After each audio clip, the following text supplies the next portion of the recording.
All right, the objectives of our meeting for today will be to look at the 2020-2025 HDC milestones. We're also going to be looking at the support mechanisms that we need to use to scale up country impact of HDC. We'll look at the HIS investment case. We'll also do a lot of discussions to try and learn from experiences of each other. And before we go any further, I would want us to just play a very few minutes video just to set the stage for our meeting today. Thank you.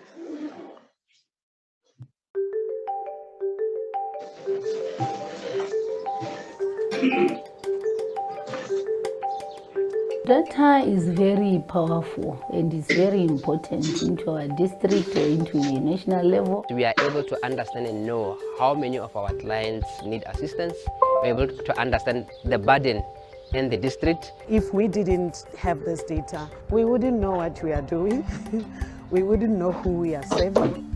We wouldn't be able to plan. It influences the partnerships, how they would help the district, how can they help at national level. So in this here office, that's basically where most of our reports come in from various health facilities on a monthly basis. As the reports come in, we track which report has been brought. We check if the information within the report is correct, if the information within the report is completed. This data comes as raw. When it is compiled now, it becomes a district report.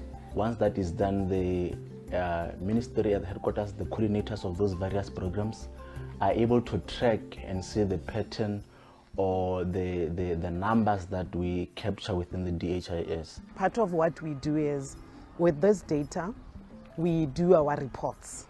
So that informs us of where we are, what we are doing. Are we meeting our targets? Are we still doing what we said we were going to be doing? We collect this data every day, every week, and every month. We analyze the data, and then we ensure to know which kind of clients do we have. This really helps us to make a case for provision of services, especially some of our clients are out in catchment areas. We are able to understand where to take our services to. Without the facilitators collecting that data and reporting to us, we will never have an idea of what is happening in the field. Then we are able to react based on the data reported. Hence, I'm saying well, data is very important as far as decision making is concerned. It helps in that when I refer a client to the next service provider, I already give that service provider information. So the client doesn't have to go there and repeat what they have said to me, and it saves them their dignity, and it gives them, kind of some power to say at least, and also to reassure them that we are interested not just in their story, but we are interested in giving them service that will help them go through what they are going through.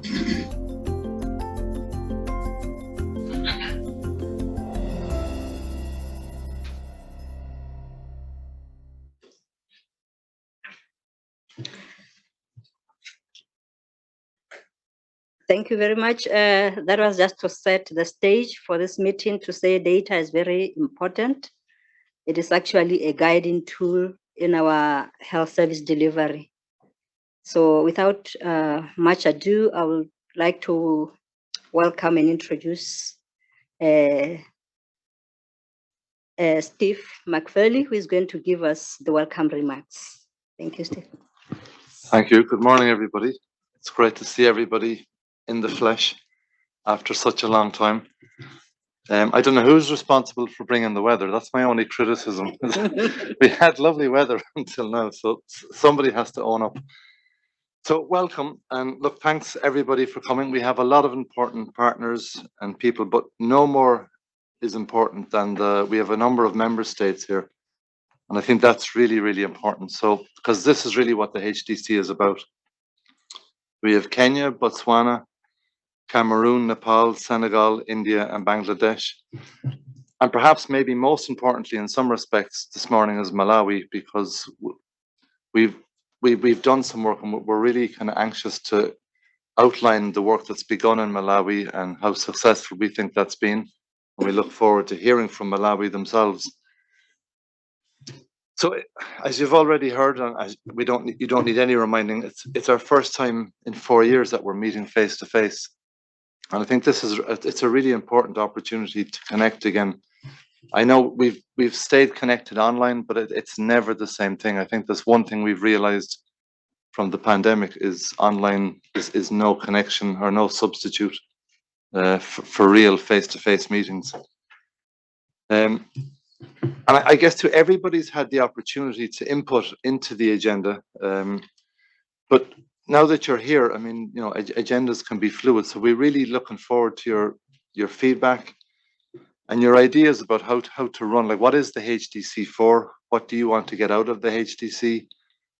And then maybe slightly more mechanical issues like how do we improve our website? How do we improve our communications or advocacy? But really, this is about you. What do you guys want from the HDC? What do you want from us as a secretariat? What do we change? What do we leave? How do we make sure that we deliver something for countries? So there's a few questions, I guess, that's on our mind, just as a way of throwing a grenade out and getting the discussions going. And the first is how to align partner resources with the needs identified by countries. So that the priorities that countries have identified, how do we align with that? A number of countries have prioritized their data and digital needs. And yet, if we're honest, we get a sense that partners are reticent or slow to kind of align with those priorities. So why is that? And I think having a discussion around that would be really useful. How do we ensure that data or statistics are really informing health policy? So we all collectively collect a lot of data, countries collect a lot of data, and yet a lot of that data, I think, remains siloed, it remains unconnected.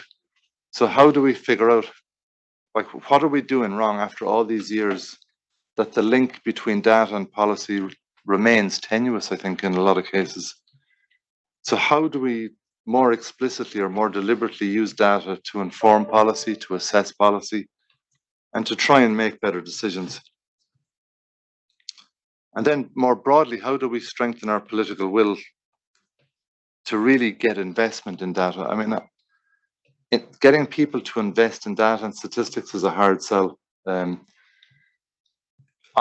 one side, we see the kind of rhetoric that, you know, data are super important, and yet all the investment then goes in the end product. So there seems to be a break in series where there's an unwillingness to invest in the kind of the critical research that should inform policy and help to assess policy and help us to really learn lessons. So why is that, and what can we do about it? How do we improve our data, but then how do we improve the data collection and the data input into the SDGs? We got some good traction, I think, last year when we had the data governance summits. But again, how do we build on that? How do we leverage off that? How do we build momentum so that these aren't just kind of sporadic events that are nice, people turn up, they say nice things, and then we all go home and we do business as usual. So what do we all change collectively in our behavior that we actually generate a new momentum so that we're helping countries? Here in WHO, we believe the HDC and the SDG GAP add value. I think that there's tremendous value in this partnership, but it's always useful to reflect on the partnership and say, well, you know, what can we do better? What shouldn't we be doing? And I think this is really critical. How do we leverage off this fantastic mechanism, this huge partnership, so that we can actually help countries? And I think this really is the purpose of the next couple of days. It's for people to vent if necessary, say what you need to say so that we get a clear direction coming out of this at the end of the week. So with that, just thank you all for coming. Some people have made a really long journey, so we really, really thank you. I know it's an investment in time, it's an investment in money. Everybody has to weigh up these decisions when they're reprioritizing which meetings they're going to attend. So sincere thanks to everybody who's given us the time. And with that, I hope we have a good 3 days. Thank you. Thank you so much, Steve. I think and I think he really posed a lot of questions that need us to reflect as we move forward in this meeting, to say what are the partners, are they aligning to the needs and priorities of the countries? He mentioned issues of investment. So quite a number of issues that I think as we move forward, let us reflect. And most importantly, that the agenda is fluid. So you are free to express what you think should be discussed in this meeting during the course of the meeting. So over the coffee break, we'll be here open to you to make those proposals. So otherwise, moving forward, I'll be inviting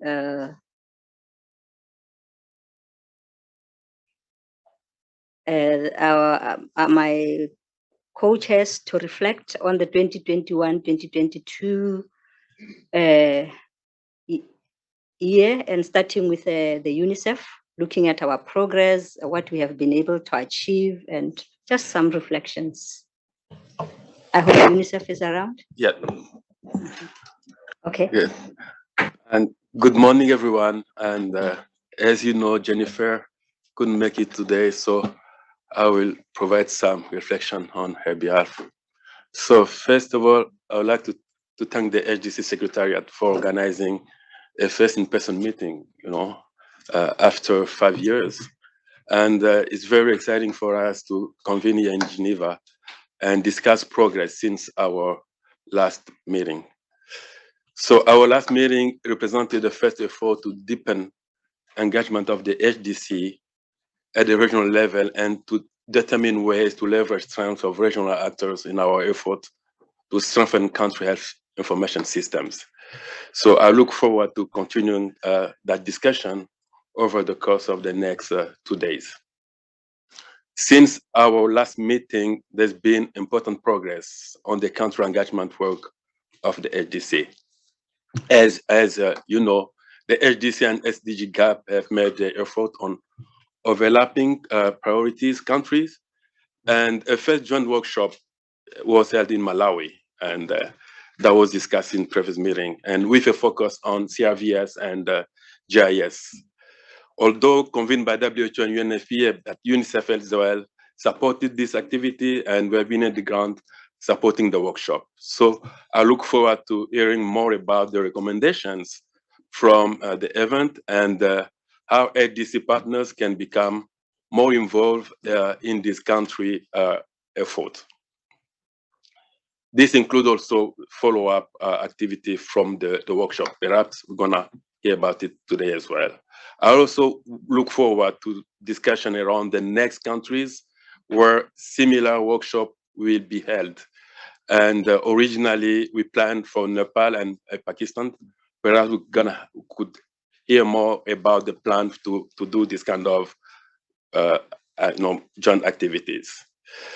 I'm very pleased that the 5 HDC alignment case studies in Bangladesh, Nepal, Cameroon, Zambia, and Kenya are now finalized. The lead author of the studies will present the final recommendation for discussion on how we can take this work forward to improve pattern alignment in support of country priorities in strengthening the health information system. Relatedly, I'm looking forward to the session on HIS investment case and how this work can help further the alignment agenda, in support of countries. So alignment is key, as it was mentioned, all over all our meeting.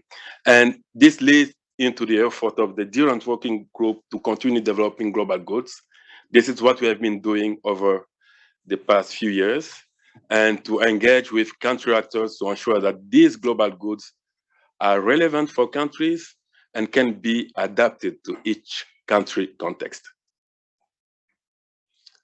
It's also great that we have had an expansion of working groups, including groups on pandemic preparedness, which is really timely, and also on data governance, in addition to the longer standing work stream that we already have. An important discussion will be to review the progress of the working groups that perhaps we're gonna start today according to the agenda, and to see what can be done to improve how the groups function and how we get to the result to support country. On the last note about product development comes the important related topic on dissemination. It was mentioned about the HDC's secretariat working on revamping the HDC website, and also we wanted to hear about any plan for webinar for dissemination, how the secretariat sees better to work on the dissemination phase. And lastly, this meeting represents an opportune time to talk about some governance issues of the HDC. For example, what is needed? So we had some question that was asked, and I wanted to add some as well. What is needed to improve the engagement of the different constituency groups in the HDC to strengthen the links between the working groups and the country level priorities, and to further explore engagement of regional actors in the HDC vision. In sum, it's great to be here together with you all. We are looking forward to the rich discussion and the outcome of our conversation during the next 2 days. Thank you. Thank you so much, Remy. Steve, do you have any reflections? Thank you. Me again.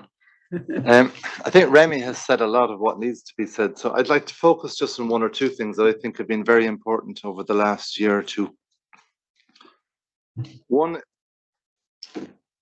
as I said in my opening remarks, the HDC is really about delivering for countries, and I think the joint missions, for me, is really where the rubber hits the road.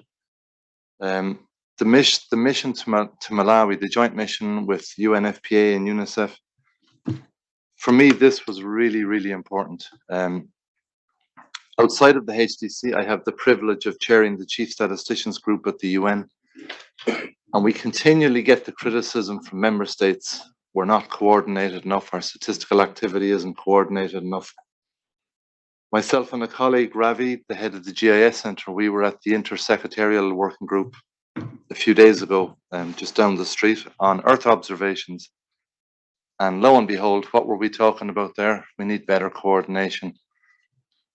So the fact, everywhere that we've gone recently, and we've said that 3 agencies went into a country together with a coherent message, that has attracted a lot of attention. I mean, we'll hear about the Malawi case, but I think it's just super important because there's a lot of meetings. We all invest a lot of time.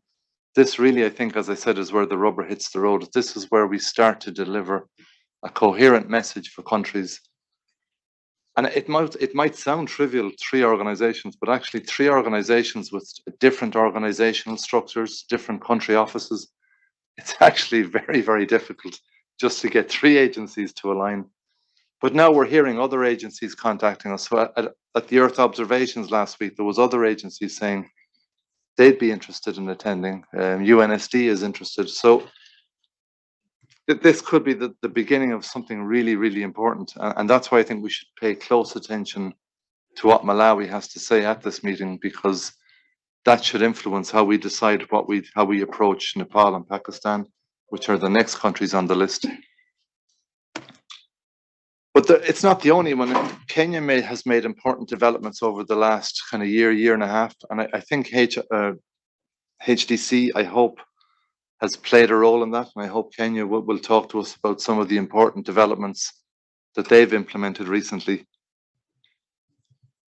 The other thing that I think it only surfaced more recently, but I think data governance is emerging as an issue.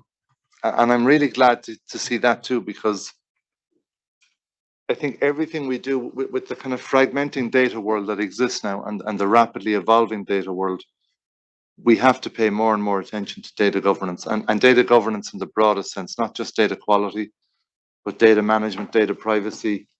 Just it's now a wide umbrella. And I think we can give a lot of support to countries, but we have to be careful around our own data governance too. So I think we've seen some interesting work on principles, both in the context of health, but also more broadly across the UN.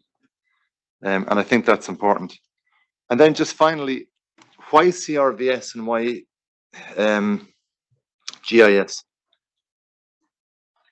For me, I'm relatively new to health. I'm new to I joined WHO almost a little over a year ago. But to me, CRVS, I mean, it's an absolute no-brainer. To somebody coming in from the outside and looking at what's important, CRVS, it's kind of a mystery to me, like, because I hear people now who've been in the game a long time and they're saying, oh, we've been talking about CRVS since the 1970s, probably earlier. But the question to me then is why? Like, why are we still talking about it? Why haven't we got CRVS sorted out? Because it's fundamentally important. I mean, we saw it coming out of the pandemic, but many people in this room, and we've been writing some blogs about the importance of CRVS from a more holistic governmental perspective. So that's why CRVS, at least from my perspective, it's fundamentally important. I mean, there's lots of things that are a priority, but CRVS must be one of the pillars upon which any health system it's going to rely. And then why GIS? Again, similarly, I think GIS is a really, really important piece of infrastructure that we can leverage, and we connect a lot of data. We've seen it in the case of emergencies, but I think where GIS has been underutilized has been in routine analysis. And certainly in WHO, GIS has largely been capitalized in an emergency context, but we can use it in so many more applications. And as I'm sure Rachel Snow is here from UNFPA, I'm sure she will remind us at some point, the new global census round, or the most recent census round, is just finishing. And for the first time, almost all census are geotagged. And it's a huge opportunity now to leverage off this, to help countries understand what a massive resource now exists. So that's why we picked, or why we looked at GIS and CRVS, because we see these two things as being fundamentally important. But that doesn't mean in the future that we'll be restricted to those. So, you know, again, it has to be driven by countries, but it's just to give my perspective, at least, on why those two pieces are kind of fundamental importance. So thank you.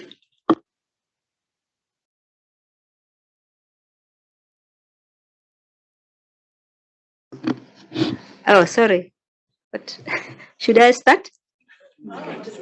Okay, so we are working. So we are working very hard to make sure that we close the gaps that were identified. We are trying very hard also to align our stakeholders around our plan. I think because that is really the most critical thing to do. Make sure that your stakeholders understand and they contributed towards the development of the plan. And therefore you are delivering as a unit, not like government delivering and then the stakeholders also delivering. That is something that we are working very hard on.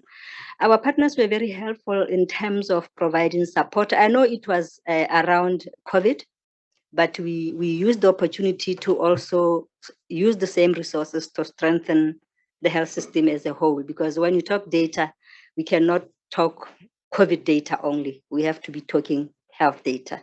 So that is one thing that we are trying to work on. We still have issues of governance, but we are riding on the National Data Protection Act to also develop our policies for health data management, so that we are aligned to issues of privacy, to issues of bringing all the necessary stakeholders in making decisions about data and data management.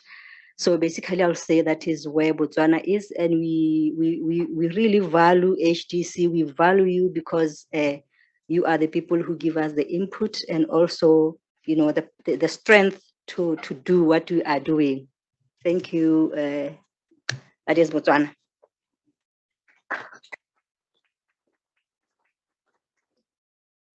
Okay, what is the time now? The time is 9:33. We are not doing badly.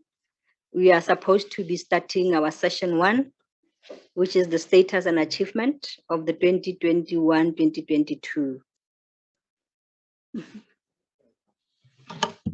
Thank you, Madam Chair. I was wondering, since we haven't met in 4 years, whether we could take a moment to do introductions around the room. Okay. Very quickly, and just so we can put names to faces. I recognize some faces through our video calls, but it would be very beneficial to see who is who in the room and online too, of course. Okay. Thank you so much. That is a good reminder. I guess I assume that maybe because I was late, that was done already. We can do that. I'll start with myself and then we go like this. My name is Sonalen Nakhokwe. I am from the Ministry of Health, Botswana. I'm a Deputy Permanent Secretary and I'm responsible for monitoring and evaluation. Thank you. Hi, Steve McFeely, Director of Data and Analytics here at the World Health Organization in Geneva. Good morning. I'm Solome Nampiwo. I work with Malawi as the health systems coordinator for WHO. Thank you. And my name is Jacob Kaonga. I'm also from Malawi. I'm based in the Ministry of Health. I'm a senior M&D advisor, seconded to the ministry. Thank you. Good morning. I am Amos Nyaga. I work with the Ministry of Health in Malawi. I'm the service focal point within the Ministry of Health. Thank you. Good morning. Madidi Malo is my name. I'm from the Botswana country office. Ms. Dr. Nalena Kokwe is my boss from the Ministry of Health side. And I'm one of those who, initiated the process of starting the Botswana HDC process. Happy to be here. Good morning. My name is Derek Munene. I work for the World Health Organization based here in Geneva, the headquarters. I'm the head of capacity building and collaboration within the Digital Health and Innovation department, and presently also participating actively in the HDC Digital Health and Interoperability Working Group, and have been a friend to most people in the room. Happy to be here. Thank you. Hello, good morning, everyone. It is good to see all of you in the flesh after quite some time now. I'm Pam Dixon. I'm the founder and executive director of the World Privacy Forum. I am a data and data governance expert. I've been working in privacy and data governance for about 25 years. I also am the lead for civil society at OECD on their AI working party. And I also am working with UN Statistics in their data governance group. And I'm really looking forward to this meeting and look forward to meeting each and every one of you. So good to see you all. Hi, everybody. My name is Patricia Monte, running a company based in the Netherlands, big focus on tech, government and technology. We do everything, innovation, technology, big data, helping governments in emerging countries, big focus Latin America, Africa, obviously, Southeast Asia, Middle East, Eastern Europe as well, in doing everything that comes to what can they do in order to achieve health for all. So I'm here representing the private sector together with Medtronic. I think Rishika is on the call and she's going to present herself later. Thank you. Hi, everyone. My name is Anna Scholl. I am based at USAID, Washington, D.C. office in Office of HIV/AIDS. I'm also, that's my day job. And then also at extra time, I engage in this amazing platform, which I truly believe in. Along with my colleague, Remy, I co-chair community data working group within this platform. So very nice to see everyone. Good morning, I am Preeti Negandhi from the Indian Institute of Public Health, Delhi, Public Health Foundation of India. This is my first HDC in-person meeting. Happy to be here. Thank you. Good morning, I'm Pawan from WHO Country Office, Nepal. So I'm supporting there in the area of health information system, monitoring evaluation, and also the digital health So unfortunately, my colleagues from Ministry of Health could not come due to some unavoidable circumstances. I'm representing them solely. So hope to have a good message to take away from here to Nepal. Thank you. Good morning, I'm Steve Allis. I'm the project director for a project called CHISU, Country Health Information Systems and Data Use. Pleasure to be here and look forward to the meeting. Thank you. Good morning, everyone. My name is Vikas. My day job, I'm with Palladium Group, and I support various health projects in multiple countries. I am one of the co-chairs, along with Vidya and Marie, for the Digital and Data Governance Working Group of HDC. Happy to be here. I'm Doris Mafat, working in WHO headquarters here, in the Department of Data and Analytics under Steve McFeely. I'm Rachel Snow from UNFPA, where I'm the branch chief for population and development. And I did have the privilege to be on the Malawi mission and very much look forward to the discussion. Thank you. Hello, everyone. My name is Ruhua Zhao. I'm working at WHO headquarters here in the Department of Data Analytics under Steve McFeely. Thank you. Hello, good morning, everyone. I'm Sam Mills with the World Bank. We organized the Measurement Summit in 2015 in DC, and that was what led to the birth of the HDC. Initially, the bank was very active, but in the last few years, we've not been very active. So I came here to re-engage, but we still continue to provide some support. We support countries. I also lead the Global CRBS program at the World Bank, and we are the ones who run the e-learning course on CRBS. Over 6,000 people have taken the course in over, I think, 160 countries. So we are active on the side, but not with HDC in the last few years. So look forward to working together going forward. Thank you. Good morning, everyone. I'm Letitia Walters. My day job is with the Council for Scientific and Industrial Research in South Africa. I'm a digital health governance advisor, and then super happy to be engaged with the HDC, and super happy to be invited and to participate and collaborate on this level. Thank you. Good morning, everyone. My name is Ahmad Hossainpour, and I lead the WHO work on health inequality monitoring based in the Department of Data and Analytics. Thank you.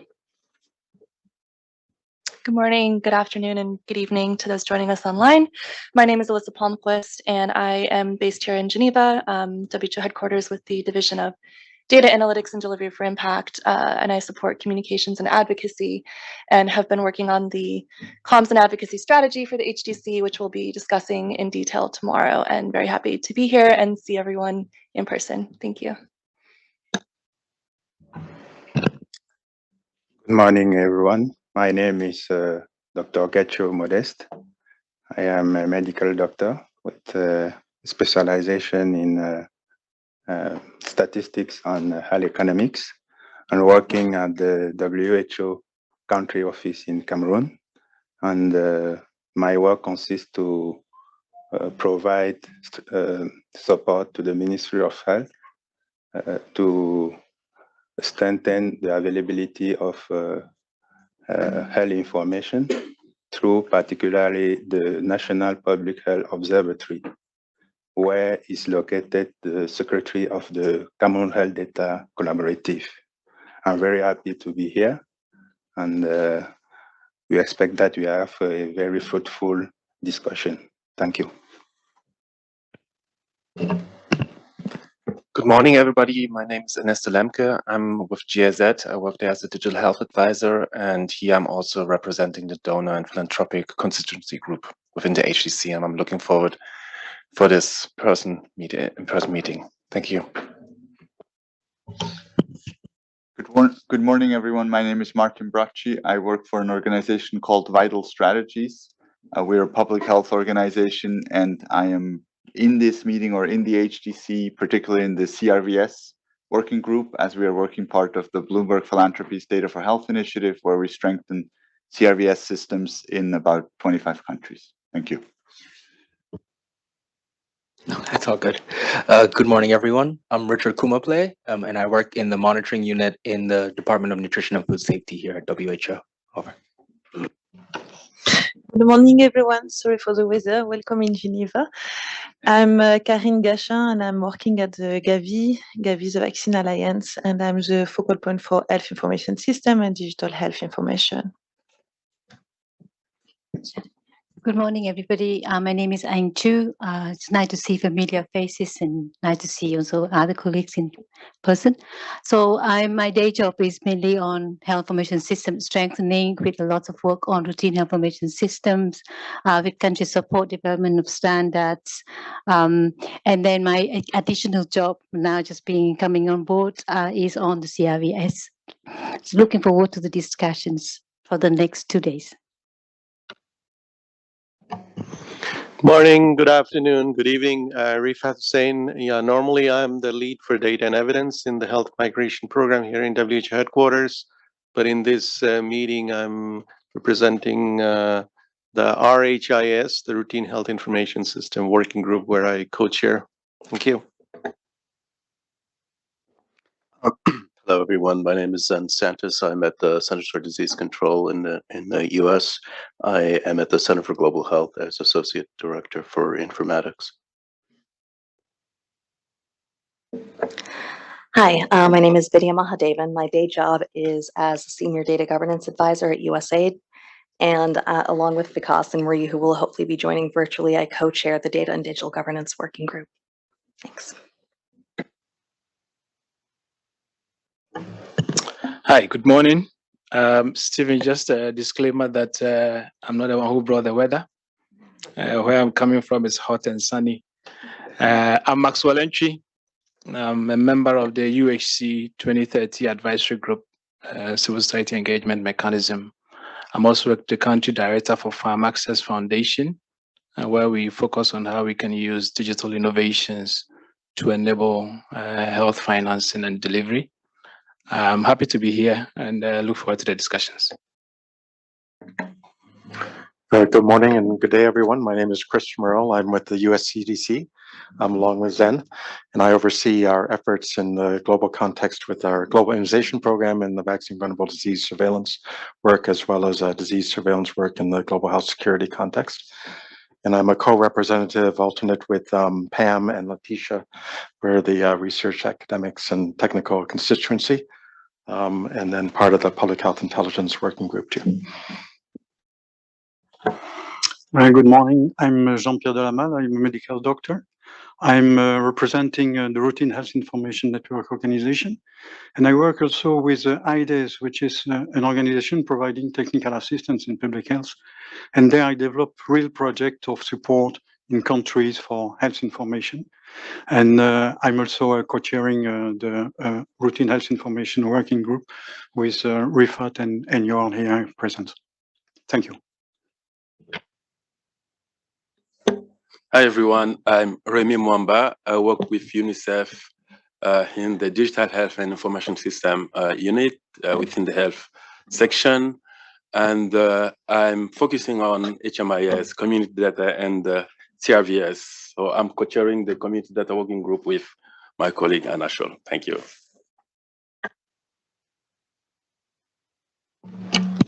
Innocent Mugabe. I work with the Division of Data and Analytics. Thank you.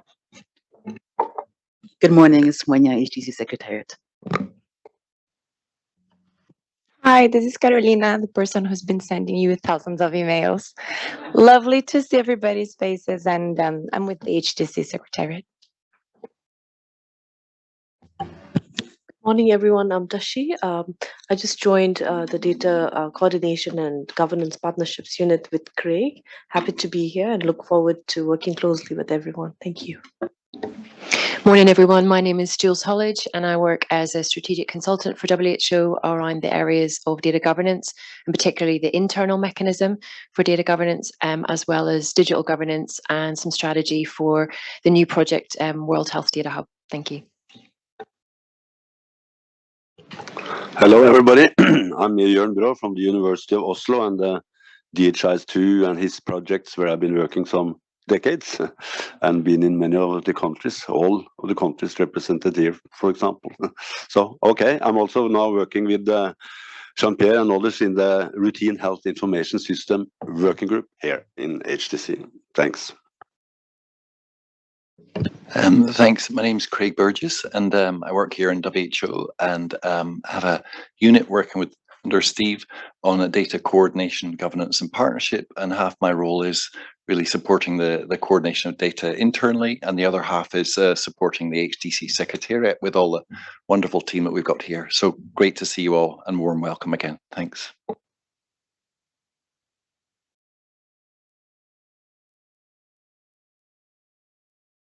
I forgot it.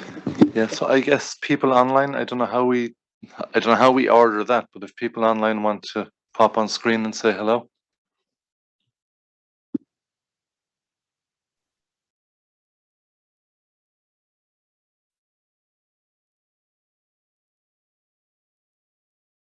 Hello, online team. Can you just say hello? Let's see who is there.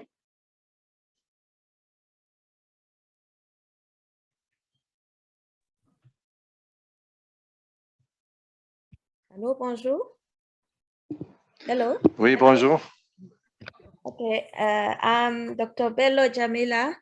I'm an epidemiologist. I'm the coordinator of the Cameroon National Health Observatory, who is in charge of coordinating HDT activities. And I'm so sad I couldn't make the trip to join you in Geneva, but we are here together and we'll participate. Mm-hmm. Welcome. Catherine?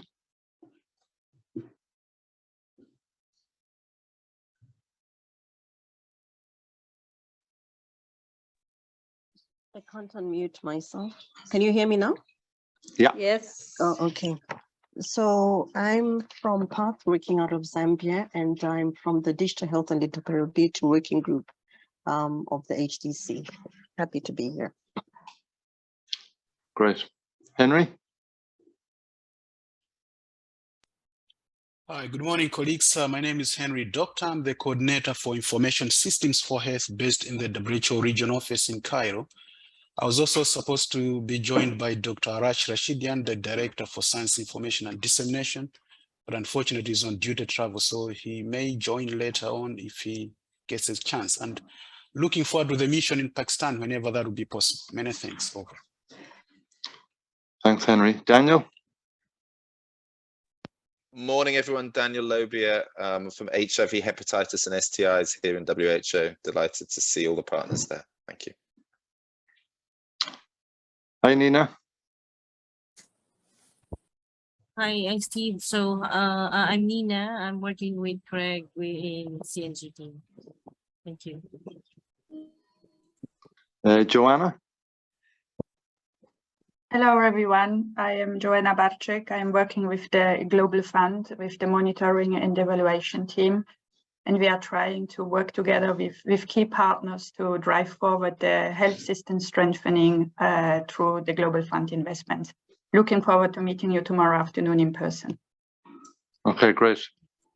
Serena? Hello, good morning to to everyone. It's very nice to see and hear all of you introduce yourselves. And I am Serena Chong. I'm a consultant. I was engaged by the HDC through UNICEF to conduct some case studies on stakeholder alignment. I will be presenting on this later today. So very nice to meet you all. Great. Theo? Hello, everybody. I'm Theo Lippeveld. I am a retired person, but still very much listening to all you experts in the health information system. And I hope to attend many sessions here, seeing what is the status at this moment of health information systems in general, but particularly routine health information systems, which has been the focus of my attention during 40 years of professional life. Great. And Martin? Good morning, good afternoon, good evening, everyone. Martin Osumba. I'm with RTI International, based in the Africa Regional Office here in Nairobi, a member of the Digital Health and Interoperability Working Group as well of the HDC, and I've been involved with the HDC initiatives for Kenya. I'm happy to be here and good to meet everyone. Thanks, Martin. Adnan? Thank you so much. My name is Adnan Bashir. I'm leading HIS Pakistan. We are an extension of University of Oslo. John is there. So happy to be here. Great, thank you. I don't see anybody else online, but is there anybody else who wants to say hello?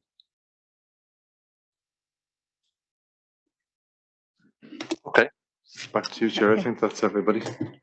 Okay, thank you so much, and let me thank you, Chris, for reminding us of the importance of this introductions. I think they were very helpful.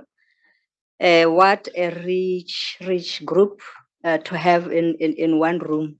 So I'll encourage all the country representatives here to actually take advantage of this group and make partnerships that can help us move our country situations forward. I'm particularly interested also on the community data, because that is something that we are really behind on. So understanding how data from the community can actually reach the national level is very important. The other thing is on the data analytics. We are sitting on huge amounts of data as countries, and yet there's very little that we are doing with those kind of data. So it is very important for this team, this group, the HDC, to actually support countries in analyzing that data and making sense out of it and using it to improve the services that we render to our people. So thank you so much once again. And those online, you are welcome as well. Sometimes it's easy to forget that you are there. So keep on reminding us that you are still there with us. So you are welcome to the meeting as well. We are now ready, I think, to go to our first session, which is the status and achievement.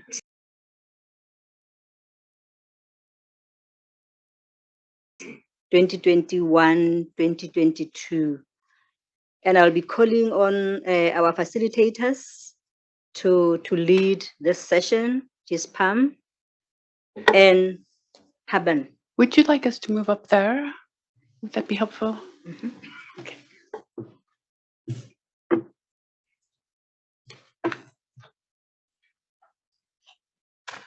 You can actually do this. You stay there. I'll just... Okay.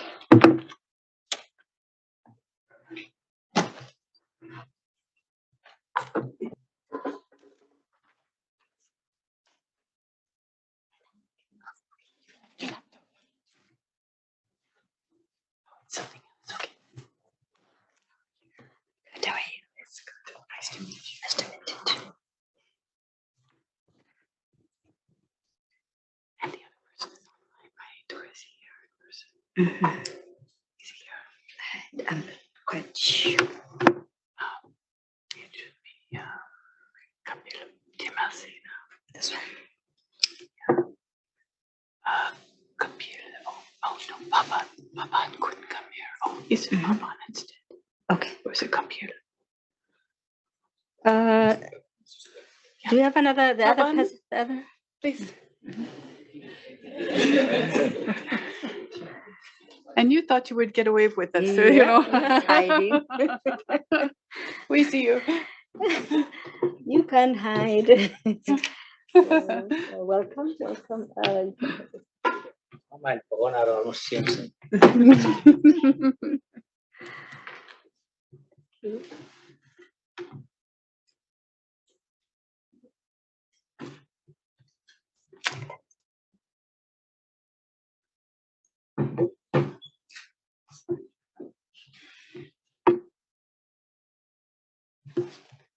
Okay. All right. So is it okay? So we are to begin this session with a presentation by the HDC Secretariat. And that will be about 15 minutes. And then we will have lots and lots of feedback and lots of time for discussion. So let us go ahead and begin.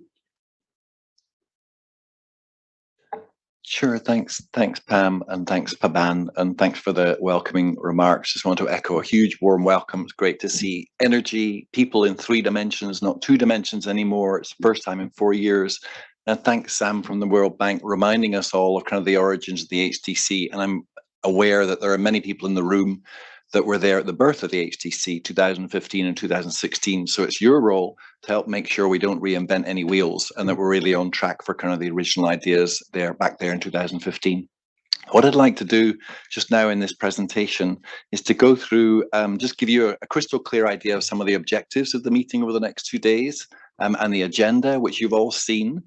But as Stephen Onalala reminded us, we want to remain flexible. It's your agenda, it's your collaborative, and maybe we might want to kind of take pause and just say, if there's stuff in the agenda that you think needs repositioned, let us know, and this is kind of an open, active discussion. And then if you just go on to the next slide. The other thing we'd like to do in this session is really give you've got a lot of background documents in your Google Drive, and we put them on purpose so that you've got the references, you've got the stuff. We don't want to really put too much on slides. We'd much rather use the time to get the energy, the brains and the inputs and your thinking rather than provide slides. So you might want to refer to some of the background documents. In this session specifically, there's a whole range of documents in that session 1, which includes the kind of status update on the work plan, where we're at with 2021-22, and a lot of details in there. There's actually a report on there as well. So the written stuff's there. This session is really to get you stimulated and get you thinking as well. I'm going to go over some of the highlighted accomplishments on behalf of you all. Really, you've made it work.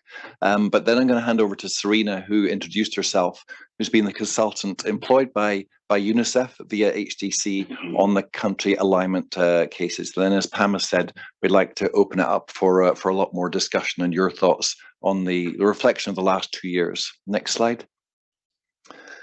So really the highlight objective, I think, for the whole couple of days is how can we as a group of partners in the HDC help support country health information system priorities, and how can we as a group of partners align your and our technical, financial and political resources around the needs of countries? What's stopping us do that?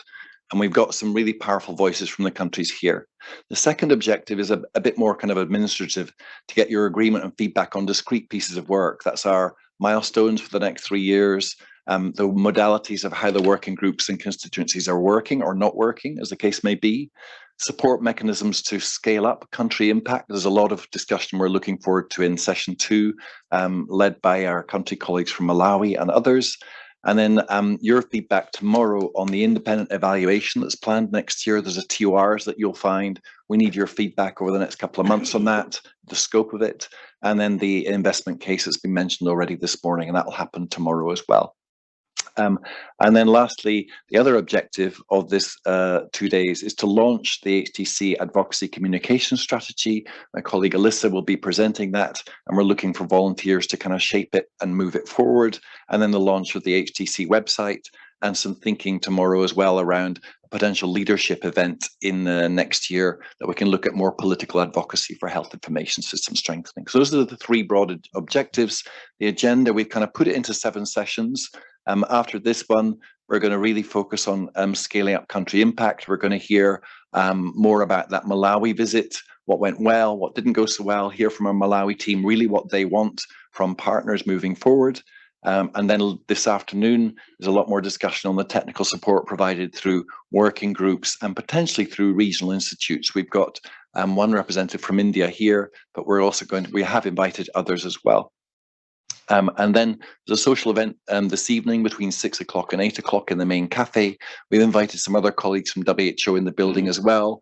And as I think we said at the beginning, this is your opportunity to network during the breaks, during lunch and during social events, to make those connections which actually keep the social glue alive and the health data collaborative, keep you connected and keep us connected, and that element of trust as well. We can only build it, we often can't build that up online. It's really the kind of the face-to-face that does that. And then tomorrow, again, is much more the looking at the work plan, the comms and advocacy strategy, the evaluation and the investment case, kind of quite practical stuff tomorrow. So those are the sessions we outlined. Again, have a think about that. Do they resonate with you? Do we need to shift it? Do you need more time on different agenda items? It'd be great after I've finished speaking to get your feedback on that. Next slide. So we've got a couple of slides here just to remind everyone what Steve mentioned, a very good point. What is the HDC? What does it stand for? And what do you want it to do? We have a mission. We've got 3 objectives, and we kind of structured the governance. It was revised 2 years ago. We want your thoughts just now and over the next couple of months. Is it still relevant? So the HDC mission, I'm going to kind of read it out, but just to remind us all, it's like reading from the Bible, I guess, or whatever book it is.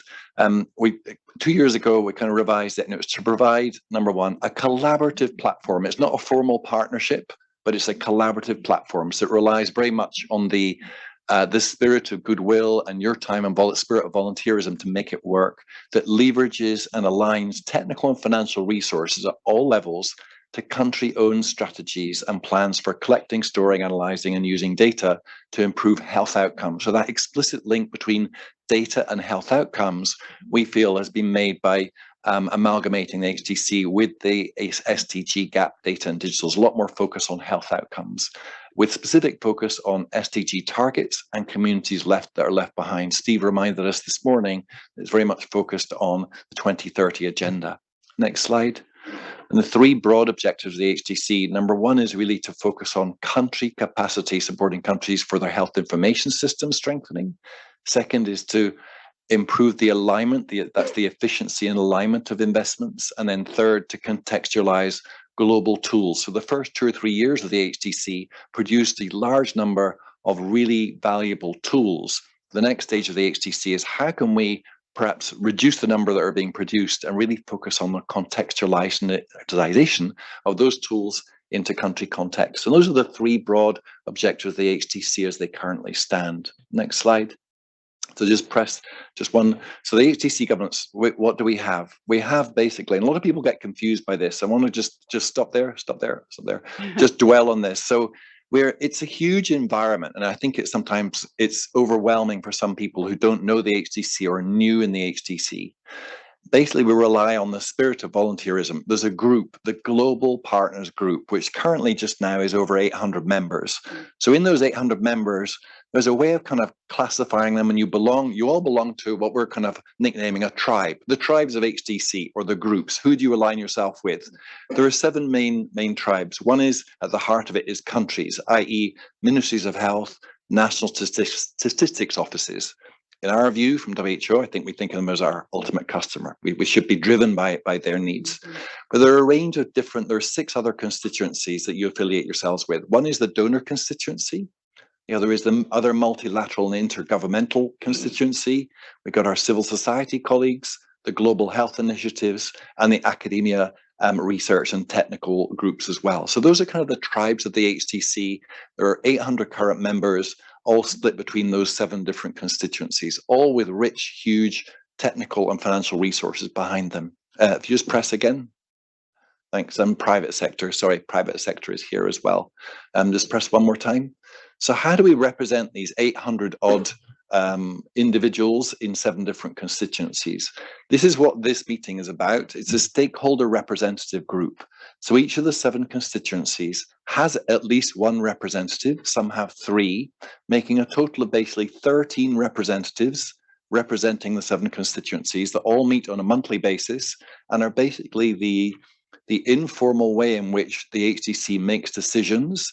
The SRG, the Stakeholder Representative Group, has strategic oversight.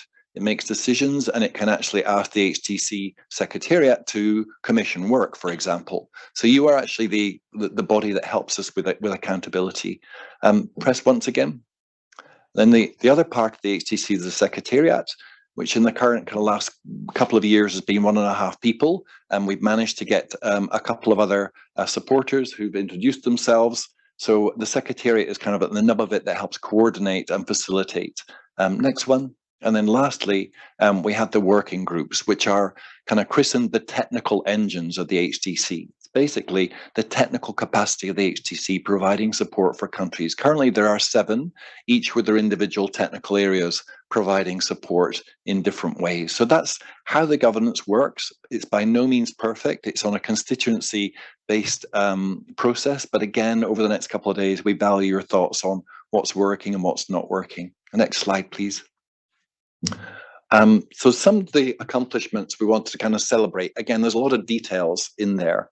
Most of the work plan for 2021-22 is on track, with the exception of one piece of work, which is the COVID-19 cases I'll come on to explain in a minute. And there's some working group outputs. I'm not going to dwell on the accomplishments of the working groups, because we're going to hear a lot back from the working groups in the afternoon, and that's their opportunity to kind of shine and demonstrate what they've done. But I'd like to kind of the three big accomplishments. So in terms of the governance and country impact, by merging the SDG GAP and data and digital, a lot of questions have been asked. Why? And what is the added value? Well, as you saw in the constituencies, the SDG GAP is basically the multilateral agencies plus a few global health initiatives. So it's already part of the HDC. But we have the benefit of having two secretariats, actually. SDG GAP has a secretariat. It's more explicitly emphasizes the links to health outcomes, and also has regular meetings with the heads of agencies. So there's a political leverage angle there of the merging of the two. So it also leads to potential added value. The other thing I want to kind of draw your attention to is the country stories. There are 6 specific country stories that are in the Google Drive that you've got, of demonstrating what countries, we heard from a few of them today, what they see as the added value in the last couple of years of being the HDC and using the HDC mechanism. We've also, you'll hear a bit more about the engagement strategy and the theory of change. We tweaked that a bit. You'll hear more about it in the next session, and the joint missions, as you said.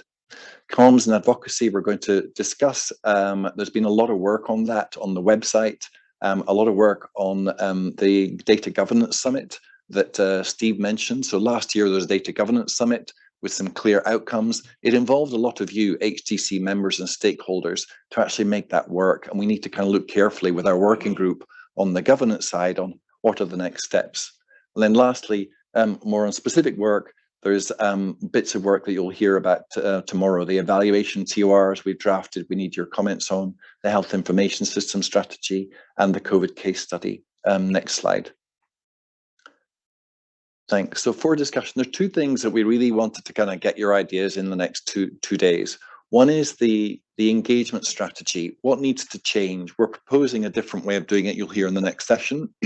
There's a new theory of change, and that will be presented in the next session as well. And the other thing that really we'd like to prioritize is, how do we measure alignment? If it's not measured, it doesn't get done. And one of the main challenges in the HDC is aligning resources with country priorities. There is an exciting bit of work in the SDG GAP, which is actually trying to look at the measurement of alignment in different countries. It's called the HEAT tool. Draw your attention to it. It's in your Google Drive, but it's on page 46, because I know it well, of the SDG GAP annual report this year. And that's something that could be adapted and done every year by the GAP Secretariat, and looking at how alignment actually works and can be measured. So we need your thoughts on, is that the right way forward to kind of measure alignment? And next slide. So there's been some strategic shifts. Again, it's in your Google Drive. Next slide. Just want to dwell on this a bit. So one of the things that we wanted to emphasize in the next year is increasing diversity.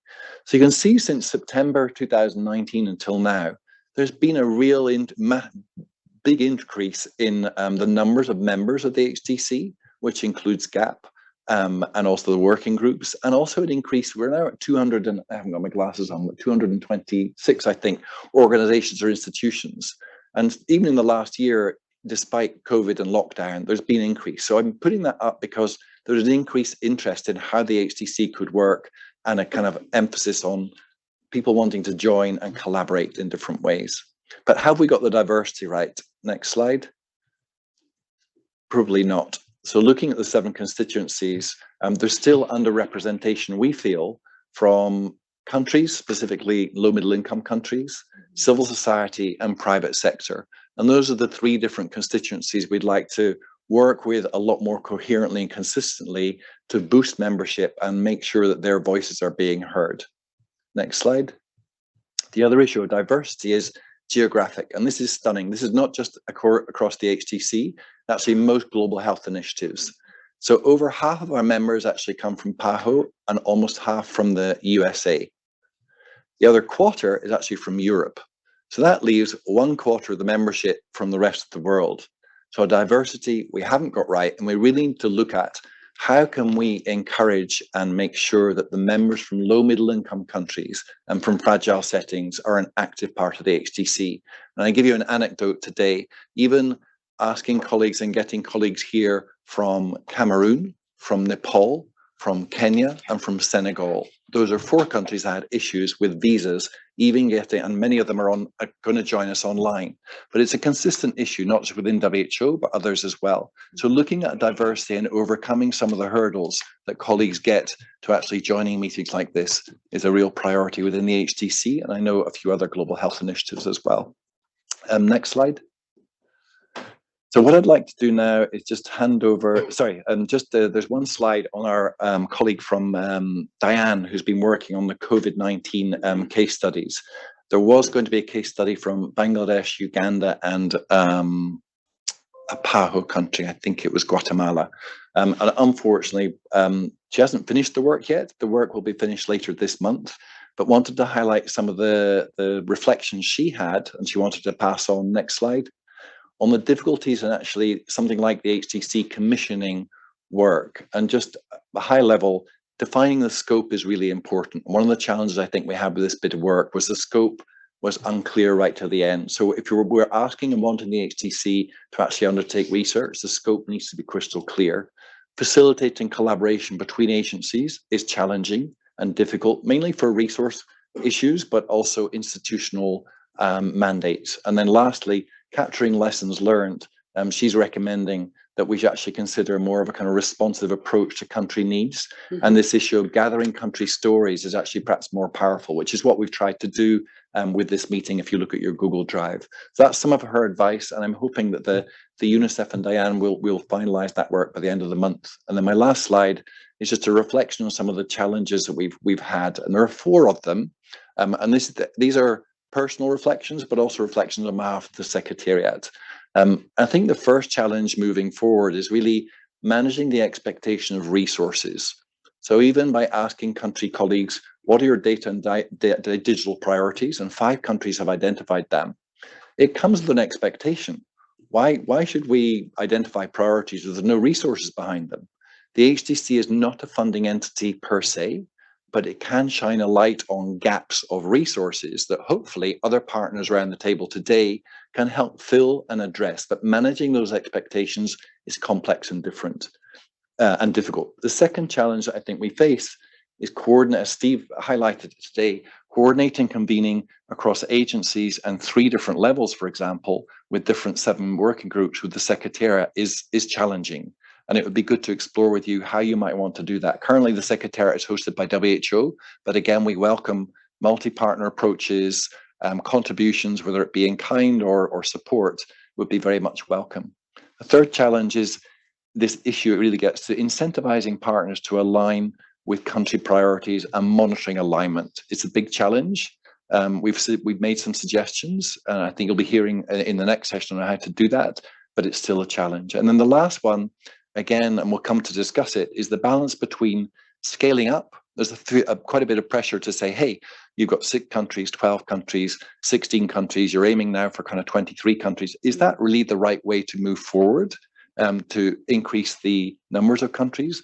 Or should we actually look at the countries that are engaged with the HDC, currently 11 or 12, and go into more depth and support those countries in more depth and learn from examples before moving forward?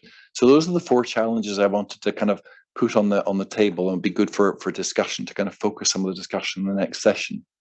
Now I'm going to just hand over to a colleague, Serena, who wants to present her work on behalf of UNICEF and the HDC of 5 countries and aligning partner alignment. So thanks for your attention. Again, a huge welcome, and I look forward to enjoying a cup of coffee and perhaps lunches with you. Thank you. So over to you, Serena. Thanks. Yes. Hi, can everyone hear me? I'm not sure what the text setup of this is. Okay, I'm going to see that on a big screen in the front of the room. Well, hello and good morning. Good morning to all. Thank you, Craig, for introducing me again, and thank you to the HDC Secretariat for inviting me to present today. It is really wonderful to hear about all the diverse topics and issues that everyone is working on in that room. As most of you probably know, last year, the HDC commissioned to UNICEF a series of case studies on stakeholder alignment in 5 countries. So this work took place roughly, sorry, I'm just trying to use my screen. This work took place roughly from the 3rd quarter of 2021 to the 2nd quarter of 2022. And the 5 countries selected for this work were Bangladesh and Nepal in South Asia, and in Cameroon, Kenya, and Zambia in Sub-Saharan Africa. The Sub-Saharan African case studies were completed by another consultant, Nadej Ade, who unfortunately could not present today with me, but I will be presenting our work on behalf of the both of us. So I will be presenting on an overview of our methodology, the conceptual framework, and some common findings across all 5 countries. Now, just a fair word of warning, I was not given a time limit for this, but I will try to keep this focus and not ramble too much. Next slide, please. Thank you. So just some quick background. This work on stakeholder alignment around health information systems investments is not exactly new. Since the Paris Declaration in 2005 and the Accra Agenda for Action in 2008, the international community has been kind of taking a look at, well, always, and periodically coming back to it again and again. We have been taking a look at the quality and effectiveness of aid, and how to improve countries' development outcomes by improving aid effectiveness.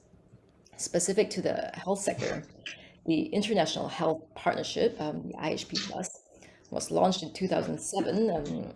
And as you know, with the introduction of the SDGs, the IHP+ was broadened, like the scope was broadened to include health system strengthening as necessary for achieving universal health coverage. And the HDC is indeed a UHC 2030 initiative, and well, the rest is kind of history, and I'm sure most of you know this better than I do, and here we are today. More specifically for this presentation, the Paris and the Accra declarations kind of put the focus on ownership, alignment, and inclusive partnerships for better aid effectiveness. And these principles still remains the basis behind the HDC's theory of change. Next slide, please. So we keep talking about alignment, and what is alignment exactly for our purposes?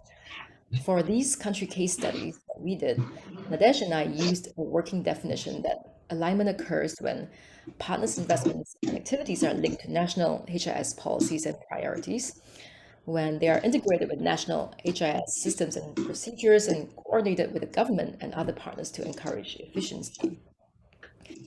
And we developed a conceptual framework that situated alignment as occurring across 3 domains: policy and regulatory alignment, systems alignment, so specifically on the technical and financial alignment, and also operational alignment.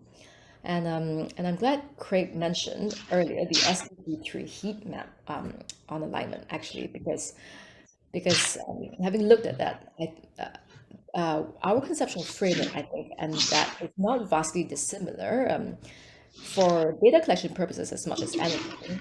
Now, then I kind of detail out these different domains of alignment to facilitate our data collection and our questions and so on.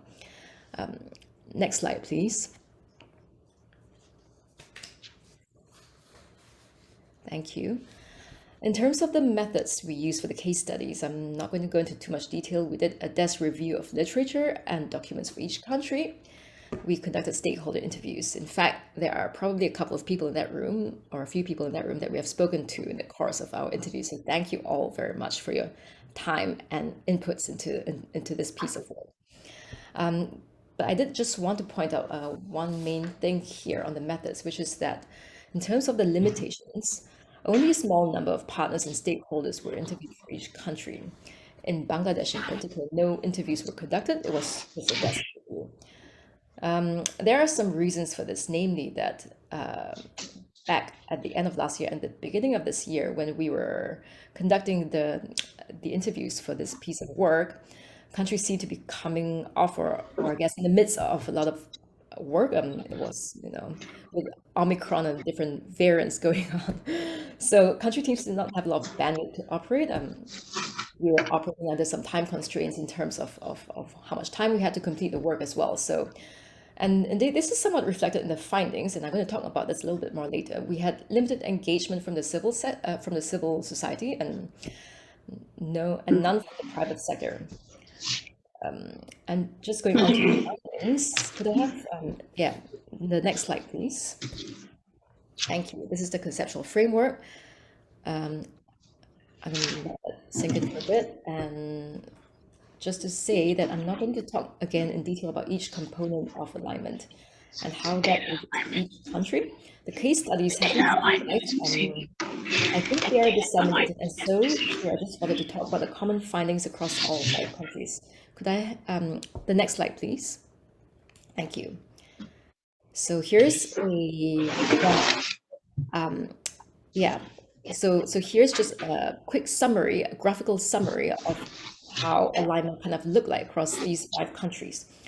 We found that across all 5 countries, policy and regulatory alignment was generally fairly strong, by which I mean that most countries had relevant government-endorsed strategies and policies on health information systems. Most countries had some form of government-led coordination mechanisms. Most countries had the national M&E framework and indicators, and partners were aware of and working to align to that. However, a consistent finding, and I want to highlight this, is that across all 5 countries, the civil society and the private sector are either not being represented or minimally represented in coordination mechanisms, and also in consultative forums, so in terms of policy making. And this is worth emphasizing because in several of these countries, private health facilities, inclusive of facilities run by for-profit providers, and also those that are not for-profit, these private health facilities account for a significant share of health services delivered. So for example, in Bangladesh, the private sector accounts for approximately 70% of health services. And similarly, by some estimates, this is over 50% in Kenya and possibly Nepal too. So just to emphasize, a large proportion of these countries' populations are being served by health facilities which may not be systematically reporting to the national HIS, or who are not represented in consultative forums that influence policy making. This obviously has implications for the completeness of health services data, such as on coverage and utilization.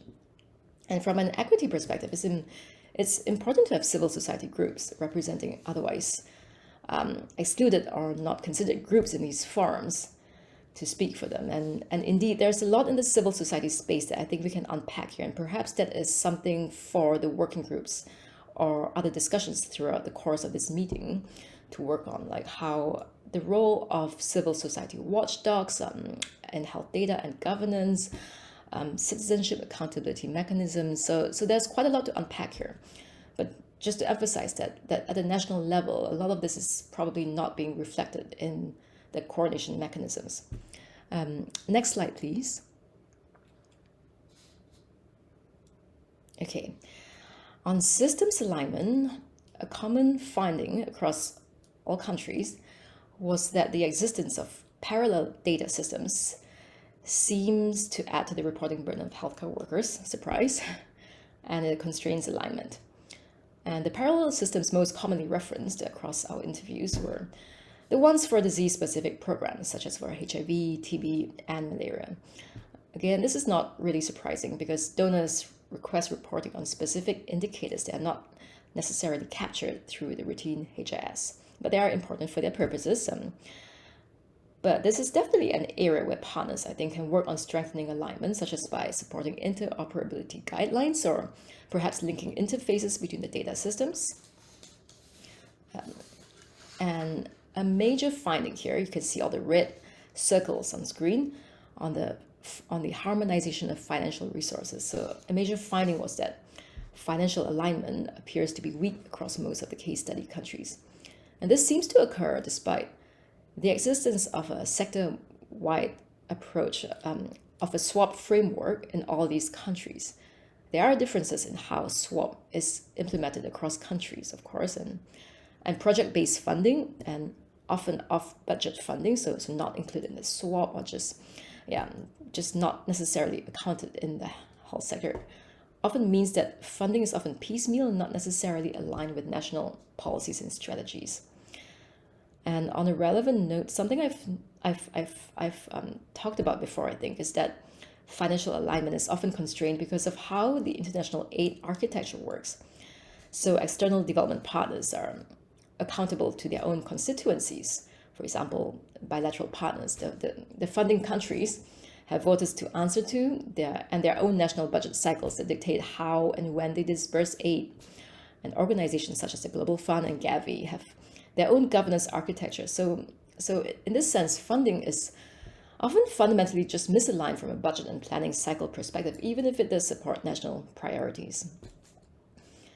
And finally, on the last domain of alignment, on operational alignment, we generally found insufficient evidence, hence the unknowns there, possibly due to methodological limitations. We did this research remotely, again, because of COVID and just travel constraints across countries, on how strong operational alignment was in these 5 countries. There are ongoing efforts to harmonize indicators and tools in some countries. But in general, we did not have the time nor the resources, and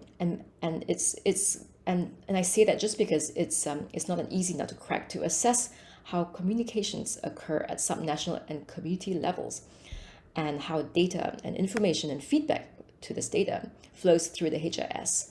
And again, this is something that I think might be better discussed in a working group, of how these community data mechanisms can be better strengthened and better evolved to strengthen inclusion. Next slide, please. Thank you. So to recap, some enabling factors for alignment across all 5 countries are the existence of policies and strategies and coordination mechanisms on HIS or that involves HIS components. In most countries, partners are working together to support national governments on harmonizing data collection tools and indicators. Next slide, please. And across these 5 case study countries, some constraining factors for alignment, they're presented here again on the slides. So as I've mentioned, there's lack of a low representation of civil society, the private sector, and academia and coordination mechanisms. There are parallel data reporting systems which constrain alignment. There's weak financial alignment across most of the case study countries. Some of this is due to reasons that were frankly beyond the scope of our studies, just how things are set up. Some of it is just also national, how funding flows are structured nationally. And it could also just be how partners fund based on their priorities. There is little evidence for alignment of partners' monitoring and evaluation mechanisms. And by that, I mean, how do partners synergize and jointly implement M&E mechanisms, such as joint M&E missions, or how can our resources be used in a way that's more efficient instead of duplicating efforts in this regard. And data is not easily accessible or available sometimes on the planning, funding, and implementation of various health sector programs. And on this last point, I guess it is self-evident to say that if information is not available or not easily available on various programs and funding streams within the health sector, then it's also hard to prevent duplication. It's also hard to leverage and scale on previous work. So just things like lessons learned. How can we scale this up? How can we take what we've done here and make that better and replicate that again somewhere else? So it's not very glamorous, but knowledge management does kind of support core alignment in this respect. Next slide, please. So in summary, some quick recommendations here arising from the findings of the case studies. So for the HDC and partners in particular, it would be of value to see how partners can strengthen national and subnational coordination mechanisms and really work on engaging civil society and see how to engage the private sector as well. Recognizing, of course, that the private sector has different incentives and different civil society groups have also different incentives, and so there's a need to recognize these various incentives and strategize modes of engagement accordingly. And to ease reporting burden, some work could be done to look at how to integrate parallel data systems into the routine HIS. So perhaps some country work can be done to streamline reporting. And frankly, this is something that partners can work together. Also with countries, I remember getting some comments when doing interviews along the lines of, oh, sometimes different UN agencies ask us for the same data that they use for the same reporting, which is quite fair because you know these country stakeholders were saying, well, why don't they talk to each other? We're pretty busy, and that's a very good question because UN agencies and other multilateral agencies as well don't talk as often or as effectively as the world thinks we should. Given the weak evidence on financial alignment, as I've mentioned, this is really something that donors and partners need to work on how to lead the way in channeling funds through national, institutional, and financial management frameworks, alongside supporting national capacity building to manage and report on those funds.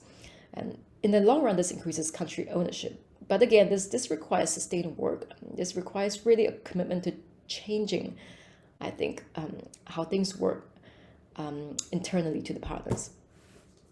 Finally, if the HDC is to undertake work on the alignment agenda, this work can and maybe should be monitored. So in our case studies, we have presented some indicators to measure progress on alignment over time. They are very much just indicative examples to be contextualized and adapted as necessary. Maybe also just reviewed alongside the SDG GAP heat map. So next slide, please. Oh, that's it. So anyway, just in conclusion, I wanted to circle back again to where we started and say that actually the findings of our case studies are more or less in line with the areas for improvement that were proposed by the Accra Agenda for Action back in 2008. Better coordination, inclusiveness, and representation of stakeholder groups, since stronger financial alignment. So nothing is really new here. We just need to see how we can take action and make more progress. And of course, there is more nuance on the country level. The devil is in the details. There are more specifics on country level priorities. So for example, around CRVS and minimally some digital health stuff. We didn't touch on that too much in our case studies. In each of the case studies, and I believe these case studies, along with an executive summary, has been finalized and is being disseminated, possibly in the Google Drive. I'm not very certain. So if people want more details, please do read the reports.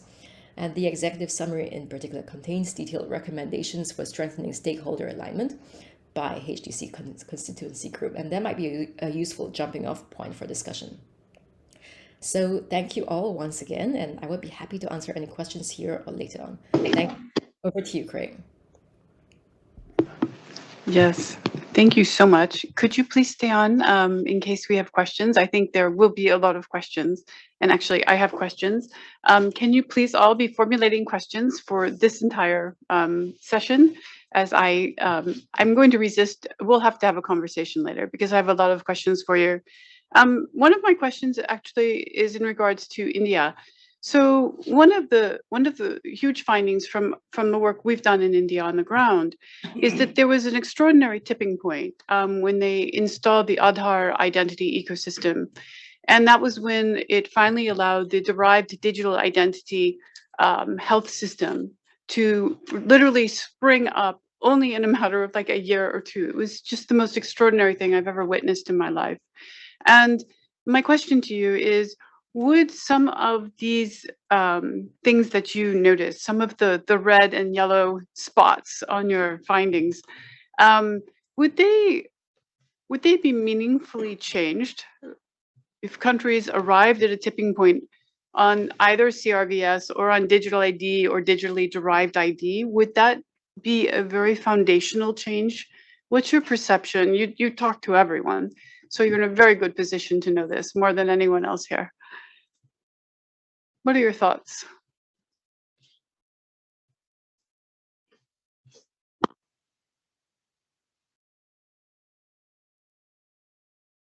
Go ahead, try again. Hang on, does that work now? Okay. Yes. I'm unmuted now. I don't know too much about the Indian context around HIS, to be honest, and India, frankly, always kind of scares me a little bit because it's massive and there's lots going on.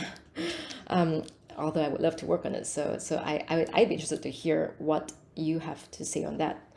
And I guess my thoughts are that I'm not sure, because it would depend on how that breaks down across regions of the country. India is a large country, and across constituency groups. While I think that Aadhaar is a fascinating project, but I also have to question how that has built-in equity and inclusion considerations around the different groups in India. So, for example, the tribal groups in the northeast and parts of the population that do not historically have a lot of say and reflection in these processes. And I guess from my perspective, I would be interested to see that. And again, this comes back to what I said about the representation of civil society in coordination mechanisms and policy-making forums and so on. I would be interested to see how that works out in India at a subnational level, so really at a state level, and also nationally. And whether that really does make any difference or not, it's really hard to say. India is, it's an interesting country. You've got a strong national level framework in terms of it's very top down in terms of its financial management, but at the same time there's a lot of state power in terms of how that's being used. So yeah, I guess my answer is that I'm not very sure. I would love to hear more about this. Okay. Yes, please. If you could name yourself and your organization, and then please, we have questions for you. Yeah, thanks a lot, Chair, the Rifat Hussain RHIS Working Group. So I know maybe Steve can say more about this. I know there has been an effort led by the country office of WHO in India some years ago to build integrated health information platform, which was also supported by the DNA department, which is probably the most comprehensive, the most massive health information system in the world. I mean, this is India we are talking about, and I believe it has already been operational in several states in India, which actually collects electronic medical records from the patients all the way to the national level. Thank you. Yes, please. Go ahead and introduce yourself one more time, and please, your question. Yes, so I'm Maxwell Entry. Serena, thanks for the great insights that you've shared. Two quick questions. One is the underrepresentation of NGOs, civil society organizations, and academia, especially notably no private sector was included in the interviews for the 5 countries. What was the reason? Was that maybe the sample of interviews that were targeted was quite underrepresented for these constituencies, or they were just plainly unwilling to be interviewed? I mean, it's quite striking that in all the 5 countries, we couldn't get a private sector to interview. I'm asking this question because in most lower middle income countries, more than 50% of healthcare is actually delivered by the private sector. So to leave that half of the cake off the table is quite significant. The other side of the coin is the insights you shared about the low representation of these same groups in the coordinating mechanisms in the countries. So really, what are some of the incentives that, in your view, could be brought on board to get these underrepresented groups within the coordinating mechanisms? My experience working as a doctor in rural areas, both in public and private sector, tells me that sometimes you don't even need financial resources to get these people on board. But most of the time, we leave them out of these discussions. And how can we make those groups well represented and move away from the token representation that we usually have. So you put one civil society in a group of 50, and of course, when he's not available, he or she is not available to be interviewed, then there's no representation from that side.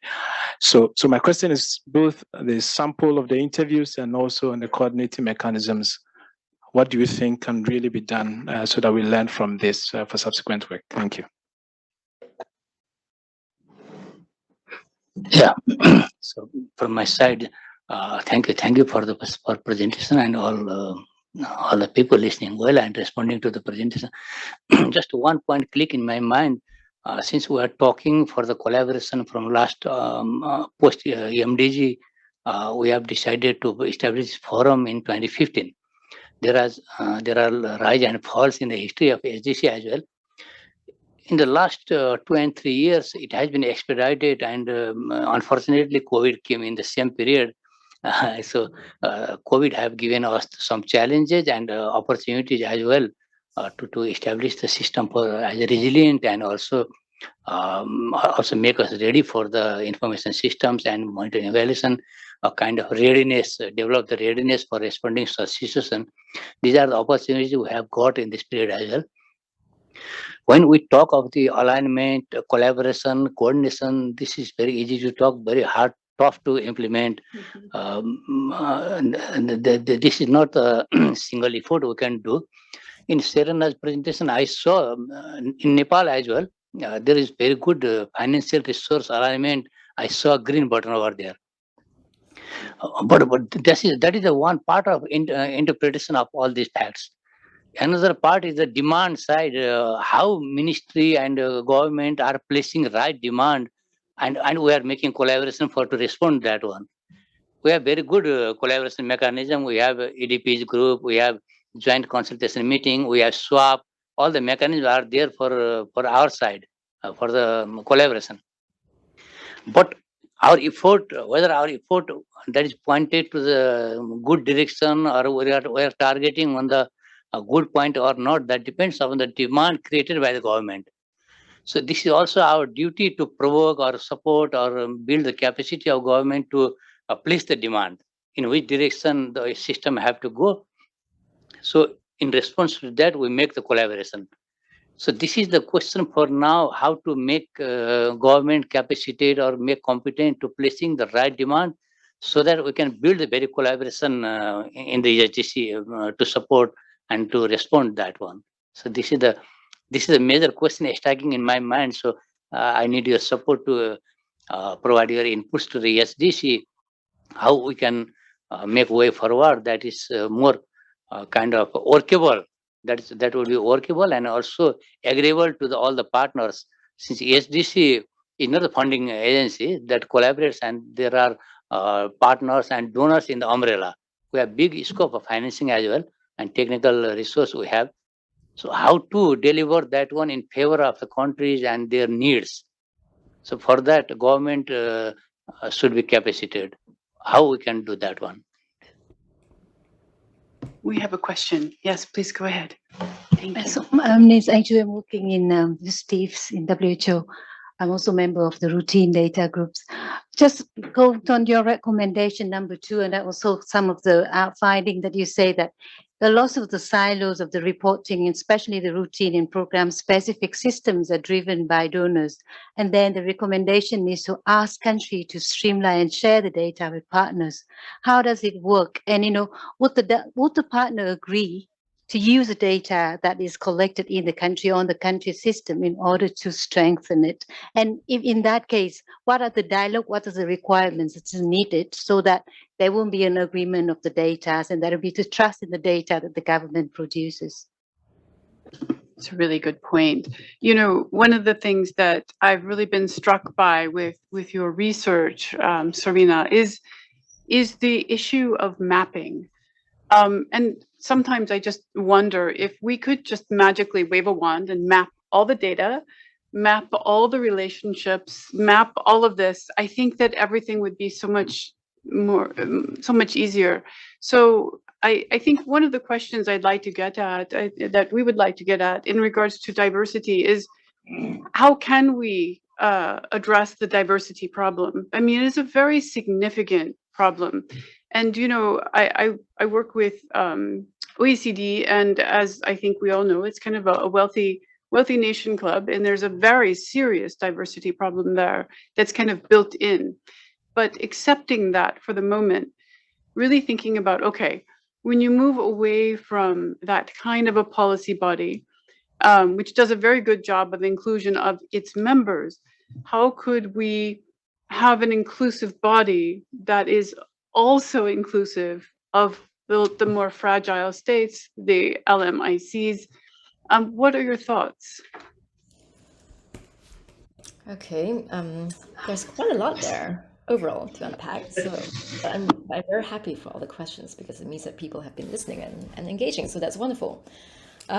So I've just made some notes along the way, and I'm going to come back to first Maxwell's question on the underrepresentation of civil society, the private sector, and academia. Why did we not interview many representatives from civil society and none from the private sector? And I think the answer is probably partly to do with how we sample. We used very much a purposive sampling method, and we relied on introductions from WHO and UNICEF country teams because, you know, they at that stage they were the ones who were engaged in this piece of work. And also, the other part of that is actually that at a country level, and I wouldn't speak specifically for the South Asian case studies because I did those. For the South Asian case studies in particular, for these countries, actually the government does not really have any policies or framework for engaging with the private sector.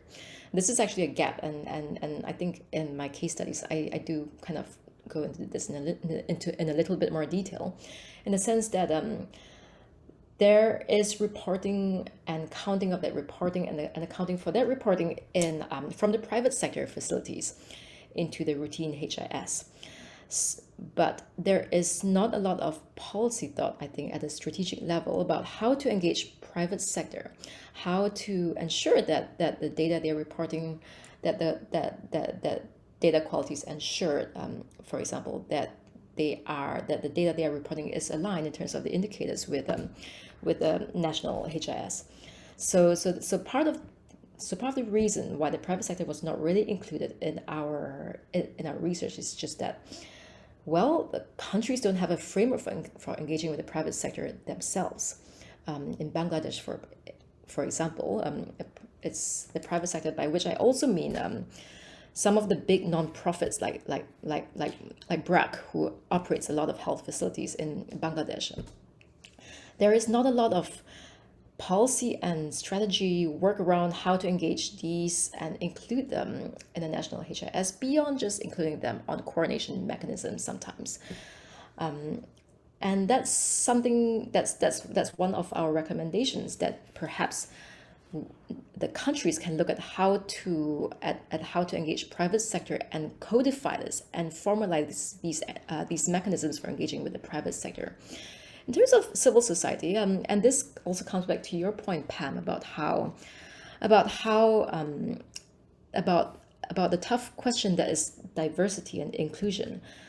Because for a lot of the civil society groups, they work at a community level. That's their constituency. They work with villages. They work with people within a defined geographical area.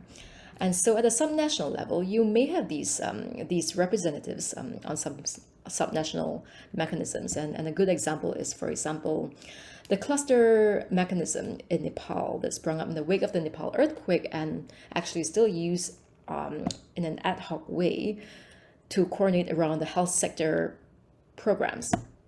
But the representation of organizations or civil society at this subnational level is not necessarily reflected at a national level, but the national level is where the decision makers actually are. That's where the donors sit.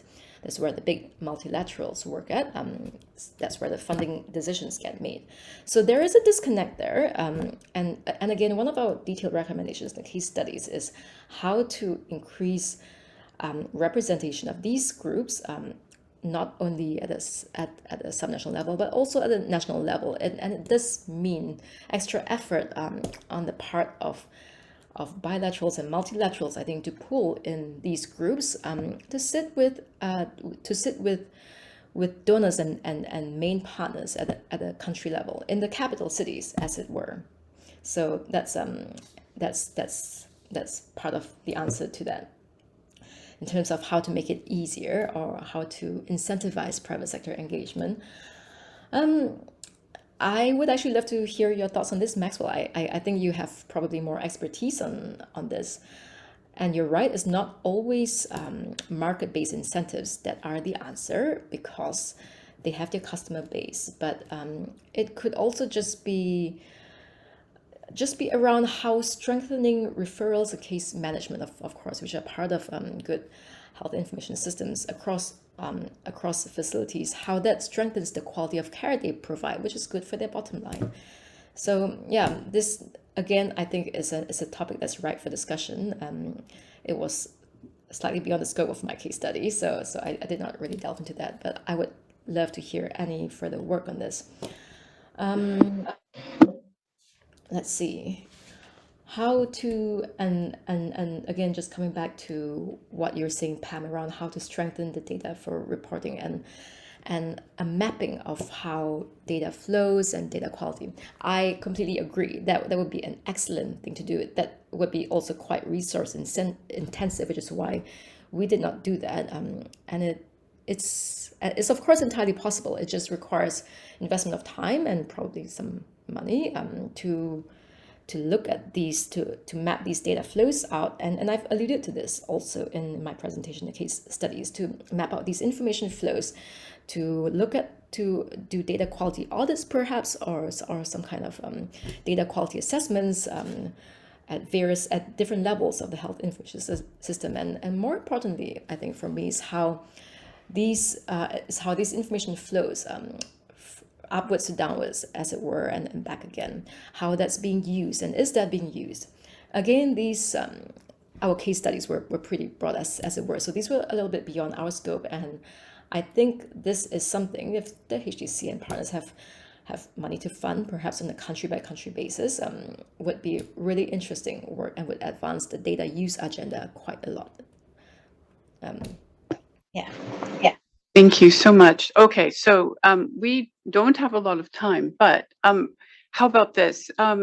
Maxwell, if you could respond, Paban, if we could get your thoughts. And there's a very lovely woman in a yellow jacket who is from the private sector. May I ask you, please, for your thoughts? I'm sorry, you have two people to think about it. Okay, Maxwell, please. Oh, and a fourth person? No? Yes? Okay, please, you can jump in. And then let's go ahead and start. We'll do a bit of a lightning round. We have just enough time. Let's go ahead. On commands. Let's start. No, Serena, thank you. So just to intimate that there are various models that are being tried in various countries on how we can by default get these quality data from the private sector without necessarily having to put in any financial incentives. But also academia. So one of them is in some of the sub-Saharan African countries, child welfare clinics in the private facilities are actually run using community health nurses from the public sector. So they collect the data, the quality is good. One of the other models that is being used is harmonizing the data. So let me just give you a quick example. In a country like Ghana, the last data that we looked at, only about 60% of the private sector is submitting data to the DHIS2, which means about 30% of the data doesn't get into the public system. So if you have to make a decision based on that data, then you really challenge. And one of the key bottlenecks was that the indicators were not harmonized across the public and private sector. And once you make the default indicators harmonized for the private sector, then they don't see it as additional administrative burden, but it's data that they routinely capture. So designing the templates sometimes as simple as just harmonizing templates. across the health system. And then also the referral system that you mentioned. So there's a discussion now in some countries around what is called a network of practice. So a network of practice where the public and private sector is unified in a referral system, and the data moves along with the patient. Usually the private sector tends to be in the lower tier, and the public sector tends to run the tertiary hospitals. So once the data moves with the patient, by default, it moves from the private sector into the public sector. So just to mention some models that are being tried to ensure that we can have good quality data from the private sector without necessarily having to expend financial resources. May I follow up on that briefly? So in terms of the HDC, if the data follows the patient, that would, in many jurisdictions, especially jurisdictions that have GDPR or GDPR-like regulations, that would break the regulation a little bit because the data is only supposed to really be handled in certain ways. Do you think that there's a possible way to overcome that barrier in regards to something that would function for the HDC work? What are your thoughts?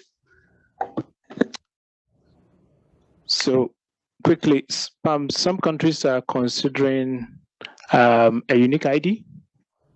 So once you have a unique ID that tracks the baby from birth, then irrespective of where the patient seeks care, that data is still linked. People migrate, people move, but once you have a unique ID, so in countries that are trying to implement a health information system that is harmonized across, and that's why it's important to harmonize it across public and private sector, because the patient is not going to ask him or herself, is my ID in public or private sector before they go look for care. So the system by default must be embedded in such a way that irrespective of wherever they seek care, there's a unique ID that tracks them and links them to their GIS.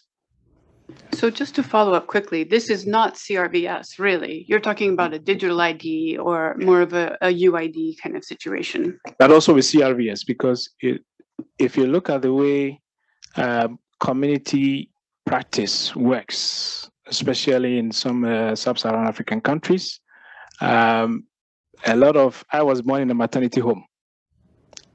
It had nothing to do with the public sector.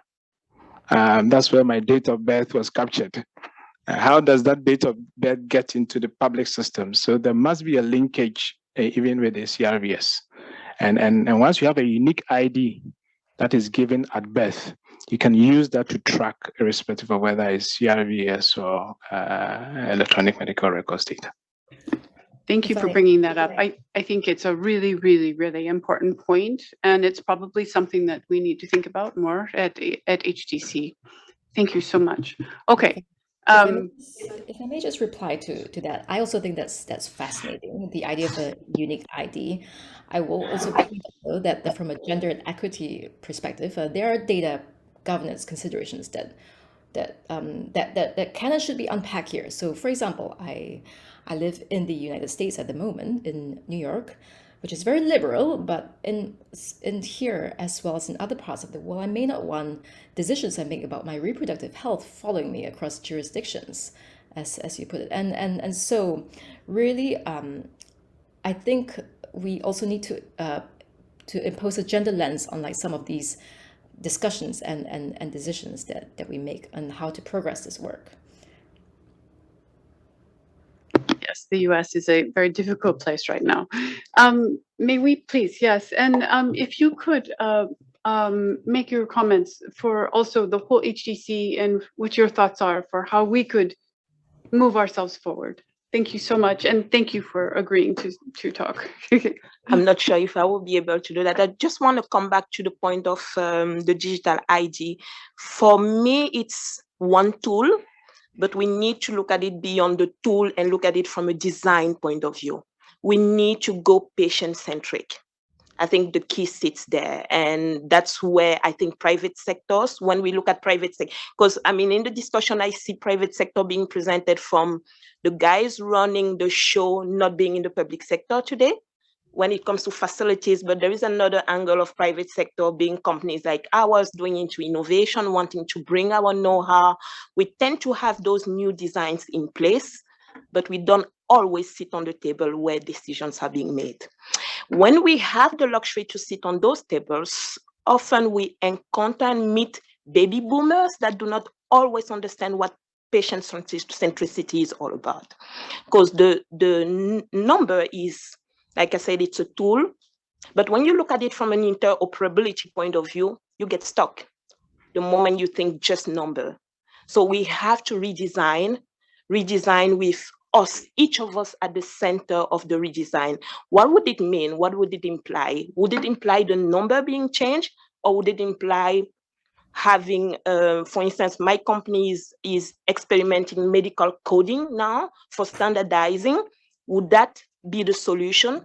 And if we go from a design point of view, I think then we're going to pick the tools that are needed so that the patient is at the center. The patient can go from one city to the other, or from one region to the other, because I think there are some regions in the world that are open to start experimenting on, if you move from one place to the other, that you get access to care. And getting that access means being able to see what your background in terms of healthcare, your medical record looked like. So wanted to touch on that. Final thing on the private sector. So thanks for the feedback, Serena, Sean, on the private sector. Craig and Mwenya know how we've been fighting to try to have a voice there. Trust is a big issue. That's what we've noticed. We work with few governments. My company, I know Rushika with Medtronic, they also work already with few governments, but we are not that far from 2030. If we want to make the progress, I mean, the public sector is doing amazing work. Each of the organizations are doing. We need other hands on the table. The Philips are there, the GEs are there, but I think we are almost all struggling as companies. How do we really add value? Where can we really add value? Yes, the incentive is different, but let's talk about it, because the help is needed. And especially from an innovation point of view, because I think we tremendously can shape new ways of approaching some of the gaps and the challenges that are sitting in many of the countries. Thank you. Oh, marvelous. Absolutely marvelous. So I think something takeaway for HDC on this then is, how do we facilitate a fora for private sector? That's a question. That is a question. Yes, please. Yes, please.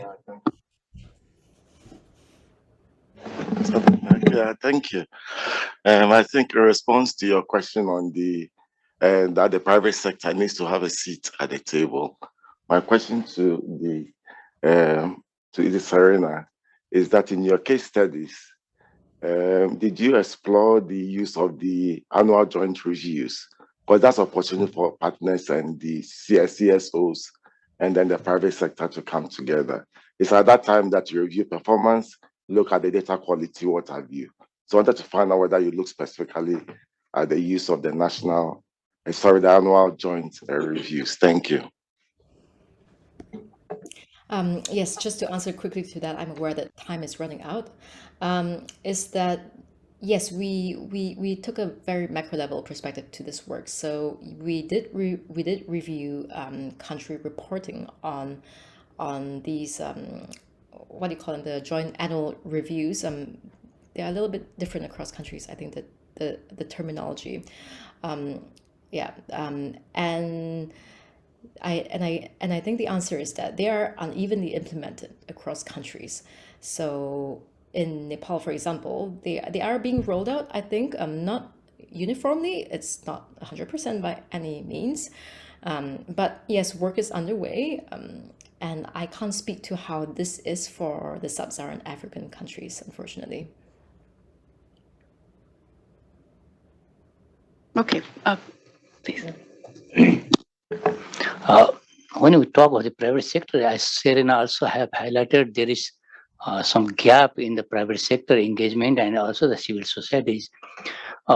So during these 2 days, not now, we can think of solution to that, how we can make engagement of the private sector and civil societies, because I saw in many countries that there is lack of trust to each other because government they have a threat power traditionally to them, and private sector they are quite defensive on all the matters. So they don't expose, and they keep hesitant for the transparent to the government.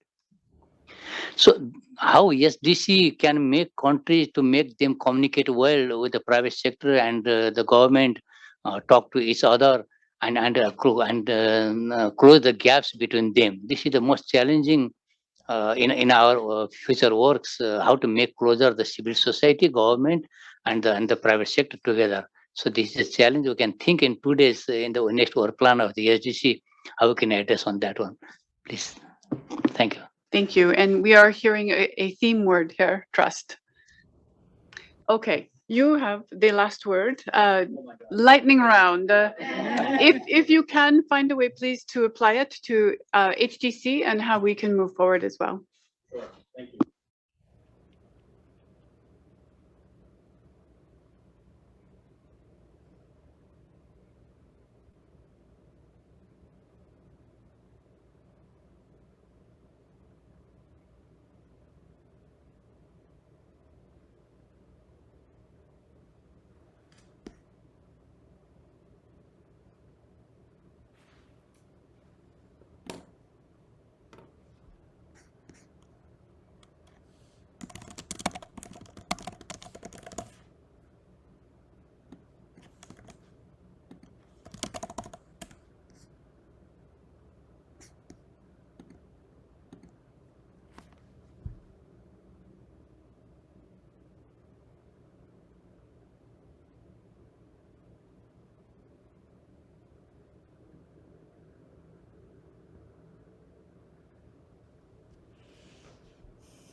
We're talking about health and bringing private sector and others at the table. I think we should also think of data for health, because we have CRVS, we have nutrition, agriculture. So how does that all come together for health, right? Climate will be another issue, but so I think that's something we should definitely challenge ourselves on how best we can do that, and that will involve not just the private sector, but other ministries and sectors at the country level as well. And building on your point from the lovely lady in yellow, the design aspect, I'm sorry, I'll learn your name. The design aspect is really key, and just kind of building on that, I want to refer to that as, I think, what is for HDC here, right? The not just patient architecture, but client architecture from birth to death. Where does the client move? What services are taken? And what does that architecture look like? Because we will have multiple systems, technologies that people will come across, digital unique IDs, CRVS systems, health systems.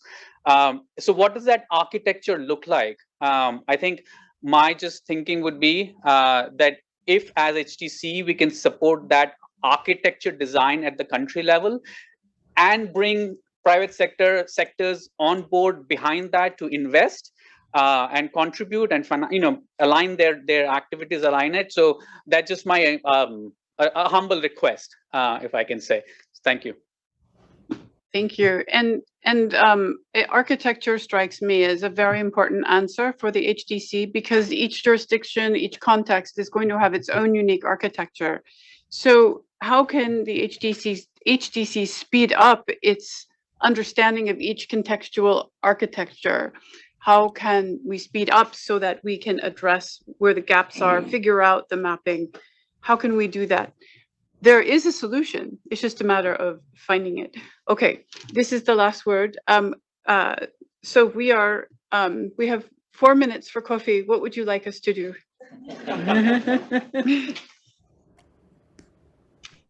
Passing it off to you, Greg. Thank you. And thank you all. What a really great conversation. And thank you so much for your bravery. Okay, thanks facilitators, and thanks also to Serena for presenting. It went into a lot more depth, Serena, to be honest, than I expected. I thought there was a lot more going to be discussion on the general HDC stuff, and it's refreshing because I think it reminds us how important quality work, when we commission it well, can be to informing discussions. So huge thanks to Serena and Nadej as well for helping with that. And I think it's so all the background documents are in your Google Drive. Please have a look at them. If you have comments, let us know. Have a coffee break. I suggest we're only 12 minutes late. I would suggest we have a coffee break till 11:30, if that's okay. We come back, but have a think over coffee break about some of the issues that we raised on behalf of the Secretariat on the kind of the key issues of the agenda. Let us know if you want things done differently in terms of the agenda, and also some of the questions that we posed as well, to keep them in mind. And I think session 2 is going to be really exciting, because we're going to hear a lot more about what it means to actually apply the HDC in a country, and hear from our Malawi colleagues as well. So thanks everyone. And I forgot to introduce, in terms of just logistics, the Secretariat, myself, Mwenya, Carolina, and Tashi as well, here for questions or help if you need it. The bathrooms are all the way that way. You'll come across them in the cafe, but there's coffee outside, and we reconvene at 11:30, if that's okay. But thank you. Thanks.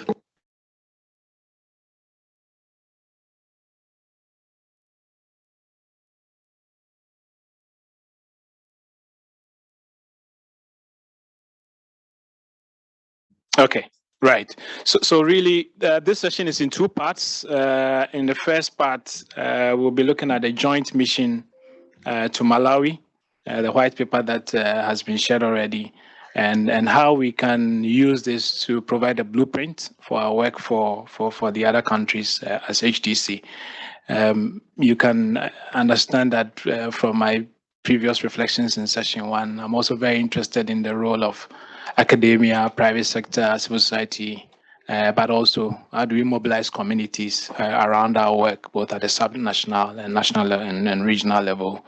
So we would have the presentations, but please feel free to reflect on these areas that I've already mentioned. My co-facilitator, Amos, is also here, and then we'll try to take all the feedback. Please also feel free to reflect on the questions that Craig did mention in the morning about some of the areas where we would really like your in-depth feedback on HDC's next steps and mission on.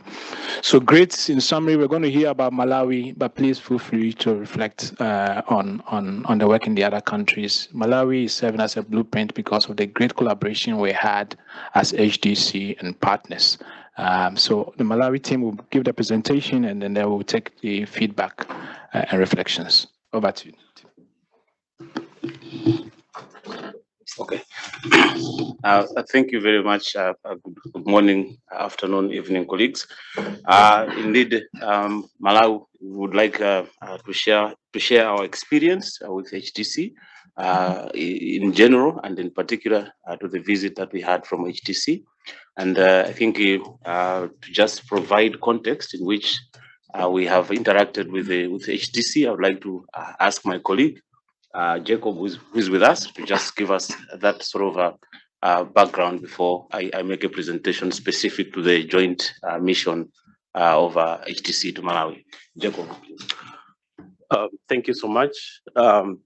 So I don't have a presentation. I'll just, just highlight a few contextual issues, before Amos presents. So in terms of, interacting with the HDC, some of the key, issues that we think have probably led to the success that we have experienced.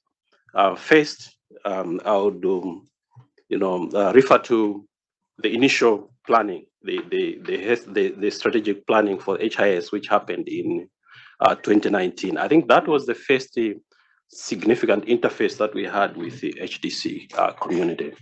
And the whole planning and coming up with the strategy was actually collaborative with all the key partners and key donors. And in addition to that, there was a lot of sharing and discussions around the priorities in the strategy. And I must say that that happened from a background of implementing a similar strategy, which wasn't very successful in terms of buying, and resources from partners. And this strategy, which we started implementing in 2018, it's actually expiring this year. Having done the collaborative planning and the prioritization and the costing, what also continued was regular engagement. So we did have prior to the HDC what we used to call the monitoring evaluation technical working groups, which are part of the government-wide structures that have been happening. But prior to the HDC, they weren't as frequent. So the HDC provided sort of the drive to make them more effective, and eventually the HDC was one of the main task groups within the government-wide M&E technical working groups. Then when digital health was coming, the drive was coming, that was also integrated within the HDC framework. Now, the regular interface that we're having with donors, helped us to sort of, get commitments, but also follow up on, on the allocation of those commitments, to the strategy, and that really helped us in terms of ensuring that we have timely technical assistance, going forward. We did have, a lot of commitments at the beginning of the strategy, but 2018, 2019, 2020, that's when COVID, came on board. We saw a lot of reallocation of resources, but the major pots of funding that was allocated to the strategy, continued, to be there. And just to highlight a few key interventions that we managed to implement, collaboratively with most of the key partners and key donors. Apart from the strategy itself, which was developed, collaboratively, we implemented the first, harmonized health facility assessment, which brought together WHO, World Bank, and resources from Global Fund. And then we also had a harmonized data quality assessment. That this was a countrywide, assessment that brought together resources from Global Fund and Gavi and USAID. And then from there, there was also, the COVID data systems, a lot of collaboration, from all the partners that were involved in the initial development of the strategy. And that continues to happen. Currently, I think one of the major projects that reflect that collaboration is the community health information systems. The development of that is being led by a local university, but we do have partners that are supporting that in terms of technical resources as well as financial resources. So basically, what we are seeing as key success issues was that regular engagement. I think there hasn't been a point where I would say we kind of stopped that. And also some of the key interventions where we've actually seen a reflection of that is the whole issue of interoperability. So we do have challenges in relation to the parallel systems that that have been highlighted here, and but there's a lot of discussion around how can we align. We haven't really gotten to a point where we say, okay, we have the answer, but at least we've seen some systems interoperating, and we've seen some components of interoperability being jointly developed amongst partners. The key challenge relates to some assistance that comes with short-term projects, and before you finalize the whole implementation, you have to get another partner to continue, and it becomes a challenge because most partners will have their own priorities. And I think the key opportunity that we've seen in last year, and I think which also probably led to the success that we saw in the mission, is that you are probably aware that we had a change of government, and what happened was the current government designated digitalization as a key enabler of the development agenda. So that brought a lot of awareness around digitalization and digital health, health data, and that has also helped us to pursue the initiatives of the Health Data Collaborative. I think I can stop there and revert back to Amos. Thank you. Thank you very much, Jacob.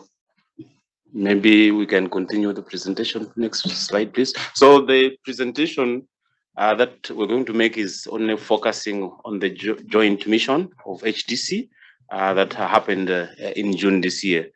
So in the presentation, we're also going to highlight, mostly we'll be looking at on the negative side of how we're failing to perform. But certainly we can also highlight the positives that are there. So please bear that with us. So we'll look at those issues. Can we move on to the next slide, please? Good. So the HDC joined us. I mean, came to visit us in June, and they particularly had two key areas of interest to look at, or rather assess CRVS progress as well as GIS activities in the country. Next slide, please. So they had one major expected outcome, which was to at least promote aligned and cohesive technical support to Malawi, so that we're able to expand these activities in CRVS and GIS. Next, please. So these were the objectives, exploring GIS, CRVS needs in the country, promoting alignment of partners and processes, and the need be also engaging new partners who could support CRVS and GIS, as well as also supporting digitization of the CRVS infrastructure. These were the objectives that were stated in the concept note that was provided us before the HDC came through to us. Next slide, please.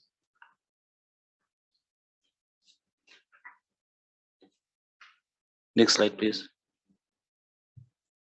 Good. So we'll now discuss the general observation. I think in terms of the planning, I think it was well done. There was quite constant communication between HDC and government. We would have discussions. There was also quite a well-articulated plan in terms of what exactly needed to be done. But I think one observation from our end was that it was too tight a schedule. I think there were so many things that they wanted to cover within a short period of time. Such that we ended up taking out some components in the program that we thought as a country would need, especially on the technical capacities relating to CRVS. I think they were taken out, understandably, because of the time. The other thing, of course, these are just observation. I think we did appreciate that the mission had a quite well informed about our successes, especially in the geo-referenced national population census data, but perhaps not so much on how far we had done at that stage in terms of a CRVS program. We thought when we took them around that some of the things they perhaps didn't expect that Malawi had reached that stage, but nonetheless, I think the discussions were still very fruitful in terms of picking up also some challenges in the process, which we're going to highlight. Next. Now, the other objectives, which we thought we really wanted, to have much more engagement with HDC, so that the objectives and the expectations would be realized. So, for instance, if you look at the two main objectives, which was looking at what are our priorities and needs, well, we thought perhaps we could have done better to help us, HDC and us as a country, that perhaps we should have thought about having an in-depth already assessment in country before HDC came. Looking at the CRVS assessment, there are tools that we could use. GIS, I think there are also tools that could have been used, so that when we are having these discussions, we are also guided in terms of where would exactly be the need. And the other issues that we actually did have time to think through is, or rather reflect upon, which I think has also already been discussed in the earlier presentations, was apart from the assessment tools for GIS and CRVS, these commitments of the signatories of the SDG 3 GAP, engagement, acceleration, alignment, and accountability. How do you measure that? How would we be able to say, okay, fine, our successes, as my colleague has stated, is was contributed by this much, so to speak, of engagement at what level, and this much of alignment and what level. Is it within the ministry or also at the partner level? Next, please. So the other observation was we really like the idea that in them assessing alignment or appreciating the alignment of partners to supporting the work in Malawi, in CRVS and GIS, we thought in the context of accountability, for instance, and even alignment, maybe Malawi, the government should have been part of the discussions that they had with the health donor group, because they actually contribute so much, and it would be important to have that sort of alignment. Why? I think they are coming in, gave us this time to reflect on a number of areas. How do we align? Is it government? Of course, certainly we did realize the challenges that are there within government structures in aligning activities, be it related to CRVS or GIS. But we would have loved if there was more discussion on how that is done, and hence also countries can sort of provide accountability input in the appreciation of the whole enterprise. Next, please. Good. So this is quite important. In fact, when the team came, we had so much expectations, and in fact, we thought there would be immediate commitments that they would do X, Y, Z, they would do this, that, and so on. And perhaps some may have, when they said, "Well, no, we will have to sit down. Let's write this. We'll provide feedback." Oh, people were perhaps didn't expect that. But I think this is something that we thought we should share with you. Next, please. Good. So, having said that, a few issues I think that we would like to share with you from the perspective of CRVS and National Identification System. For the National Identification System, so far we've managed to cover or to register about 90%, over 90% of all people aged 16 years and above.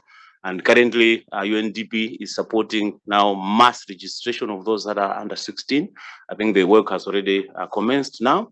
During the time of the visit, there was still some preparatory work towards that. And what we've also done is that the National Identification System is linked now to certain services, including, updating social service provisions, as well as also banking systems. And it was also linked to the CRVS, birth and death registration, so that we can have a dynamic population register. Next, please. So, in terms of the governance of CRVS, we have what we have. Okay, so in terms of the governance of National Registration and Identification System, which is a mandate of the National Registration Bureau, is that we have the Act that, of course, does provide the legislative framework for which the implementing agent National Registration Bureau operates within. But we have what is called a steering committee that comprises of ministers of finance, health, National Registration Bureau, as well as economic planning and development. But under specifically for CRVS, then we have a CRVS Technical Working Group, which is now co-chaired by the Ministry of Health, the National Registration Bureau, and the National Statistical Office. So this committee comprises of technical individuals within ministries and departments and agencies of government, as well as development partners and academic institutions and the civil, community, CSOs are also a part of that. Within the CRVS Technical Working Group, then we have a subject-specific committees. So there would be a committee responsible, for instance, for birth registration or medical certification of cause of death and so on and so forth. But then what we noticed was, and I think the mission had also picked up these remnant challenges that we're facing, that the ministry didn't seem to be a partner in the implementation of CRVS. So I think with the other partners, for instance, GGP, Vital Strategies, I think I noticed that we have a colleague here, they did help the ministry to actually take some role in CRVS, because most of the births, they actually occur within health facilities, so that all the program managers within the ministry are aware of CRVS and how we can maximize on birth registration and death registration. And so also they are aware of how they would report mortality statistics in line with the international standards for medical certification of cause of death. So this committee has led to significant improvement in the quality of medical certification of cause of death. So far that we have for the first time produced mortality statistics from CRVS system, and I would like to thank Dr. Doris Ma. I think she did help me. She did help us in analyzing the data using Anacode 3, and thanks so much for that. So we have a report based on that that shows the work that we've done. Next slide, please. So in terms of birth registration, we are registering all births in all public and private health facilities in the country. Then what we also have is community birth registration. This is now to register births that happen in the communities.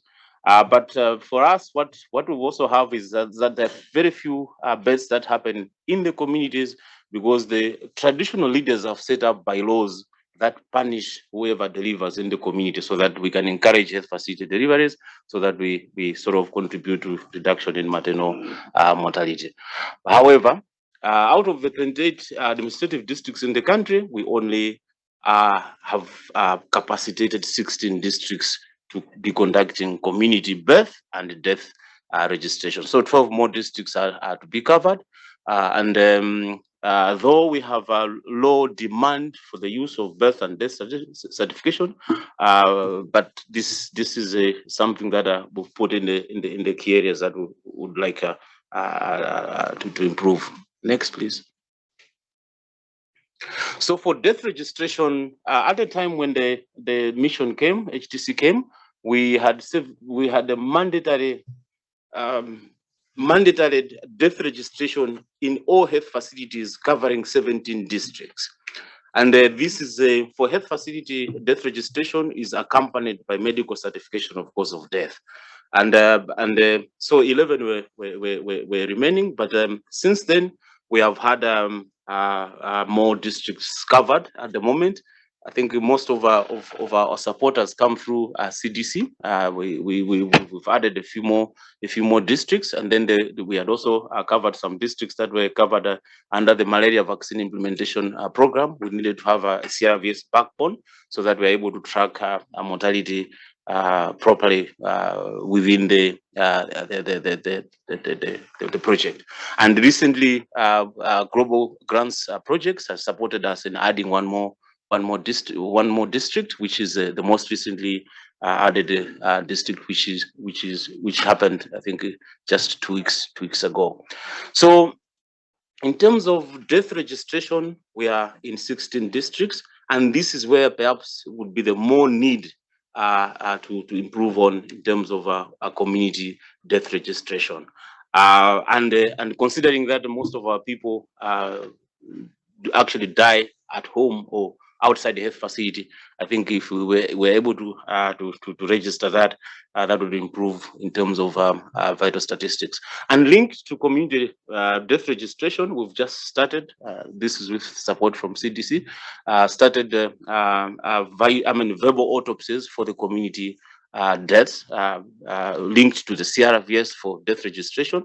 So we are in 2 pilot districts, and we're getting quite interesting statistics from there. Next, please. So, as I said, the quality of medical certification of cause of death has improved, and I think we would need to highlight the successes because of having a sustained IT infrastructure support. Because I think for us to be able to do birth and death registration, we would need that particular support, for which CDC has provided consistently, and I think that's been perhaps an area that it's really important to highlight. And in the next, please. Good. So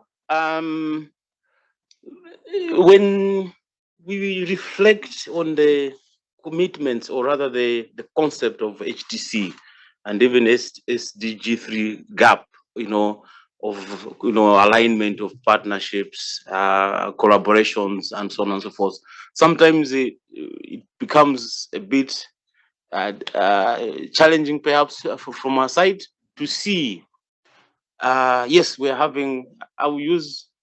Excuse if I make mistakes. I will use one partner that supports us. Maybe, for example, CDC, or I could use WHO.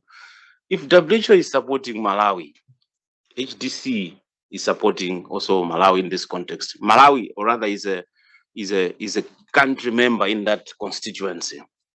Does it make any difference with other countries for which are not members of HDC, and yet WHO or CDC operates? I think what we would want seen is how would we be able to attribute our failures or our successes, but the partners don't feel bad that I've used that expression, but how would we see that we have value in the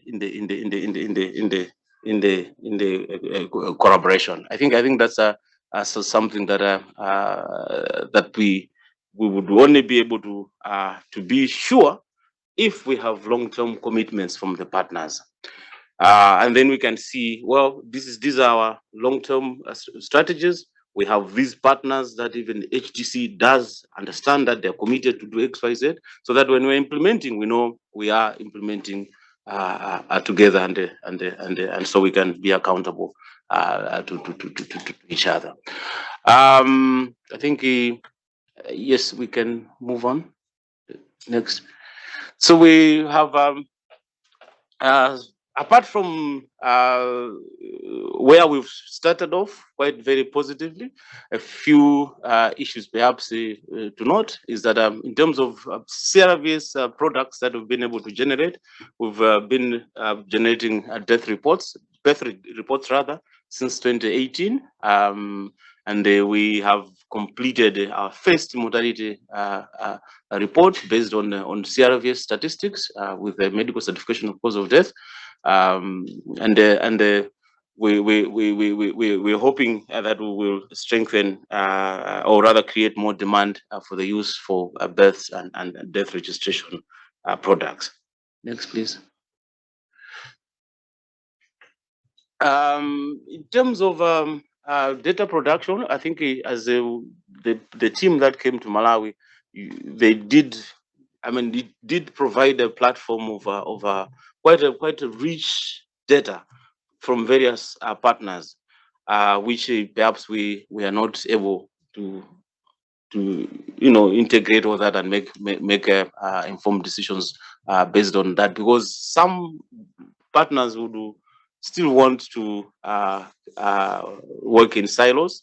and perhaps generate data that may not be interoperable with the other partners, and sometimes it may be difficult to share data. And I think this has been already shown by the assessment as presented by Serena Shom, and these are our issues that we really need to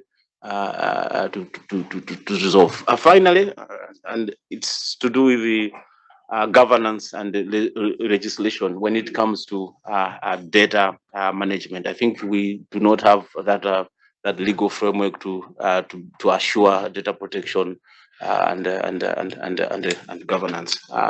Lastly, I think.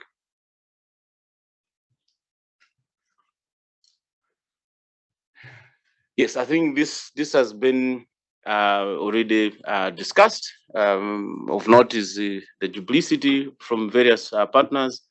Sometimes belabor us as a ministry, because then we have our human resource reporting, collecting the same data essentially, but reporting to various partners. And so, but we have, as Jacob has indicated, moved so much in bringing forth partners to one sort of framework, and the ministry has developed what we're calling one plan, one monitoring and evaluation framework, and one reporting framework from the ministry, so that we are able to align all our partners within that. Next, please. Good. So, partners, what do we think? What does Malawi think you should do if you are to come to Malawi? Where where are our priorities with respect to CRVS and GIS? I think since we started implementing CRVS, especially in 2015, we haven't had a serious comprehensive assessment, which would guide us in terms of where would we put more investments, or where would just minor technical support would help us get a greater good in. The other thing is conducting a midterm review for the National Registration Bureau's strategic plan. And then currently, as Jacob had indicated, the current HIS strategy is coming to end this year. And I think we sometimes, though we have some, sort of governance structures, some minor, not minor, but supporting the regular meetings of these can actually bring forth more good. Next, please. So the other priority area is the improvement of universal access to birth and death registration, which could be georeference, for instance, the use of our community birth and death registration, linking them to health service provision like immunization and so on, and improving on mandatory death registration to cover all community as well as the health facilities. And in terms of mortality statistics for decision making, especially from community deaths, expanding on verbal autopsy implementation to eight more districts. Of course, there's already a commitment towards this, partially though, of course, from our partner that CDC, I think. Thanks. Next, please. Good. So the other one is now capacity to produce quality data. I think we would need sometimes some reviews to see, are we really doing it the way how everyone else is expected or expects us to do. Next, please. Good. So a few observations, but perhaps these have already been discussed before, so we can skip. But of note is what we think or expect from HDC with respect to alignment is we must know. Would like to know what HDC is collaborating with which partners, for what, for which priorities. Would like to know, be it at global level, regional, even in country. Would like to know, because what we've noticed is that there's been an issue of trust some partners have, none of them are in this room, by the way, but sometimes they would, I'm serious. So sometimes they would report that they have done things for which they just went to a meeting to attend. So if the WHO has done X, Y, Z, we invite partners, those that are not here included, then they would report we've done X, Y, Z, and so on. So when WHO hears that, they would say, is it this, what they're reporting is what we did, sort of. So when we as governments know what is there, we can actually be the reference point that no, this came from X, Y, Z. So the component of accountability is not only from HDC's perspective, but even from the countries that we can say, yes, this is it. No, maybe this is not as is highlighted. Next, please. Thank you very much. Very much. Thank you. Very, very insightful discussions. You know, as I listening through, I think the objective of this session is not to make us experts in Malawi's CRVS and GIS. It's really to use this as a prototype where we can reflect on our way of work as HDC. So we're going to have some key discussions. Please feel free to share your reflections, especially. Sorry, I was. Right. Okay, please go ahead. Okay, and I'll try to speak quickly. Amos has said a great deal, and I just want to first, I'm Rachel Snow from UNFPA, and I had the privilege of being on the Malawi mission. And allow me first just to acknowledge the many excellent suggestions about how to make it better. Really helpful, and that kind of concrete and trusting exchange is really valuable. I wanted to make just a few points. Complementing the points that have already been made. And one of them alludes to the last conversation we had before the tea break. And somebody mentioned, well, you know, there's more sectors than health that matter to all of our efforts here. And I want to highlight that I think that was an important aspect of the Malawi mission. You know, UNFPA has really been active in SDG GAP, a little less in HDC.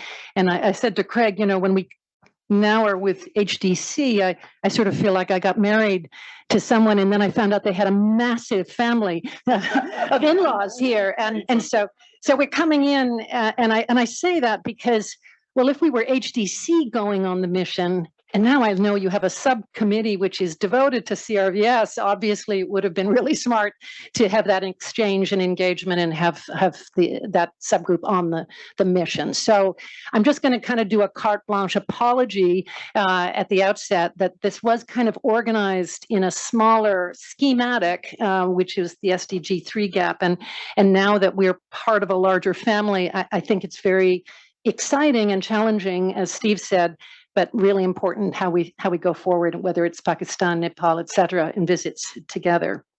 But one value of that, again, extending to the multi-sectoral dimension of this, is UNFPA's engagement with Malawi has been more on National Statistics Office, sharing the work on census, and then the National Registration Bureau working on CRVS. And so actually coming in and now working with the Ministry of Health was a little bit new for us.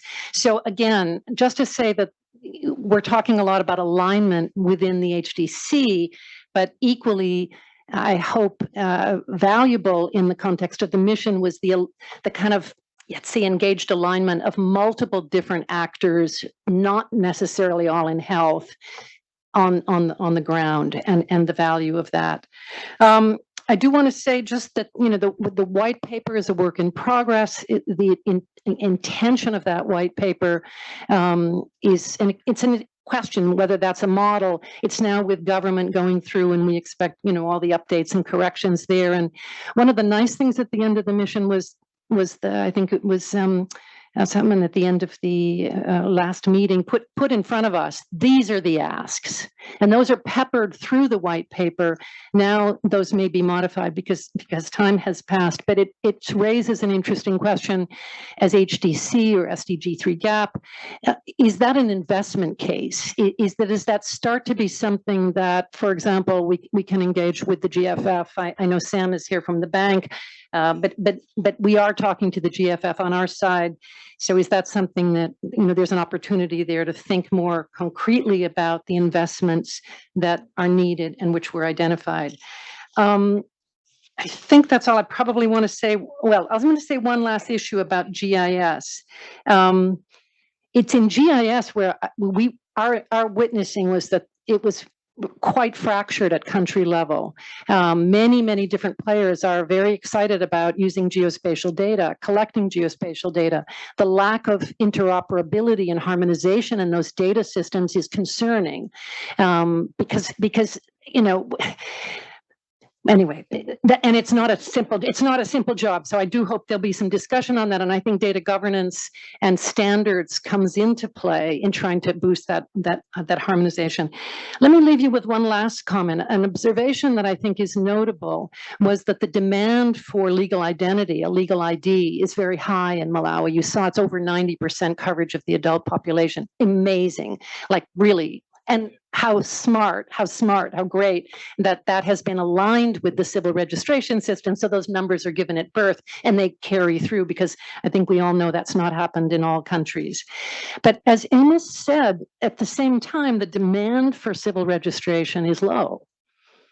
And so there were some very useful conversations about, how maybe to work with the education sector, and some examples from South Africa, how it's been tied to social welfare commitments. So again, moving out of the health sector, but thinking about how incentive systems can be linked, where birth registration then enables certain social resources and hence to try and boost demand. But I think the whole conversation about whether a joint mission is a model for going forward is I think that's the point of the conversation today. I mean, we're very enthusiastic, but with all the lessons learned from Amos, his points today, we look to hear how others feel about that as well. Over. No, this is really insightful. So I see that we're already running behind schedule. We've already hopped into the second phase of our session 2, but I think it's important that we have reflections on what has been shared. So first, mainly on the process-related reflections and also on the content. But please, if it's possible, also please chime in on what does this mean for HDC way of working in terms of how we can scale our partnerships in other countries, and how we can also, do more where we are currently working. Yes, please. That one. Okay. Hi. Oh, this is weird because now I'm like speaking there and you're over there. Hi, I'm Deborah Jackson. Actually co-chair of the CRVS committee. Asa was on the mission. She was. Okay, so Asa is the co-chair, or was the co-chair. So the CRVS working group was actually there as represented by Asa. A little background on all. I'm really excited to hear about the ministry, the National Statistics Office, the Bureau of Registration. This is something that really HDC through Sam and Annika Schneider and UNICEF sort of started with CRVS as part of the HDC. And when Asa came in and Craig came in and Wenya and there was this rejuvenation, I think there was a great emphasis on CRVS. And so there was some work that we did, and now I think it's really coming to fruit. Doris and Remy have I'll talk about it later, some guidance that they're using. And as I recall, and when you can make comment on this, you were asking countries, what do you want from HDC? And the two top priorities that were given were GIS and CRVS. So then Malawi came to the CRVS working group meeting to present, this is what we want. And then from there, Asa and Wenya started this whole process of mission. So, and what I loved hearing, and so what this is both a comment and a question, Amos, is that you talked about, WHO and Asa and Doris, You talked about vital strategies. You talked about CDC. UNICEF was clearly involved. UNFPA was involved. Obviously GFF can be involved, and that's really for me what HDC is about. So that and you say, well, what's HDC going to do? HDC is just a way to call people together. And if we were in a different country, it might be a different set of players. That CDC is very involved and has money. Don't ask me where Asa was getting her money. She was always very a bit close to the chest on that. But I think that's the exciting thing about HDC. And I wondered, your comments on that, as you said that there does need to be more coordination, but isn't it our parts to give these little bits and pieces and try to make them? And so how could we do that better? The mission was one way to bring people together, but how do we do that better? Shall we take an additional question, please? Yes. Hello, Karine from Gavi. Of course, vaccination has to come into that discussion, isn't it? Malawi has 95% of the children reported as vaccinated with Penta-1. So at 6 weeks of life, 95% of the children are reached by the healthcare system. There's been collaboration between UNICEF and Gavi and the University of Oslo. Malawi, I think, is on the HIS too. There is a birth notification app that exists. Why it's not even non-mention of, 95% of the children being reached? How come there is no yet link with the CRVS? So honestly, there is practical things that exist where partners have put funding into it and time. So now how to spread the word, and how to make sure not just Malawi benefit of this kind of simple technical solution to progress on the CRVS issue. So please, I guess because you were quite generic in the presentation, I think you were quite soft and just mentioned partner. You were not very specific, but I think, we are here to find solutions. Solution will come only, if we have concrete information. And, let's mention key steps. Immunization program is a key player, and we have wrote paper on this, and they can really contribute to the CRVS agenda. Right. And just to finish, because of course, as working as Gavi, I have to speak about all the children, and CRVS cannot account for all the children in the country. So it's why I think GIS can come in to account also all the children that are not entitled to an identity, all the missed children as well. So I think we should not, when there is a focus on CRVS, we should also account for the children that are not from that country, who completely excluded. And I think is where GIS can help with the identification of the missettlement and all of that. And it should be linked together. We cannot left some children out. Thank you. Oh, thank you. Please remember to just give us your name before you give your submission. Yes, we'll take two more and then we'll take another round. I see a lot of hands. Please make it very brief. Great presentation and great exchange. Now, my name is Hendrik from the SDG Global Action Plan Secretariat, also here, housed here at WHO, and of course, very glad to be supporting that process and to have had this joint mission, HDC, SDG GAP, and you heard already sort of how these processes are coming together. Just wanted to provide for the benefit of everyone a bit of background. So on the SDG Global Action Plan is basically this joint commitment of 13 multilateral agencies. It's very much an improvement platform for how the multilateral agencies support countries in achieving the health-related SDGs. And one of the areas, so-called accelerator, is data and digital health. And that is the focus here. But it's really meant to be a learning process. Right. And that's why these exchanges are so valuable. How can we do it better? How does it better support the countries? Because there's a clear recognition. The SDGs need to be achieved by the countries, and the multilateral partners are in the supporting role. Just on the concrete question also on how do you measure this alignment, which Amos raised on the Engage, Align account. So what we rolled out last year was a questionnaire which goes to the governments to basically rate how well the agencies are aligning and how well with national priorities and how well they're collaborating. And I think Craig referred to that in the heat map in his earlier presentation. And in addition to that sort of simple rating, basically turning it around a bit, empowering governments to provide feedback to the multilateral partners and the other partners. We know often it's the other way around, the rating. So in a way, opening this and then also allowing for concrete suggestions to be made. And of course, what you're suggesting today are all very important elements. So very happy to explore that further. Right. So Henrik, I think yours is a comment. Yes. Okay. Okay. All right. So Pam, we'll come to you last. Let's get some responses and then we'll take the last batch of feedback. Yes. Amos, please. Yes. Thank you very much. I think I may have missed out what the question. So Deborah, yes. Just.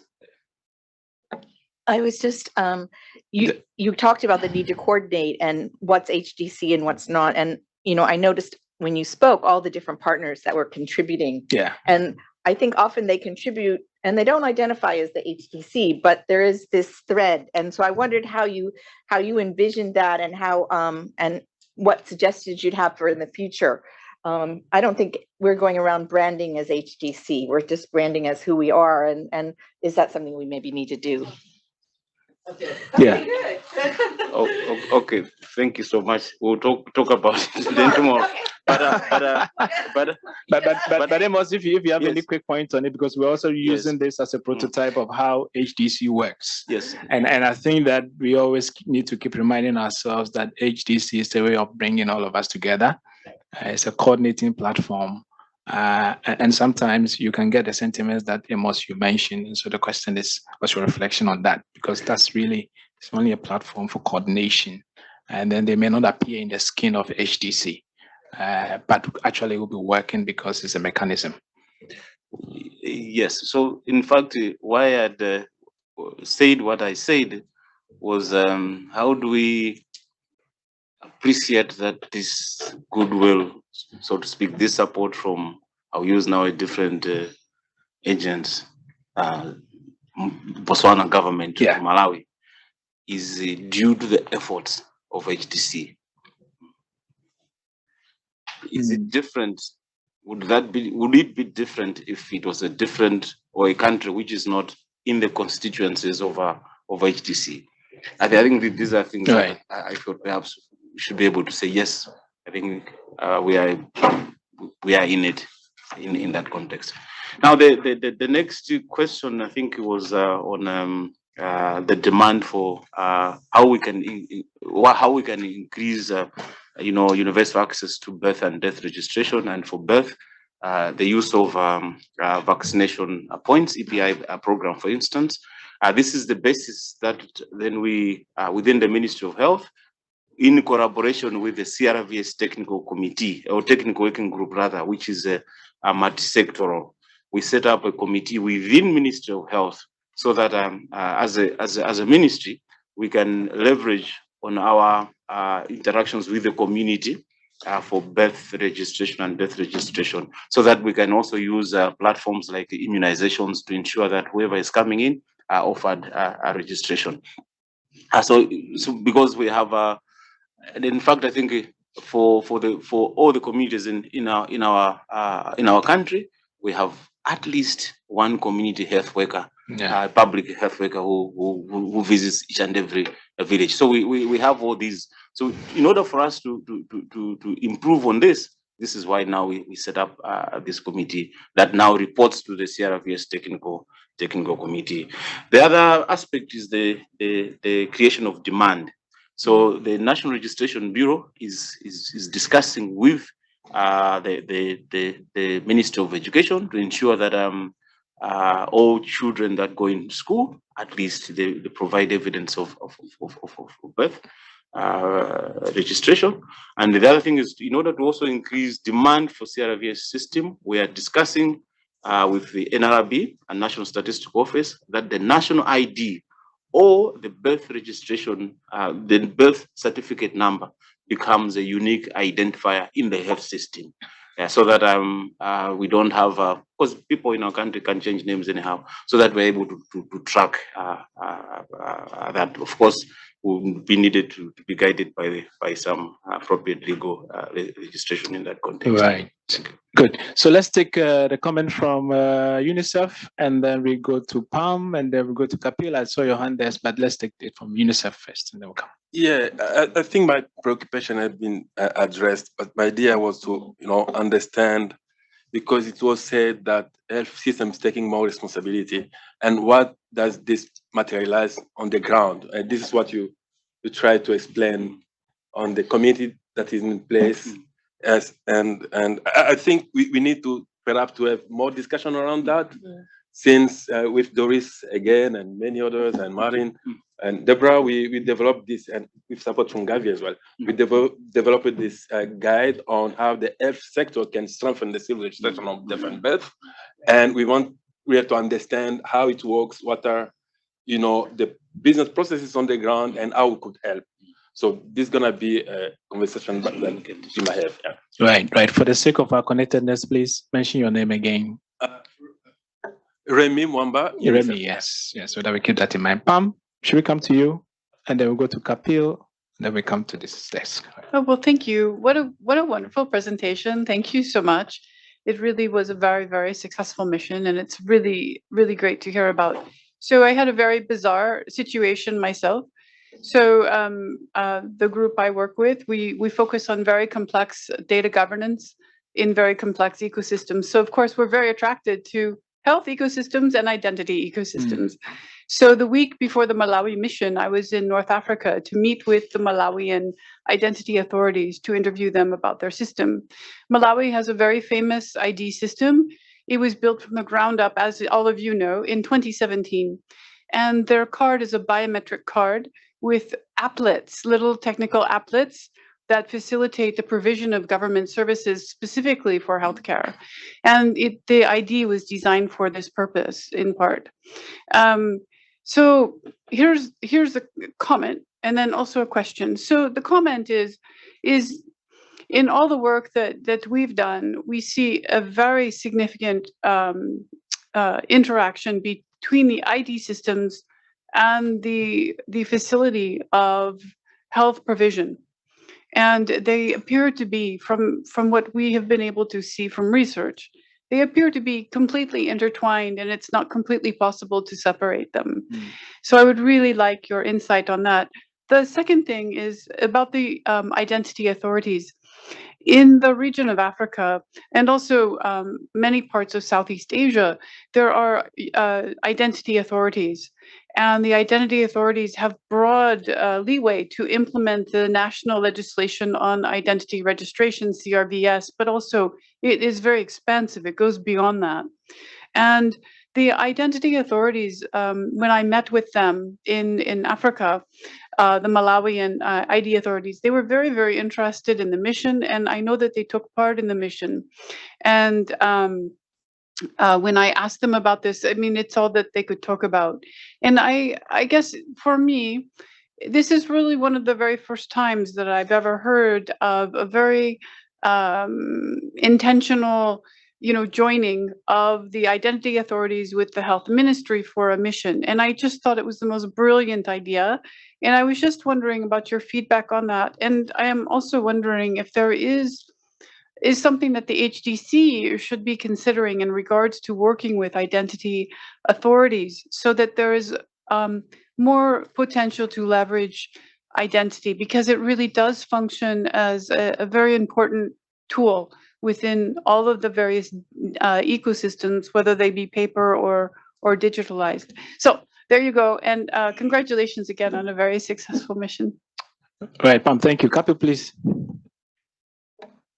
I am Pawan. Kapil could not come. Sorry for that. I'm Pawan from WHO Context, Nepal. Just one interesting fact about the Malawi. My colleague from Malawi, he may not aware of that one. In 2006, Nepal was developing the National Health Information System National Strategy.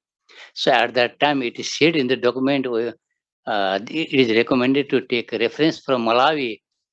Some software was also quoted over there to take from Malawi. So I assume Malawi as a champion and pioneer in the health information system. This is good to have observed this observation from the Malawi.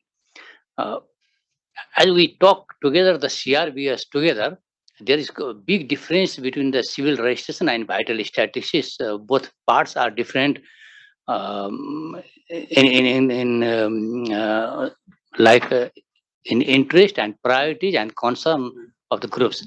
Civil registration that have implication on investigation, legal, and some other political issues are there. We are more interested on the vital statistics.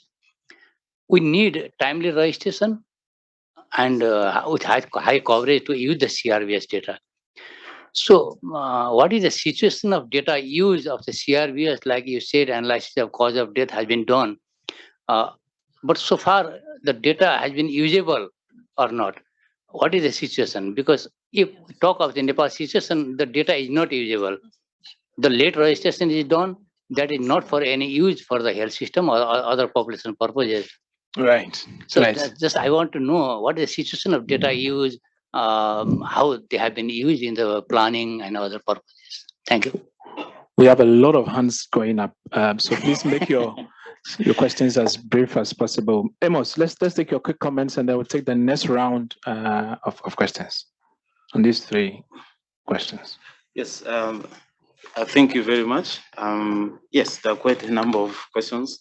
If I miss out, please do let me know. I think Pam did talk about what are our insights in terms of integration of CRVS and national ID within the health sector. So what we are doing now is we're doing a pilot phase where government has identified a border district with one of our neighbors, because the district of course did submit a request, which we want to learn on how we can be using the national ID number as a unique identifier in accessing health services. Of course, that would not prevent people from accessing health services, but that would be, that would sort of encourage people to register both for birth and for death registration. As I've said, that we've now started mass birth registration for those that are under 16 that were not covered, and the district that we're doing the pilot has also been covered, so that we can learn from them. Now, then I'm not sure. I think I've covered that. Then the other comment that I need to make is that our implementing agent for CRVS is the same implementing agent for national ID. So the National Registration Act mandates this National Registration Bureau to do both identification as well as CRVS. So that's what civil registration. So what we've done in the context of CRVS implementation, then we've brought in all partners, including government agencies. So Ministry of Health, certainly they would generate some of the statistics as well, also need to use the vital statistics from CRVS. Then we have our Ministry of Economic Planning and Development. Then we have Ministry of Finance in there. Then the National Statistical Office is a department within the Ministry of Economic Planning and Development. Now, I would like to link this to the question about data use. Now, for Malawi, the official statistics are supposed to be generated by the National Statistical Office. However, we have various sources where still data can be generated, and so on and so forth. Now, the engagement of the National Statistical Office in CRVS is such that, one, they are a co-chair of the CRVS Technical Working Group. So they are part of the process of CRVS, including even the generation of the vital statistics. Now, when we were writing our first report on modality statistics, using Anacode 3, of course, and Anaconda, we engaged them. They were part of the team that we developed, or rather generated the statistics that are now part of the report that we ever used. Now, the first official report for death just came out this year. So in terms of how that is being used, can be questionable. However, the Ministry of Health, when they were presented with this, they have now taken it to inform it in the development of the next health sector strategic plan. Right. So they have requested for the data, and now they're looking at it and in terms of how they can respond. I mean, address, use that in planning. Now for birth registration, I think in terms of use, I may not at this point be able to say who has used it. However, we generate the reports, we share that with the partners, including I mean, we share that with the CRVS partners. Yeah, but we've never done any assessment to see who is using it. Obviously, there's a lot of interest in this section. We'll spend a few more minutes here. I already have 4 hands up. Please, let's keep reflecting on the broader picture beyond CRVS. We're looking at the health information systems, and we've actually broadened the discussion now to national databases that enable health. So let's take your comments, please. Maybe before you the comment made was the visit looked at CRVS and GIS. Yeah. So within the CRVS system, we have we are able to track certain how best do I describe it?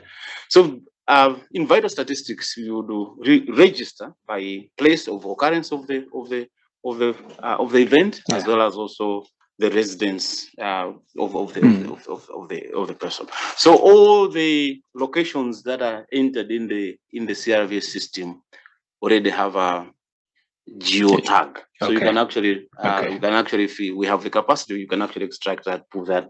Right, and map it. Great. Please, let's take your comment, short intro, and then please go ahead. Okay. My name is Vidya. I'm with USAID, and I co-chair the Data and Digital Governance Working Group. First off, I want to kind of apologize for belaboring a point because I'm going to echo much of what Pam asked. So when you're talking about the national ID in Malawi, as Pam mentioned, many of us have been watching this because the rollout sounds like it was a very incredible, intensive effort. And has done a fantastic job of getting just such a significant portion of the population on board. Coming from the data governance perspective, I wanted to get your thoughts on, I guess, what the conversation was about including health and other social sector data in the same national ID. So coming from the US, where we use our social security number as kind of a proxy UID, it's used for finances, for bank accounts, for taxes, as well as our health services. It has not gone well. In recent years, there have been so many data breaches that it really highlights the potential risk of having one ID that is linked to so much of our data, especially when it comes to sensitive data. So there have been a lot of conversations, obviously not in the US, but in general about how we should deal with unique identifiers, whether there should just be a national ID or one for social services, whether that's just health or other services that are associated with health. And so I'm curious to know how the conversations went and what your experiences look like so far. And just one very quick minor clarification on CRVS.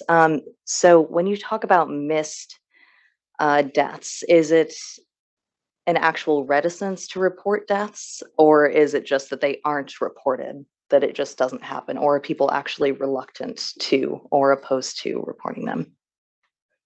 Thanks. Let's take your comment. Yes, please. Maybe just your name and your organization first. Yeah. My name is Letitia Walters from the CSR South Africa. I'm an alternate chair on the research, academia, and technical networks with Chris and Pam. So first, thanks, Amos. Very awesome recommendations and your openness, much appreciated. Maybe just also a general comment, what seemed to be coming out, and it has been mentioned, but I just want to underscore that the understanding that when we deal with health, that, and I think this general for HDC and everyone, that we cannot just, when we look at data, it's so interrelated, and when we do come into country, to just talk to the ministries of health is probably not such a great idea. And in terms of the social determinants of health, it is fully integrated if we really want to have impact.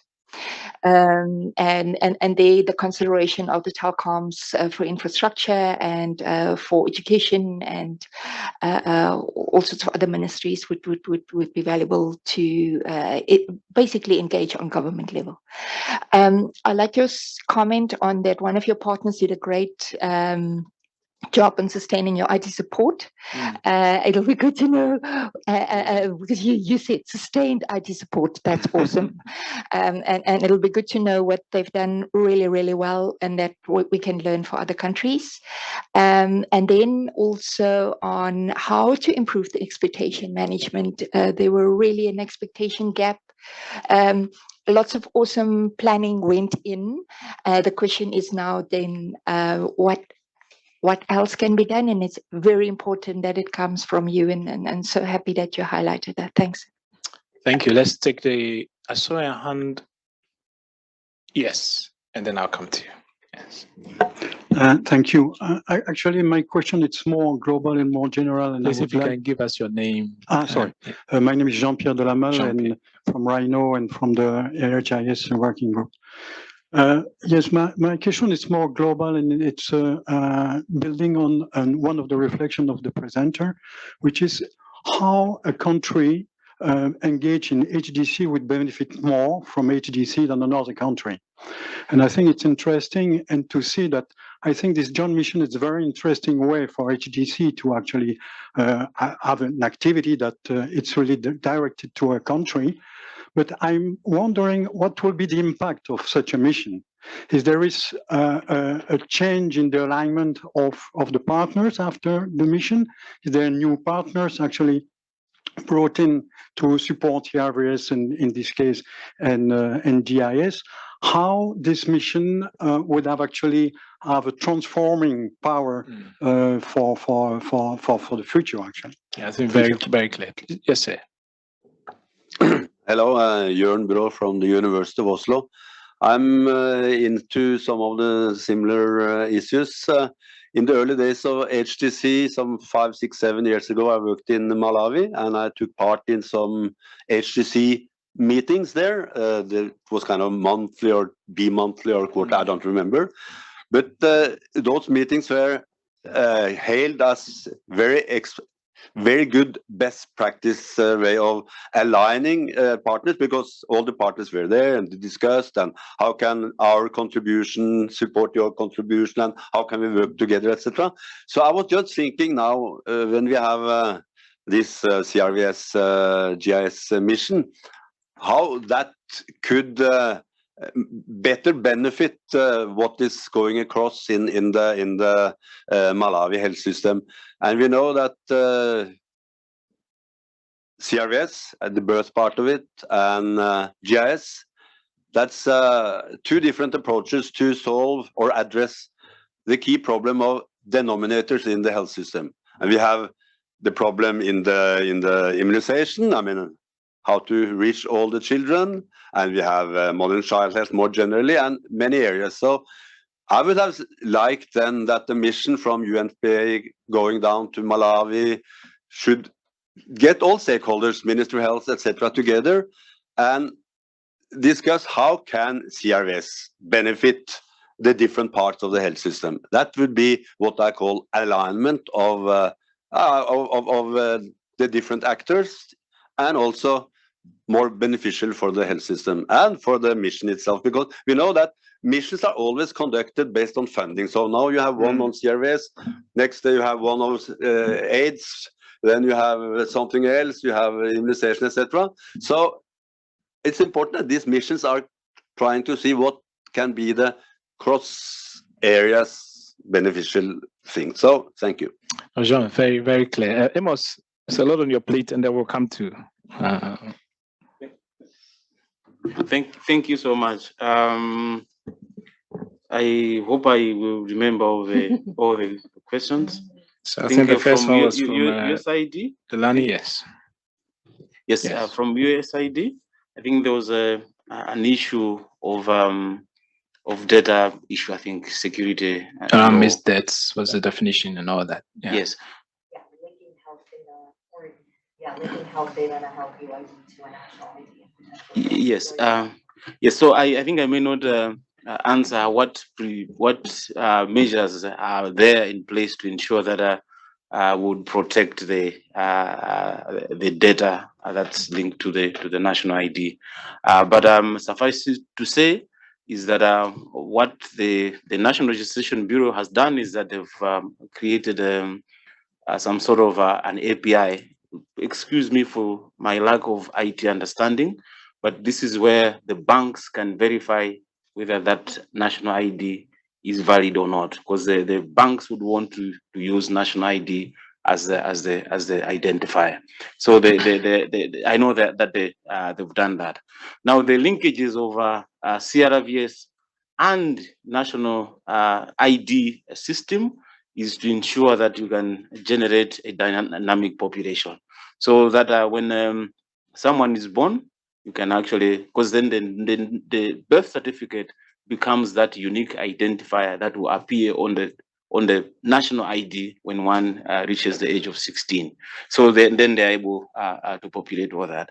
But in terms of the security of that, I may not recall any discussions because I don't work directly in the National Registration Bureau. Now, then there was a question about missed death registration. I'm not sure if I understand, but so in our country, because, okay, for the way how designed the birth and death registration is to have platforms for registration of these events when they've occurred in a health facility and they've occurred outside the health facility.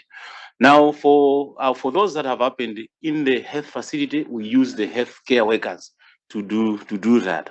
And now I can digress. But anyway, this is what they would. Now, for the community birth registration and death registration, now we use the traditional heads. So they act on behalf of the national registration as the civil registrars.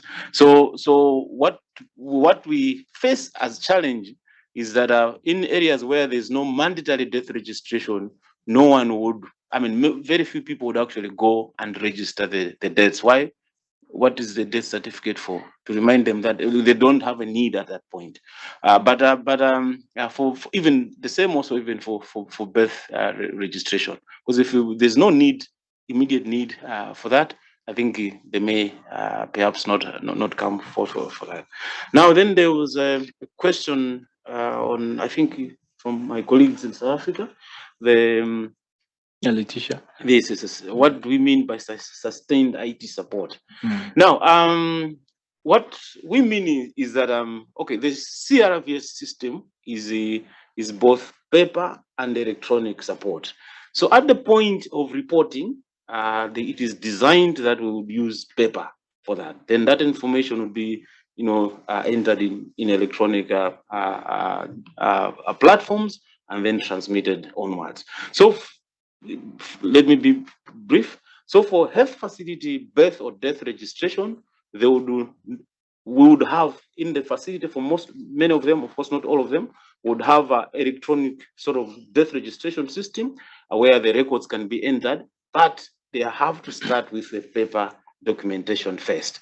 So when I say the sustained IT support is that one, we are able to have these IT infrastructure, both at the facilities as well as also nationally that is supported, be it the servers, be it the gadgets that we use and so on and so forth.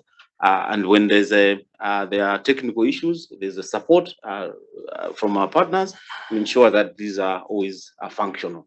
One, and two, we have over the time we have evolved in terms of the redesigning the software the system, so that we perhaps don't at this stage, I mean, in the future, still rely on the original design. I think now we are now having what is called the centralized CRVS system that will, of course, also be linked to the national registration system. But the beauty is that you can use any electronic devices so long as you have a unique password to access that. So that should improve in terms of electronic birth and death registration. So that support to have evolved all this over the years is what is being sustained from our partners. Right. That's a question. Then the last one, I think, from South Africa was expectation management.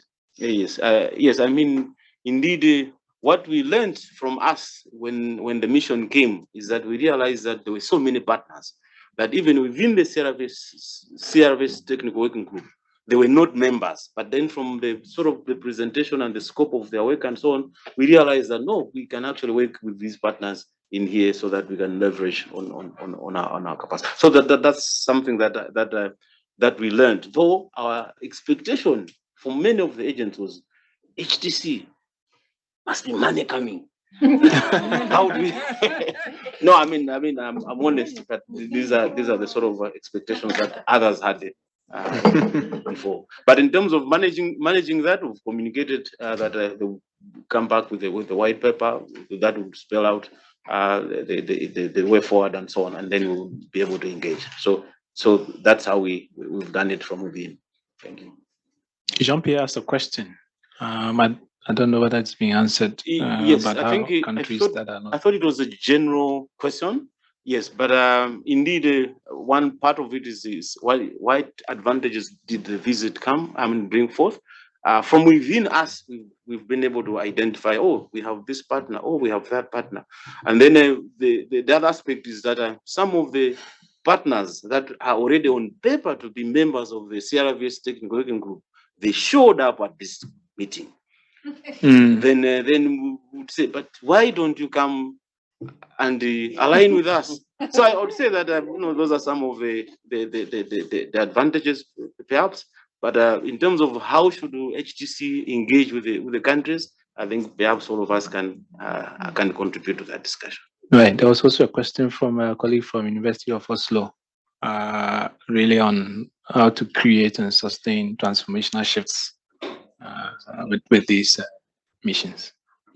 Sorry, I think I may have, because I was just. Do you want to rephrase it again? Rephrase the question, please. That's my understanding was how these can really. The key issue is how could we ideally make the CRVS and the GIS expedition to Malawi better distributed and used by other actors across the health system. Yeah. By taking the example from how HDC started in Malawi with this joint meeting. Yeah. Yeah. Yes. So I think Dr. Rachel would agree with me is that during the stakeholders forum, we had quite a number of partners presenting on GIS activities that they are implementing in the country. But what was obvious was that there wasn't some sort of governance structure to see how we can tap that and ensure that we all report into one sort of platform. I may perhaps ask Jacob if he has. Jacob, you want to chime in? We haven't forgotten about online audience, but just to request if it's possible to take 15 minutes of your lunch break so that we can round up firmly on this. So let me take your comment and then we'll go. Wenya, do we have some online questions? Not yet. Okay. Jacob one. Jacob, you want to say anything? Please go ahead. Yeah. So in terms of using the engagement that we had in the HDC to strengthen the use of the GIS, I would say that even the HIS strategy is focused on strengthening the use, and most of the subgroups within the M&D framework, are focused on how do we transform the data that we get, to strengthen, evidence-based implementation in the health sector. And so the GIS and the civil registration aspects are not, in our case, are not entirely, standing alone, but they are really linked, to what is going on in the health sector. So even as we look at the interaction within those forums, the CRVS and GIS is part of that. Right. So basically, I think what we should be reflecting on is how do we, integrate that into the mainstream discussion that is already going on, and so make sure that we push the same agenda. Yeah, excellent. Please, let's take your comment or question. Yes. Yeah, just a couple of observations. I mean, I would love to follow up on the question of unique identifiers being risky. I do think it's a bigger and important follow-up, but I can just say more from a population data perspective, working with more than 130 countries as we do, this is a big move. The big move is towards registry-based census. The big move is to try and replicate what much of Northern Europe has, where they don't even run a census anymore, but of course are collecting data, unified by a unique identifier. And I know that's not the case in the United States. I'm American also, but it's an important, we did hold a meeting, now it's about 18 months ago on issues of data governance that are unique to the population data sector, because the ID, the fear of loss of privacy are very serious. So I do think it's a bigger and an important conversation to follow up. But I did want to speak to our colleague from Oslo, because again, coming at it from a more population data side, a challenge from us, from our perspective, was we've got a great NSO that's done an amazing census that's all geo-referenced, but it doesn't seem very linked to the civil registration system in some ways. And there were some issues of data flow that I'm not going to go into details back to the NSO to create the vital statistics. And I think a reminder for us was, this is a bigger data architecture discussion than the health sector. It's a bigger data, and the population data, the denominators, as you say, we need both census and civil registration. Absolutely. And we need a population registry. And those become, in a way, mutually reinforcing and cross checks for quality and coverage. And then, there's some other dimensions. But I thank you so much to Amos and colleagues for the follow up. Yes, thank you. Wanya, please. Right.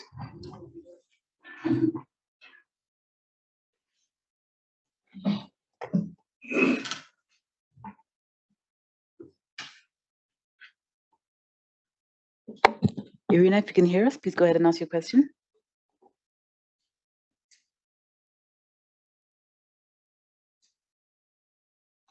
Silence.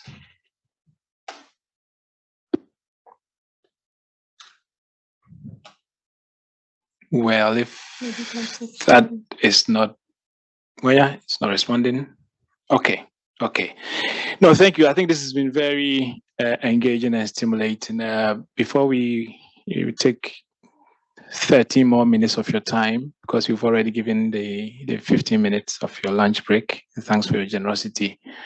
Some cross-cutting themes are coming out. I think it's clear that the HDC way of working going forward could be much more impactful if we work with national ID authorities that are really leveraging on the use of unique identifiers, and how that can be linked to social and financial services, so that you create more utility beyond using it for health. The more people use it, the better the quality, and the more you don't have to go out with sensors to update that. So I think it's clear that going forward, as HDC, we have to explore how we work with national ID authorities. I think the second clear cross-cutting message that is coming across is how HDC works, which is a bit different from the usual groups that we know.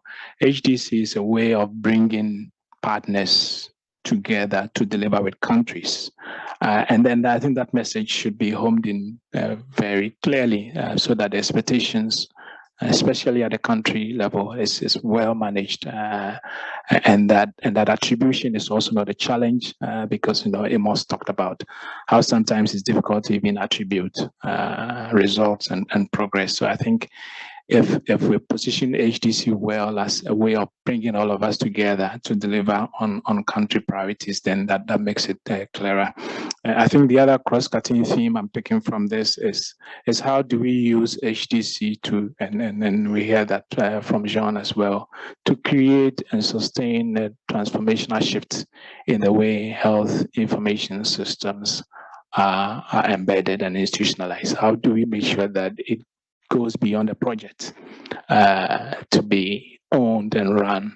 So we rather create a shift and let the system keep running with strong country ownership. And that helps us to deep dive into the next discussion on really scaling and country impact. So over to you, Mwenya, for a discussion on that.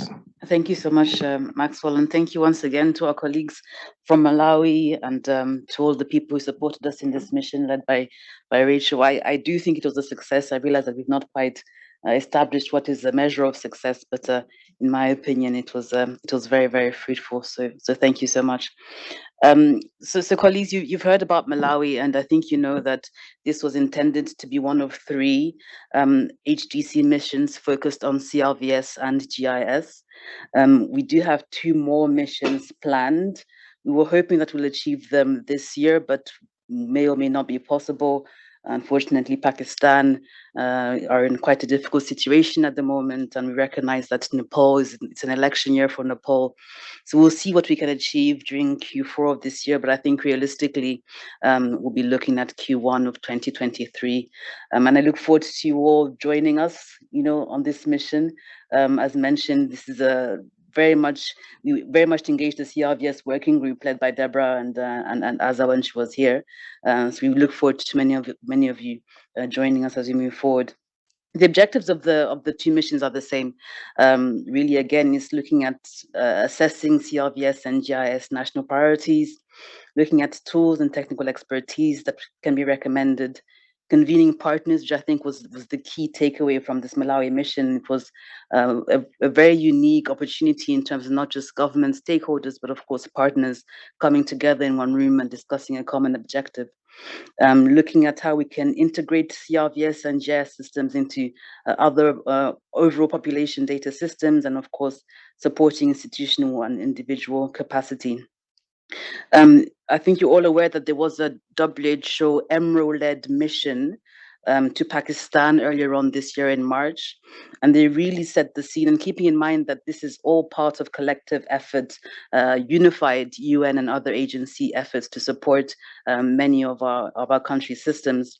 But a lot of the scene was set back in March by WHO EMRO, and I think we do have our EMRO office online, and we thank them for their efforts and for their leadership. So Pakistan will really be more of a follow-up. I think we don't need to do a new assessment. We've done an assessment already. Not just WHO, but other organizations, have done their own versions of assessments in the situation in the country. So really here, we look forward to implementing some of the recommendations that were established and discussed with the government of Pakistan, and seeing how we can move forward in that regard. I think it's worth mentioning that similarly with Malawi, we had this discussion back and forth with Craig and Steve and the team on whether there should be a part 2 of this mission. We've done it once.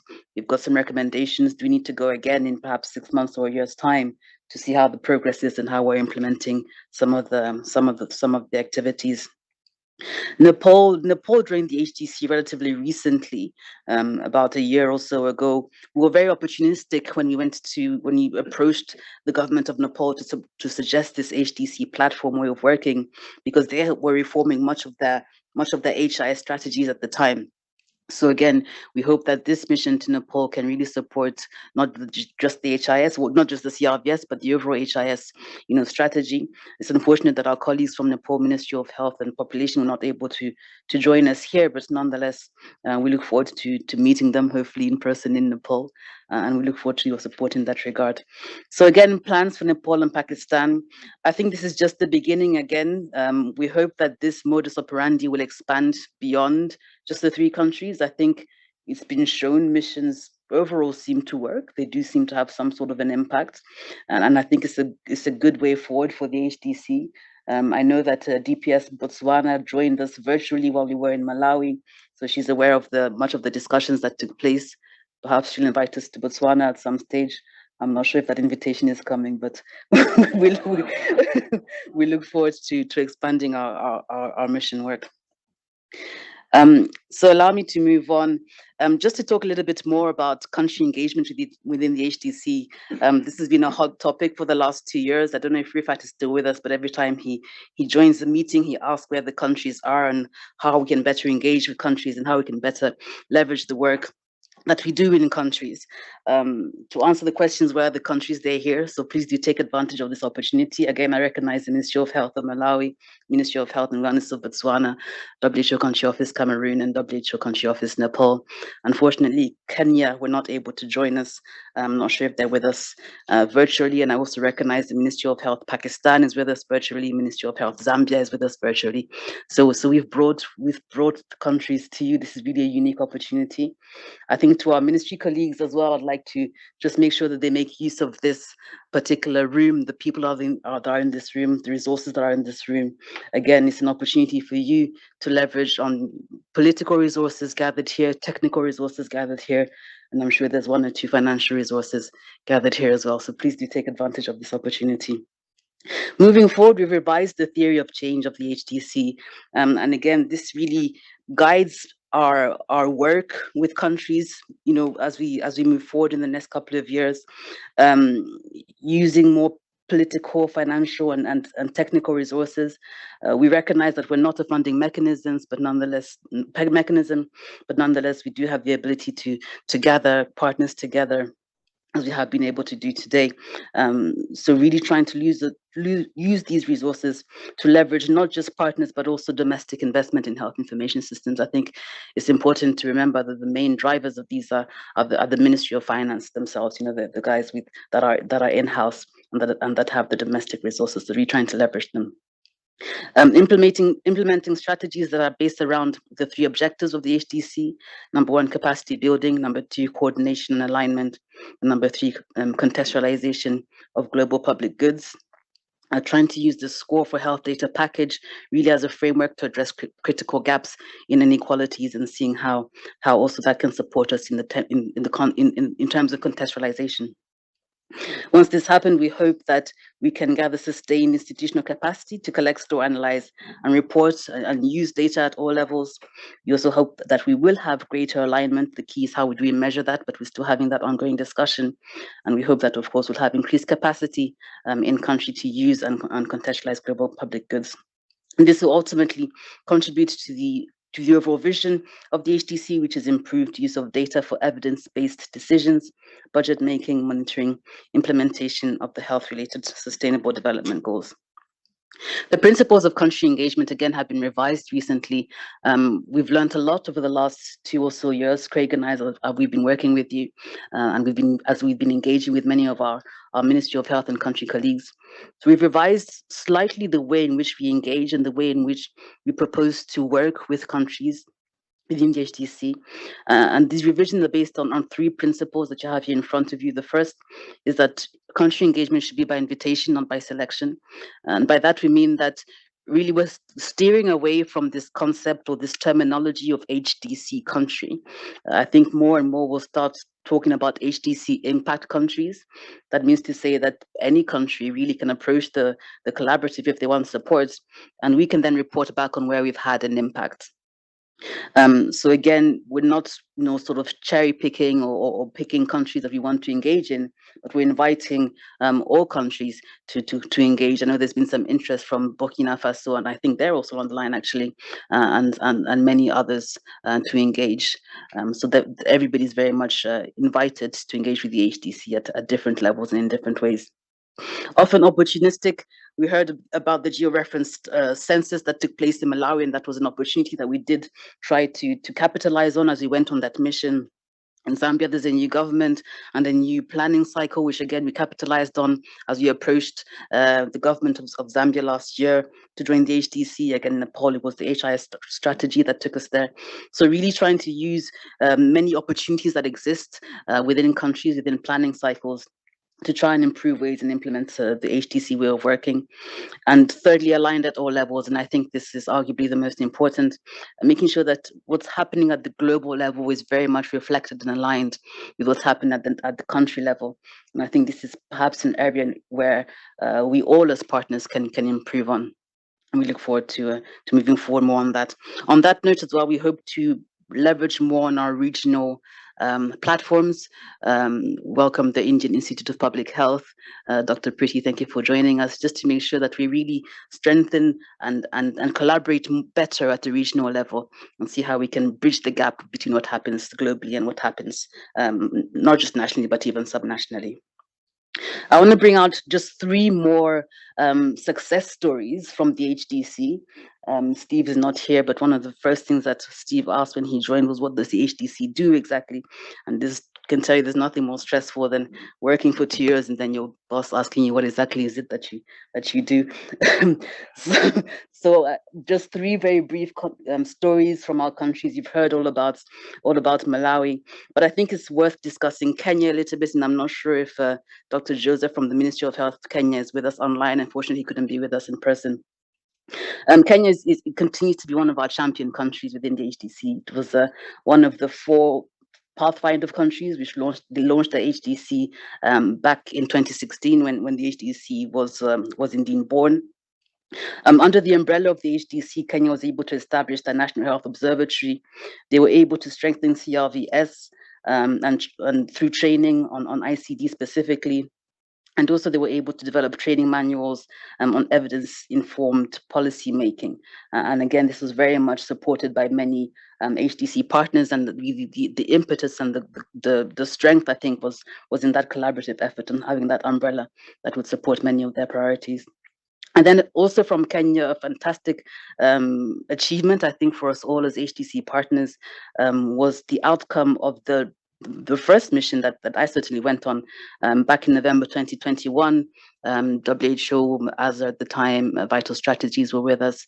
And of course, in country, we're joined by UNICEF, CDC, and many other partners. And we went to support the National Stakeholders Forum on CRVS. This was convened by the Ministry of Interior in collaboration with the Ministry of Health of Kenya. And during that mission, we as HDC partners advocated through the Kenya Medical Practitioners and Dentists Council for the institutionalization of training on medical certification of causes of death. We had a great opportunity to meet with the CEO of the Medical Council of Kenya, and we had this discussion. Again, the discussion was led by not just the WHO, but we had Vital Strategies with us and other partners there with us at the same time. In February 2022, there was a conference on harmonization of curriculum and training of health professionals, again under the auspices of the Ministry of Health of Kenya, and HDC partners presented during that conference, again advocating for the institutionalization of MCCOD training. And finally, in July 2022, we finally got what we wanted. We got the official directive from the Ministry of Health of Kenya in collaboration with the Ministry of Education and others to revise curricula at the undergraduate level, so that officially Kenya has adopted the institutionalization of MCCOD training for medical practitioners at the undergraduate level. So I think that's a great win. I really think it's a great success story. It's a great achievement. Arguably, it's proof of concept that the HDC can actually work and can really and truly create impact in different countries. I'll take you next to Cameroon very briefly, and I'll invite also my colleague here from the WHO country office to contribute to this presentation. Cameroon have steered away from the multiple different sort of disease-specific and program-specific platforms that were in place. Serena spoke about it earlier on. Specifically the platforms, the district vaccine and data management platform and the national HIV/AIDS control platform have all been unified and now sit officially under the DHIS2. And again, this Cameroon HDC did have their say in that. There was some sort of a contribution from the Cameroon HDC in that achievement.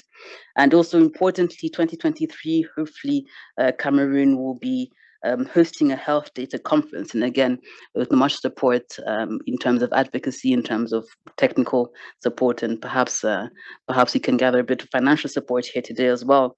There will be a Cameroon health data conference being hosted in Cameroon in 2023, recognizing the importance of the issues that we're discussing here today. And perhaps Dr. Modeste, you want to just complement that briefly and talk to us about the impact of the HDC in Cameroon? Yes, concerning the CHDC, I want to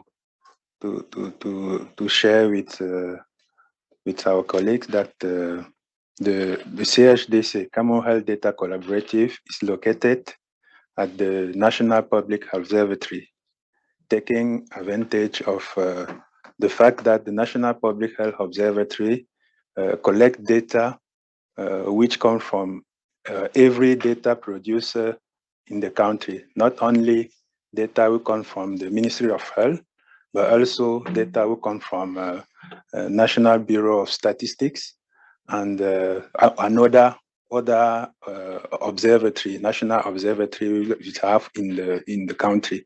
For example, the Climate Change Observatory. And the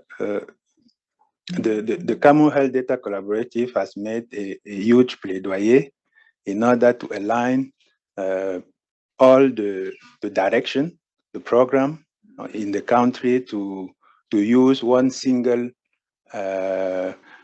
tool, software to collect data, because previously, before 2017, we have a lot of software used by each program to collect data. And with that plaidoyer, we have after 2026, 2027, 2028, all the department of the Ministry of Health and the program align to your usage of district health information tool as the main tool to collect data around the country. Another achievement concerning the CHDC is the adaptation of the public WHO public public good, which was adapted in the country, and there is plan for the next year the organization of a health data conference, which is planned to have around the table all the data producers of the Cameroon in order to discuss around data, around alignment, but also which is planned to have the participation of other national public observatory in Africa. For example, it's planned that we invite an order like Gabon and other national public health observatory in that huge conference. That's what I could add. My English is not very good. We can hear you clearly. I expect you are hearing very well. Yeah. Thank you so much, Dr. Modeste. Just one more, I want to just then take you to Botswana. Again, a fantastic success story. The Botswana HDC, I think, is really a true inspiration. It's a real show of government leadership, and I'm so delighted that the Deputy Permanent Secretary of the Ministry of Health is here with us. It's really as serious as it gets. You know, this is really a show of how important this is to the government of Botswana. A lot has been done, you know, in Botswana. We've heard about them in one or two presentations during previous SRG meetings. maybe just to pick out one or two success stories, and I realize that I'm standing between you and your lunch, so you won't be too much longer. Guidelines on the implementation of the e-health strategy was achieved, developed and disseminated under the umbrella of the Botswana HDC. We've also been able to map, or the government have been able to map existing digital health systems currently in use, and we know that there's plenty of them. I think at one stage we had mentioned the number 35 different electronic health systems in use, which to me is quite incredible. They've now been harmonized again under the umbrella of the Botswana HDC. Alignment of the health data management policy with the Data Protection Act, and also importantly, development of the CRVS Strategic Plan 2021 to 2026, all under the umbrella of the Botswana HDC. And I'll invite DPS perhaps to give us a few words of the impact of HDC in Botswana.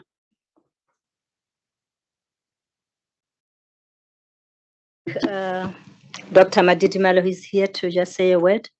We normally have regular meetings updating the whole team, including the WHO office. So I'll allow him to speak. And I also have a colleague online who is the chair of the Digital Technical Working Group that might also want to say something. He's a university lecturer, so he represents academia in the HDC Technical Working Groups.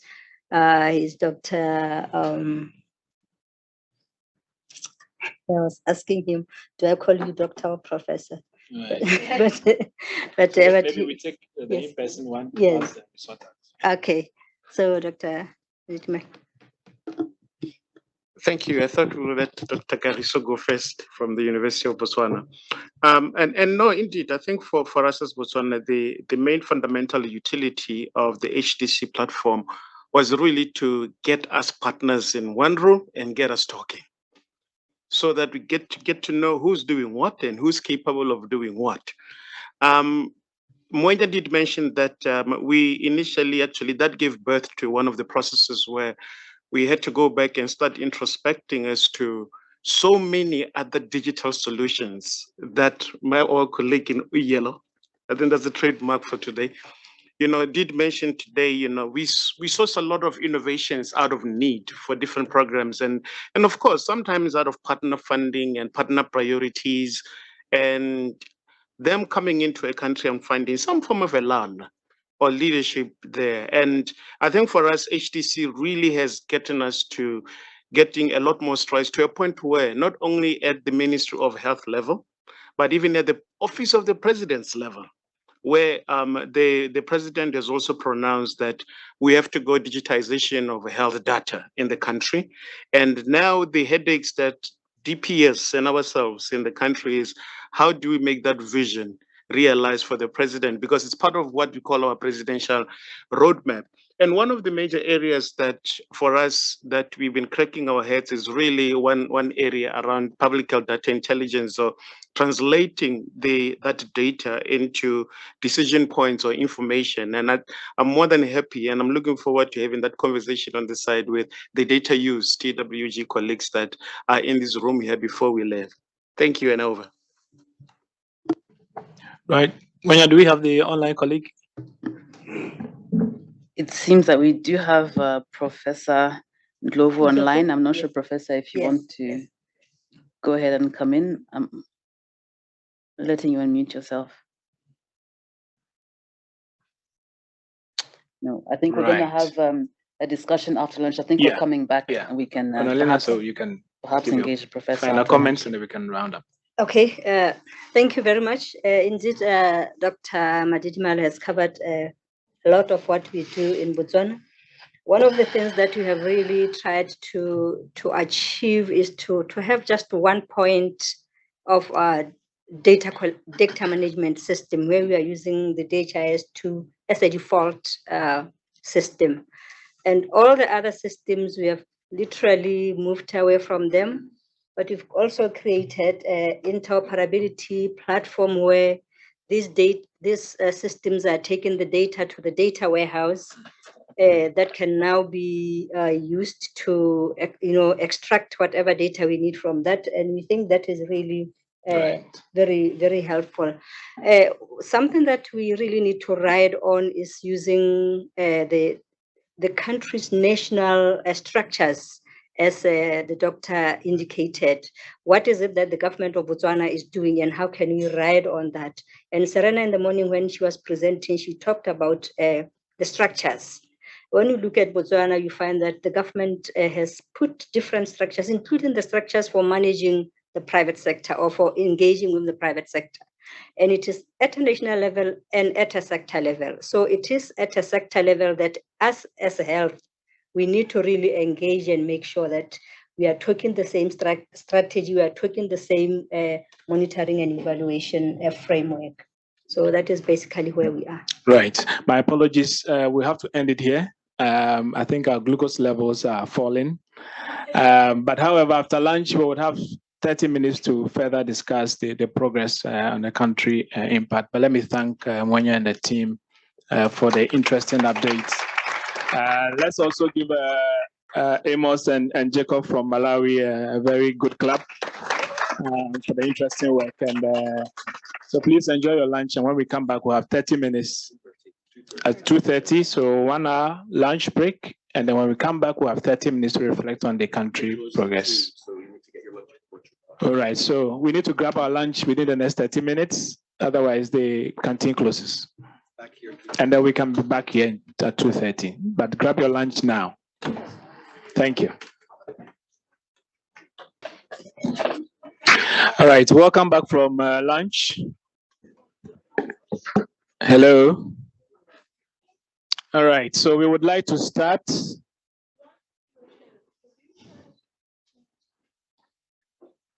I think Medes has a very interesting point. We would invite you to give that comment later.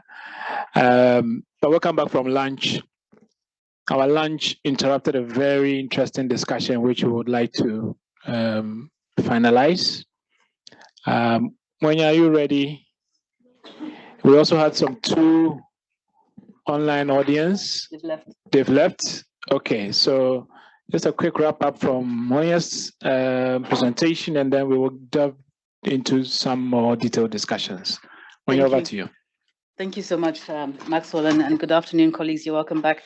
So I just have one more slide to present. We've had a good discussion on HDC country impact, and we look forward to be able to continue in this discussion and talking about more countries as we move forward. The last thing that I wanted to put on the table here is a proposal to strengthen regional mechanisms. Again, you've heard this before from us. We've engaged quite closely with several different regional institutes, namely Institut Pasteur de Dakar in Senegal, Cameroon Wellcome Trust based in Kenya, who unfortunately couldn't be here with us. And of course, we're looking forward to further engagement with the Indian Institute of Public Health.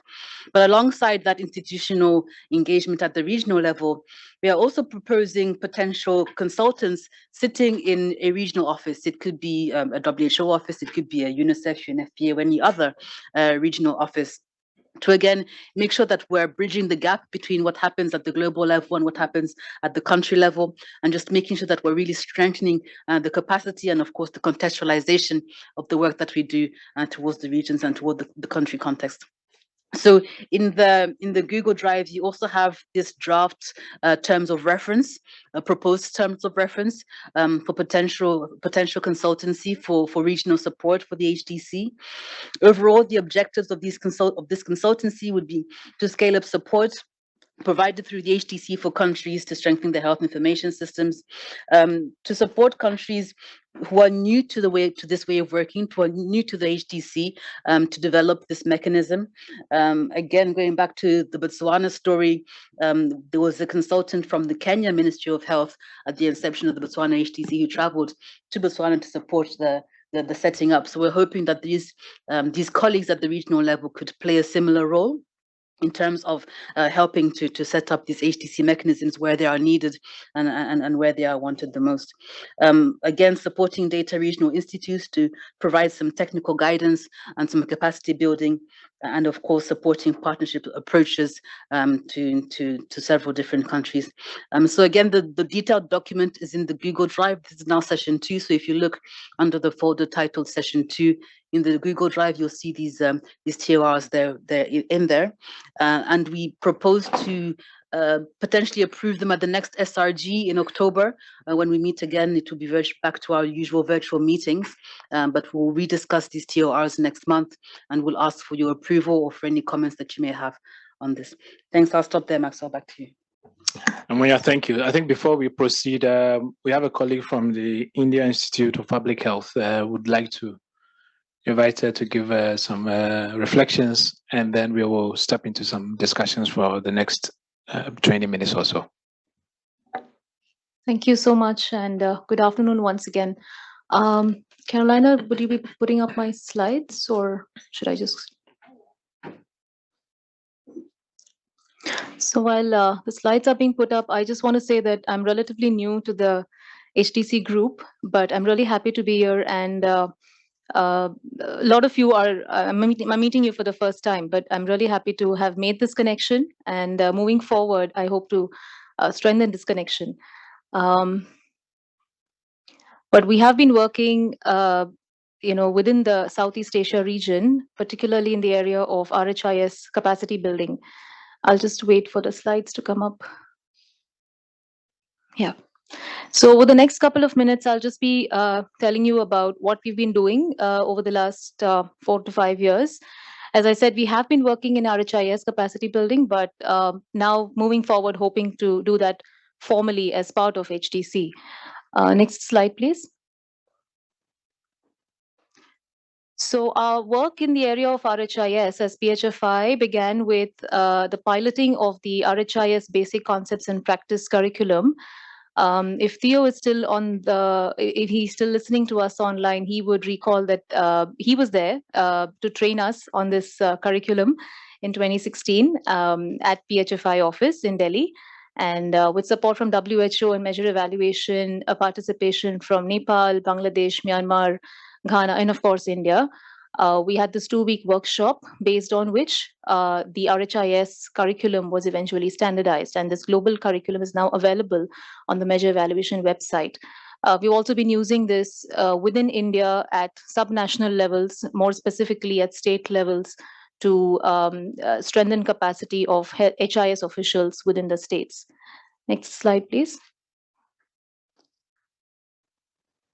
So after the RHIS curriculum was standardized, we got the opportunity to conduct a customized RHIS workshop for Maldives.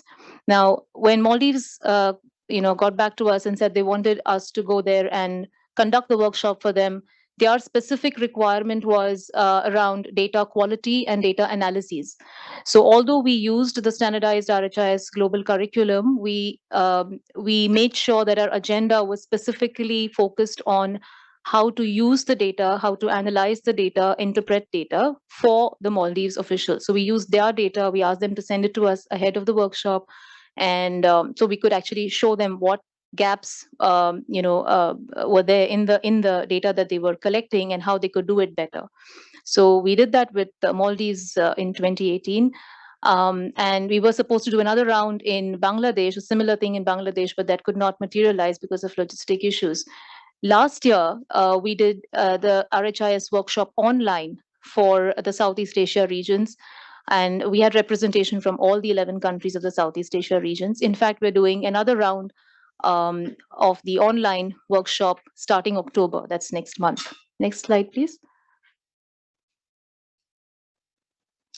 So that was what we've been doing in the area of RHIS capacity building. But in addition to that, we also briefly interacted with AHIN to draft the mission, vision, objectives, and management structure for the AHIN RHIS focus group. And the idea was to strengthen RHIS through a regional network for the AHIN member countries and some other South Asian countries as well.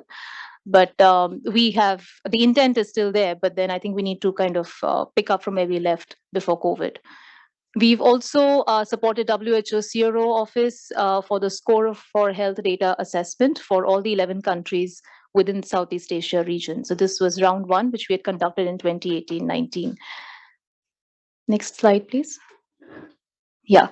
So as I said, we've been working in the area of RHIS capacity building, specifically in the Southeast Asia region, But moving forward, we hope to be able to do that more as part of the HDC collaborative, and not just for the Southeast Asia region, but maybe even beyond. Countries beyond Southeast Asia region could we could connect with them one-on-one and then understand their needs.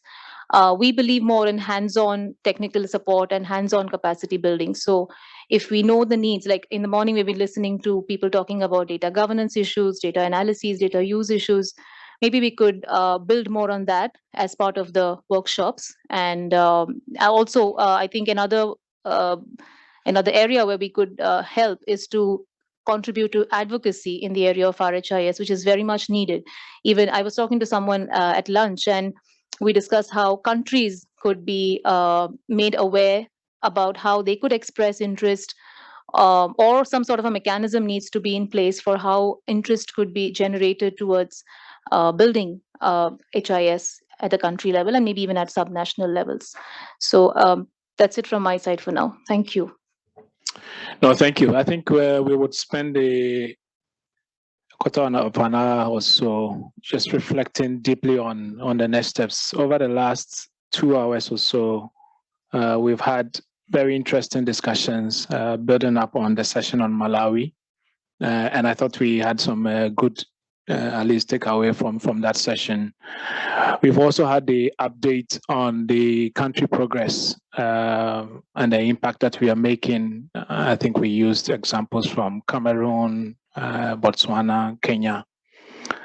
I think, what we need to do in the next 10 or so minutes is to answer some very key questions. Now that we have enough glucose running around our cerebral cortex, what are the big ticket decisions that we need to make on scaling up? Do we add more countries, or do we deepen our scope in the existing countries? These are really critical decisions that we need to make. And of course, whichever route we take, what are the implications for resources and partnerships and collaborations that are required to do that? Let's keep in mind that as per the work plan that we have, this year we're supposed to have reached 12 countries, and next year 16 countries, and the year after 20 or so countries. So we had already had in mind going beyond these existing countries. So really want to pull our minds around what, having listened to, then had an engaging discussion on Malawi. We've had the updates on Cameroon, Kenya, and Botswana. Academic institutions have also shared their points and opinions. Let's spend the remaining time really reflecting on what our take home from scaling up would be. So please shoot up your hand. Remy, I see your hand is up. Let's take you first. Yes, thank you. I think this session was really great. We learned a lot from the countries, and especially from Malawi, this great collaborative experience. So this is just my reflection. For me, because there've been some expectation, funding expectation, etc. For me, perhaps this could be a homework for the Secretariat to look at, the current countries and on a few countries where money are flowing in supporting which domain in those different countries, so that we can map this out and see where are really the need for coordination and alignment, knowing that partners are funding this area and this area, various partners in these countries, specific country where we need really to make sure that this is aligned, this benefit better to the country's efficient. So if we can do that, at least, as HDC, we can bring our added value on what is happening on the ground, making sure that there is more efficiency on what we are putting, partners or donors are putting in the country. So I think we need perhaps to do this exercise, and to understand this. And this is what I'm thinking aloud. I had a few conversations. I don't know if, Anna Scholl, I don't know if you have some reflection on that as well, but yeah.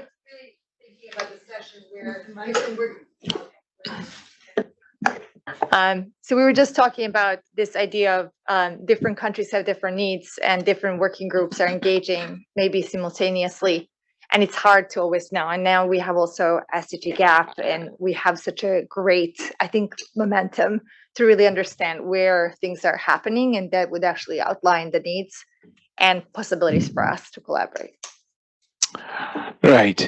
Remy, if I got you right, you still want the focus to be in existing countries, but do mapping of partner focus and see whether they align with the country priorities. Is that? Or you're making a case for going beyond the existing countries and mapping the needs as we go along? The secretary might assess, but we could start with the countries. Okay. We have at least understanding what area are being funded by donors in those countries and where we need really greater coordination and alignment. And this could also go beyond, but depend on what the secretary could do.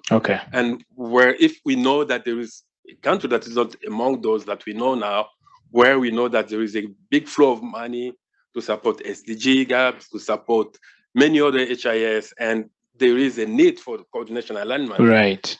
So that we are not continuing fragmenting. So this is where we can perhaps focus. So at least we know that, the financial aspect is there, but we need more. We need to bring in the HDC way of working. All right. Your hand was up before this. So please. Thank you, Karine from Gavi.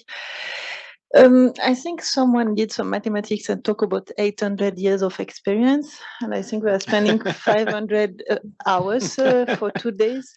And I don't know your organization, how many countries you are supporting, but my organization is supporting 57 countries.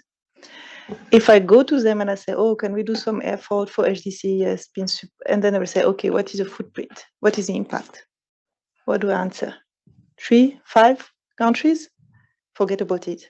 Gavi cannot follow this speed or low speed. There's no way. When we talk about anything in Gavi, it's minimum reaching 20, 30 countries. So let's use this 800 years of experience to see how to reach more than 3, 5 countries. Honestly, for me, is to do way more countries, but not necessarily the way it is done. All these country missions that were done, I don't know how many agencies are represented during those missions. Among all those representatives of organizations, how many did you have? How many of those organizations have a country representation or regional representation?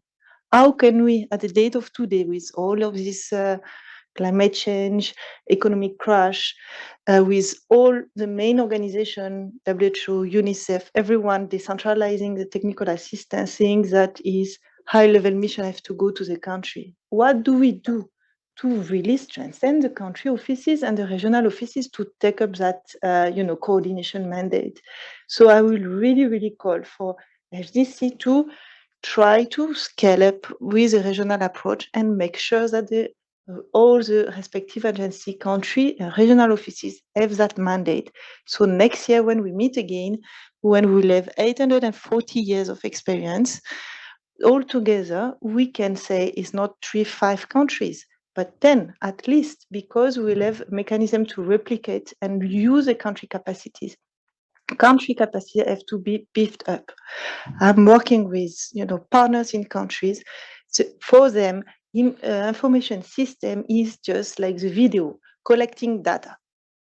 It's not that.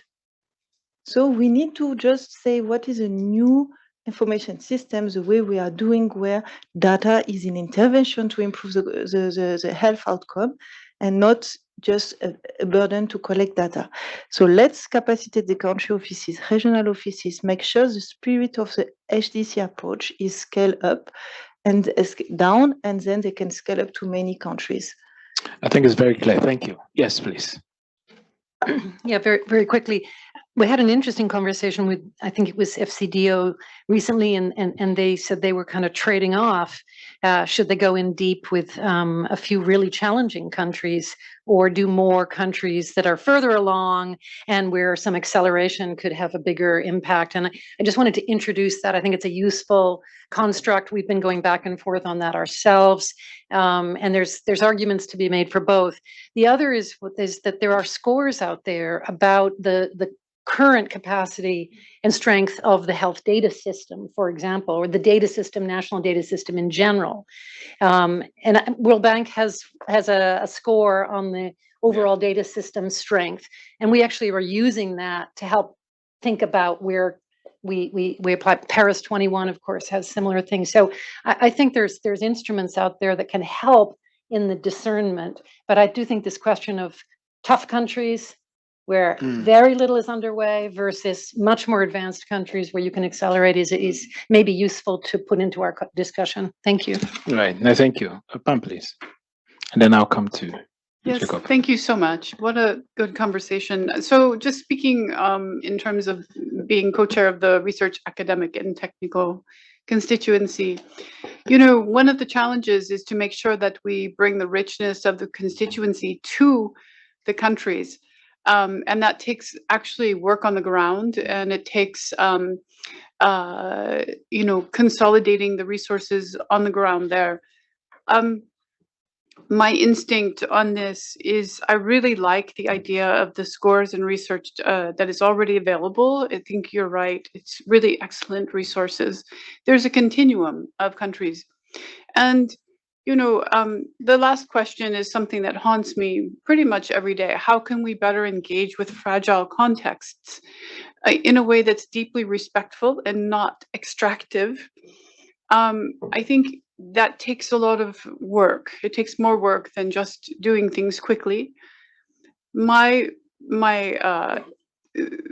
research indicates that going a bit slower until we have good methodologies in place for this constituency and this broader group might be a very wise thing to do for a year or two or perhaps 3. But then I think once we have figured out the mechanisms that all of us can utilize, I think it will become easier and easier.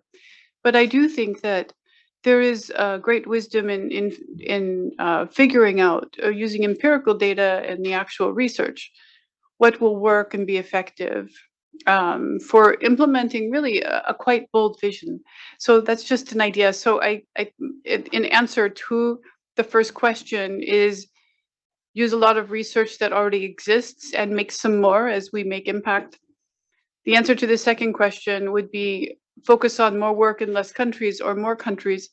I would propose a middle way, which is, how about let's determine the proper continuum of countries to work in and include some fragile contexts and maybe a little bit easier, maybe make a mix so we can figure out how things change and move a little bit slowly until we really develop a good, strong working partnerships and good communications, and then hopefully that we can then better engage the fragile contexts, which is just critically important. Thank you so much. Thank you. Thank you. Ego, please. Yeah, thank you. And this is Sam Mills, World Bank. I think perhaps it's time for us to consider scaling up. I remember we had this, we had this discussion several years ago when the HDC was formed. At that time, we're looking at 5 countries, and I'm surprised that we still have 5 countries after several years. So I think it is time to scale up. How do we do this? It doesn't require resources. Sometimes you talk about funding. Funding is usually not the issue. There's a lot of funding in the country. What we need to do is how do we collaborate? How do we ensure that we work closely together? It is not as was expected in Malawi that the agency is coming as with a high-powered mission, bring a lot of funding. And I think we raise expectations that we are not able to meet at the end of the day. And I presume that was what might have happened in Malawi. So in short, how do we select these countries? We just have to be opportunistic. There are countries that, for example, are going to develop new health sector strategies. We did goes the M&E framework. As we heard this morning, Malawi is going to develop a HIS strategy, I understand. So those are some of the countries that we should look out for, and then we see how best we can engage them and bring the partners together. That is how I see it, that we should not focus on just those 5 countries. We should expand. We should have the guidelines. We should have the tools on our website that people can actually assess themselves to be able to go ahead with the scale up. I think we've been at this stage for a very long time. It's time for us to move. Thank you. Over. All right, Sam, thank you. Lenny, please, and then we'll come to Deb. Thank you. It's a very interesting discussion. So Letitia from the Research Academic and Technical Work Group constituency. I think 2016, and in terms of where we are today, that in itself tells us something. That obviously some things have worked and some haven't. And let's not get, numbers help. It is a measurement tool, but let the countries dictate where the success lie. And coming and having worked and grew up in a low middle income country in Southern Africa, was very inspired to hear that the global health and the who's who in global health is standing still and saying, let's hear what the country needs. Let's pay attention. And I appreciate that. Let's not forget that. So in as much as and there's an African proverb actually, I think it's either coming from Ghana. If you want to move fast, basically, if you want to make impact, you move a bit slower, and time will tell. Time will tell, and the momentum will build up to progress. Even just interacting with my neighboring countries, there's so many potential hook points that can accelerate things, and this is what's one of the benefits of the HDC. So I just want to caution: let's not get ahead of ourselves. Let's learn and understand what were the real gains that was shared already. But it is clear we don't necessarily have the numbers, but we have a momentum, and it is growing. And let us also pay attention to where we haven't grown and see how to strengthen that. Equally so, just speaking to India with Preeti, a similar sentiment, how what has worked in one country can be leveraged. The sustainability of the Malawi infrastructure, I'm still very keen on the details, and that can also be replicated. And it's that replication effect that will give us scale. Thanks. All right. So Letitia, if I hear you well, it's about scale slowly, build on the momentum with caution. Right. Thank you. Deborah, please. These weird mics. Sam and I were at the meeting, so I in some ways I felt like Sam did. Like we've been talking about how to do this, and we are still learning. The sort of new revised HDC is only a couple years old, and half of that was in the pandemic. So that made it a little difficult to do much of anything. I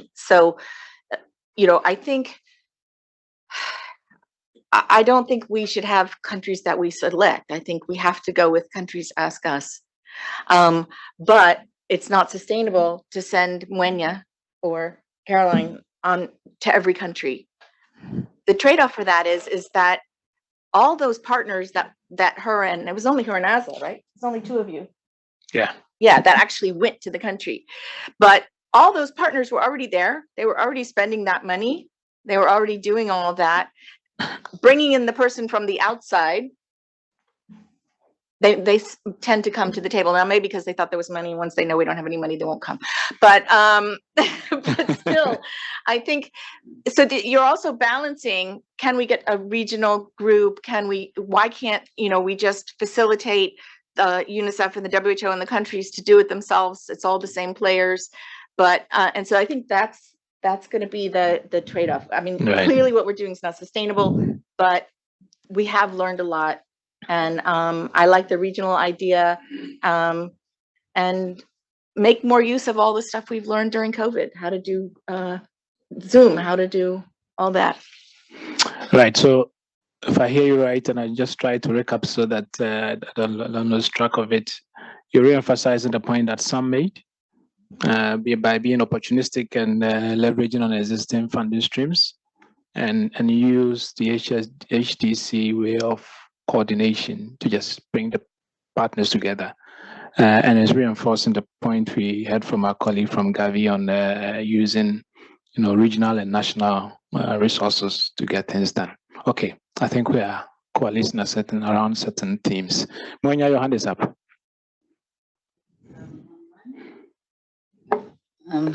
So I just wanted to invite Professor Ndlovu from Botswana online to make a contribution.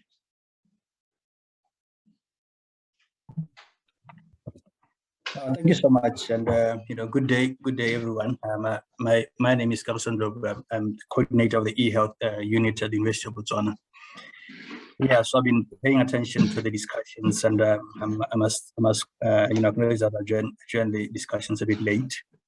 But my take is that global health informatics collaborations are very, very important. So we've had several success stories here in Botswana where global collaborations, rather collaborations with international partners or institutions, yielded some very good results in terms of the interventions, both on the human resource capacity development and also some data health interventions that translated to huge impact within our healthcare system. So I think that's very, very important, and coupled with research, if such collaborations could result in some evidence that could be shared publicly for others to learn from. I think those are my takes, and I believe collaboration, as other speakers also have alluded to, is one way of scaling our teams and making sure that this it doesn't just end there. There has to be some research evidence that others could learn from this sustainability. Thank you. Great. Monya, do we have any other online comment? Otherwise, yes. Well, if I look at it from an innovative company point of view, when I was listening, I can feel we've been on experimenting mode and trying and learning.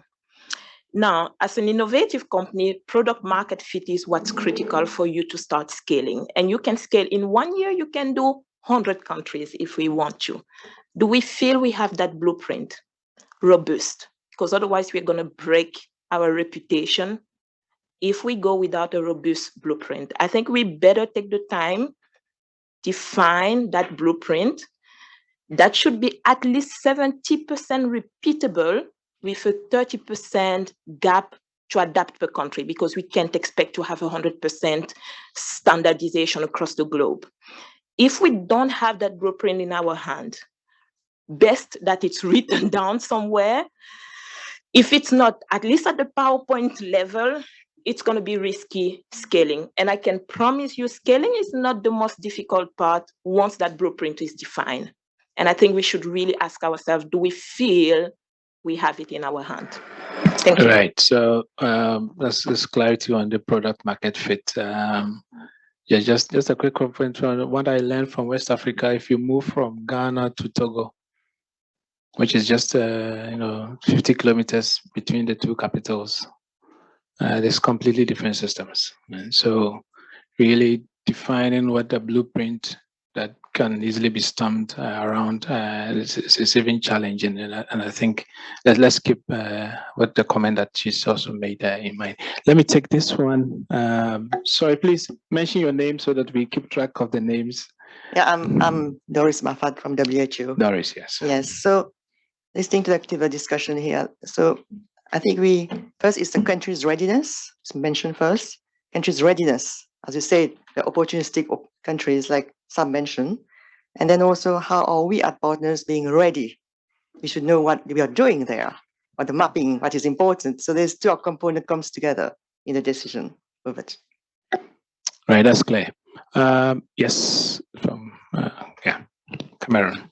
Yeah, Modest from Cameroon. Very interesting discussion.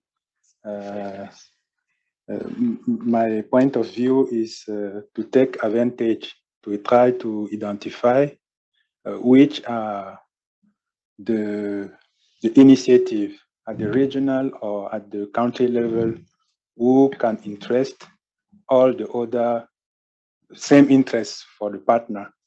For example, at the level of the Afro region, you have an initiative like scaling up the National Public Health Observatory. That is an initiative that can be we can take advantage of it to integrate, because Health Data Collaborative try to align all the partners. We can take advantage of that kind of initiative in order to scale it up. That is my point of view. Right, good. So I think we'll take two more comments and then we'll round up. Yes, sir, please. Yes, Jean-Pierre Delamal from the Routine Health Information Working Group. Actually, we are struggling in this group. I will probably repeat that in the next presentation, but to actually attract countries in the group, we will see that. And so they are not jumping on board because they think that's marvelous what HDC is doing. So I don't know if we need to have a blueprint that could be replicated everywhere, but we have to be clear on what would be the added value that a country will benefit from if it's engaged in HDC, or what we can offer to these countries. I think it's pretty clear what we are doing at the global level to gather, maybe to develop some framework, to gather standard tools and things like that. Maybe also, and we will see that also in the group, to gather some example and study case that could be beneficial for the countries. But practically, in terms of real support, what can we offer to the country? That's not very clear to me. And to the countries. Right, good. Any other final one? Yes, please. Enes Lemke from GIZ. So it's very interesting to hear you all speaking about how we can proceed with the HDC agenda and also scaling up country impact. From the donor constituency perspective, I have to say that, of course, in our constituency, a lot of the colleagues are based on the HQ level, and we really need to promote the HDC agenda and work also to the country level colleagues. And I think it's key here to really engage with them and really have them on board, because we have at GIZ and also USAID and other colleagues, we have structures on the country level, and we can use these structures also to promote HDC. But I think the issue here is also the communication and also the knowledge management between the working groups of HDC that are doing a lot of good work, and really translating that also to the country level. And then I think we can also engage more with partner countries in a better way, and also have a better impact in that sense. Thanks. Right. I think that's the final one. It should come from academia.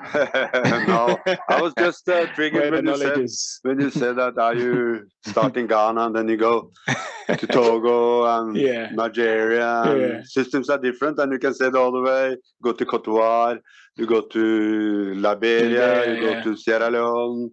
Everywhere the systems will be different. But one thing is the same actually, and that's the DHIS, because all these countries are using DHIS, and somehow, I don't want the HDC to start saying that we are here to support DHIS, but DHIS is there because there are some generic challenges and problems that countries are occupied with.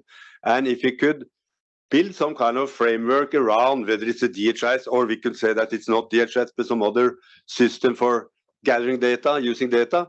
We have been discussing in the Routine Health Information System Group how to make framework so that people or countries and district levels, facility level can institutionalize use of information at local levels facility and district level through monthly meetings, through half-yearly meetings, through monitoring, through evaluation.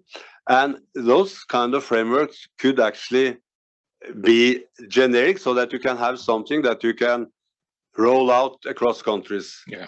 Because systems are different, politics are different, but these kind of issues are relatively stable. Yeah, thanks. Excellent.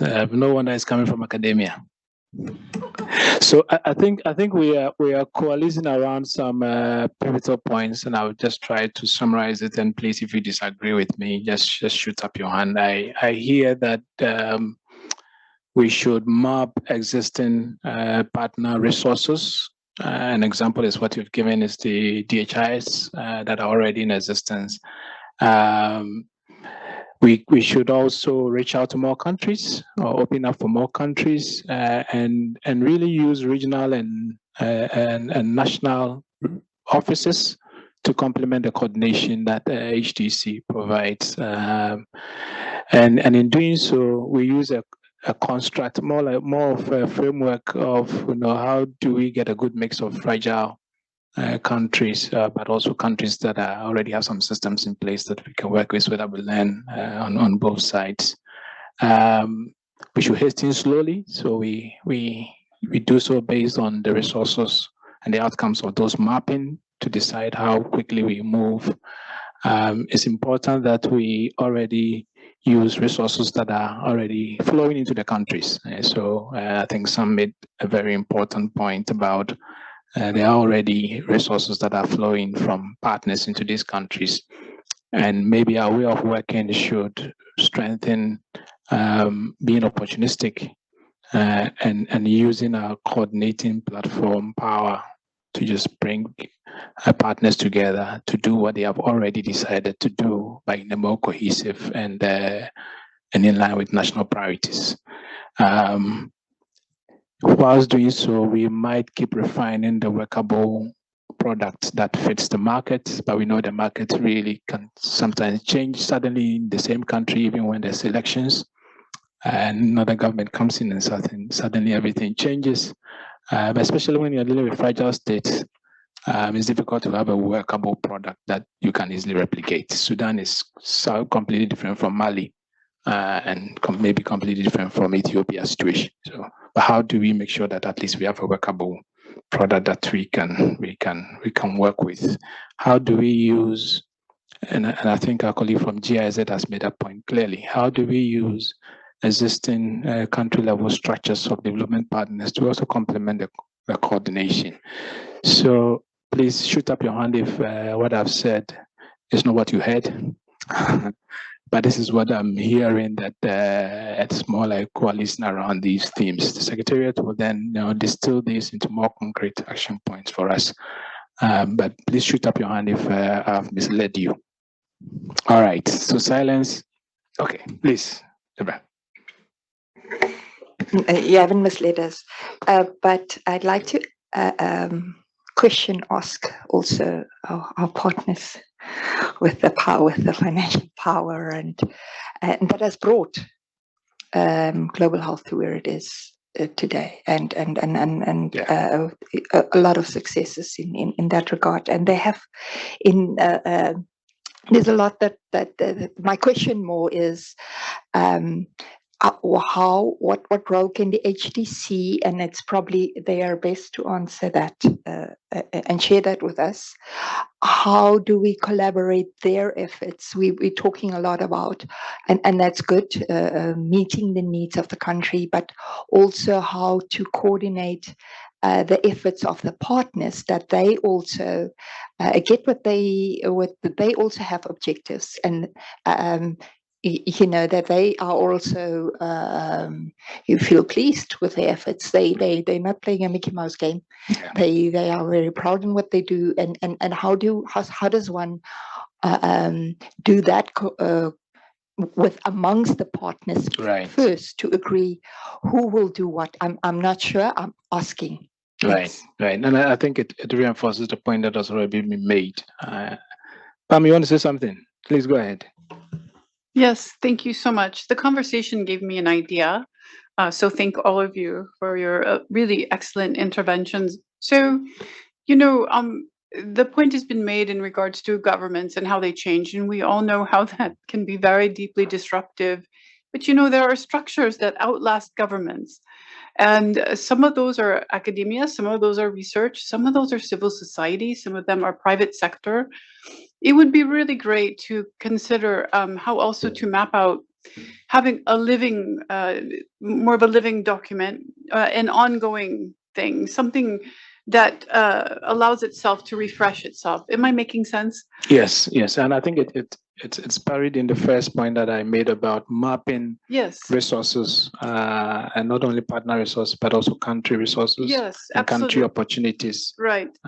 So that we can leverage on them. I just gave the example of DHS. DHS is not going to vanish because a government changed power. Right. And then there are national ID authorities that will not necessarily disappear because the government has changed. You know, so, but it's buried in the point that Remy made earlier on about, you know, really mapping resources, and based on that being opportunistic, reinforcing the work of regional and national offices of our partners, and using the coordinating power of HDC as a way of working. How do we get a good mix of, you know, we don't leave behind the fragile states because they are difficult to handle. Right. How do we get a good bouquet flavor, and how do we keep working on that, and really be opportunistic about the resources that are already available? Agree. And, you know, I was just looking at the routine health information systems curriculum, which is, I haven't seen it before. It's really lovely.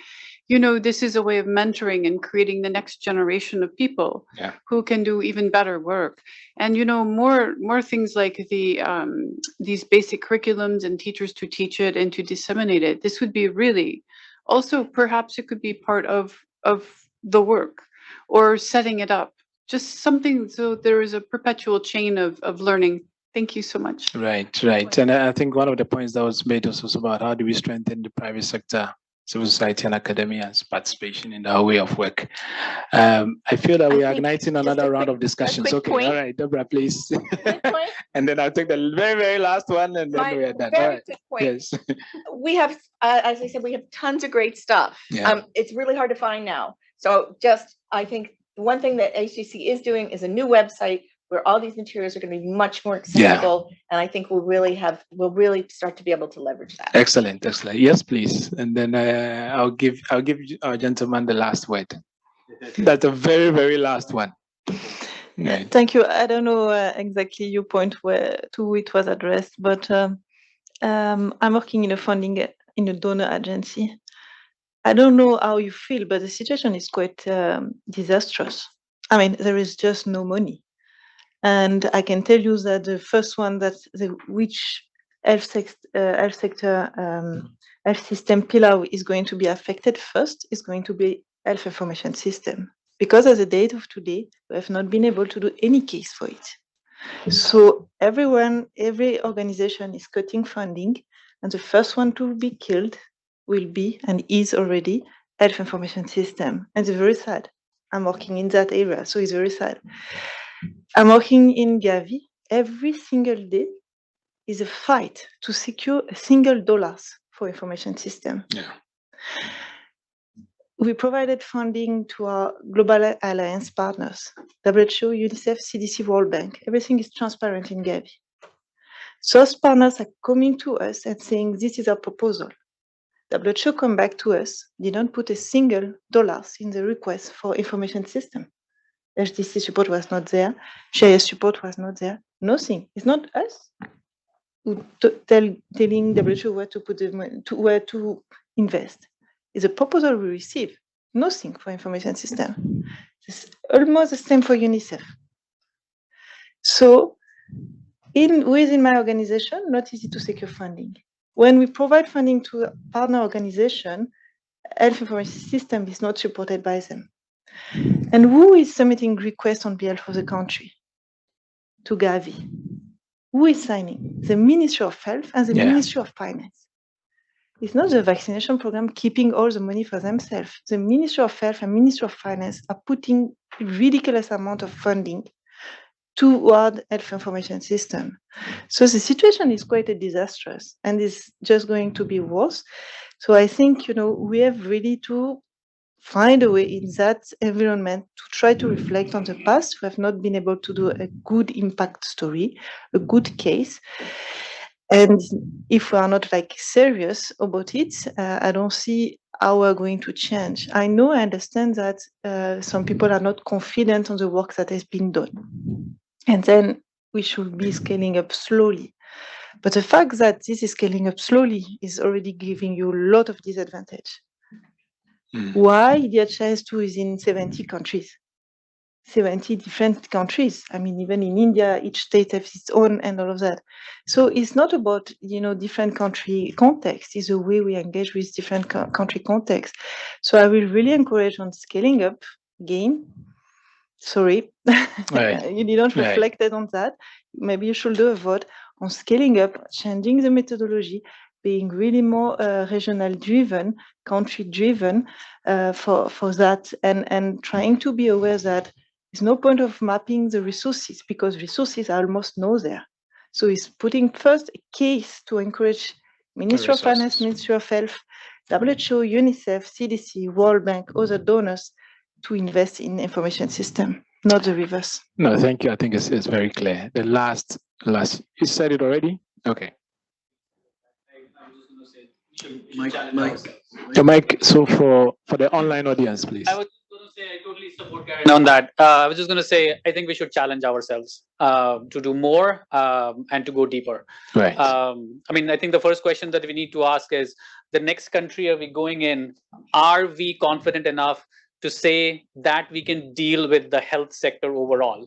And not just CRVS, not just CRVS or GIS focused, but can we deal with health systems overall? Again, if we have 800 years of experience in this room, beyond our extended teams, we have hundreds of years of experience. Right. So I think there's a balance between becoming perfect, but also there is an opportunity that we are losing. And at the country level, situations are not very good. So we should challenge ourselves. No, thank you. I think these last two comments reinforces aspects of what we had already shared earlier on. So on behalf of my co-chair, Dr. Lanina, I want to really thank all of you for a very interesting. It's been 3 hours of discussion if you didn't know. And we didn't even realize it. So thank you. Over to you.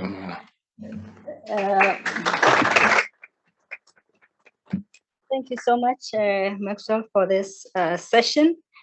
Can I just ask all of us to stand for a minute after lunch and just stretch a bit? Stretch. The lunch was nice and filling.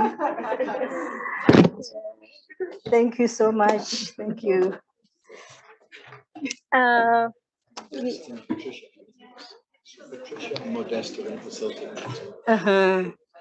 Okay. Just while we're shifting facilitators, I think it's Patricia and Modeste for the next session. Just based on a lot of what we've heard, and we're digesting it honestly, and we'll report back to you. It might be worth so everyone has a copy of the revised theory of change and the country engagement strategy. So some of you have said, do we need to revise that? That's on the table for consideration, and between now and the end of tomorrow, please take a look at it. And if you have any comments, let the Secretariat know what your comments are and what needs improved on it. And the other thing I would take a look at is the country capacity issues as well. So a lot of what you were talking about is in your folders. And if you have any feedback, let us know between now and tomorrow so that we've got the right messages. Thanks.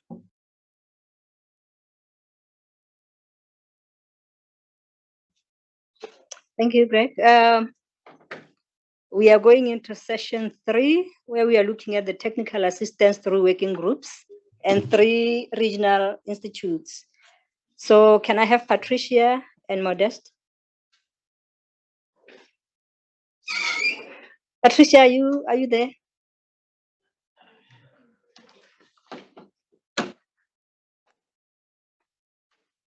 Okay.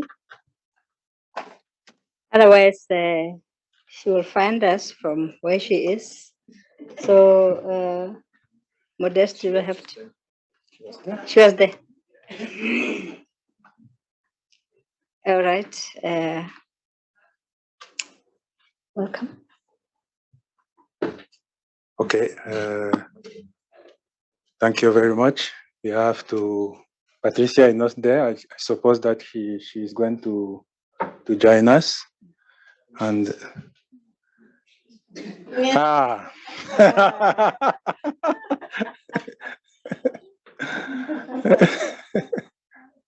Come, okay. Patricia, you can hide.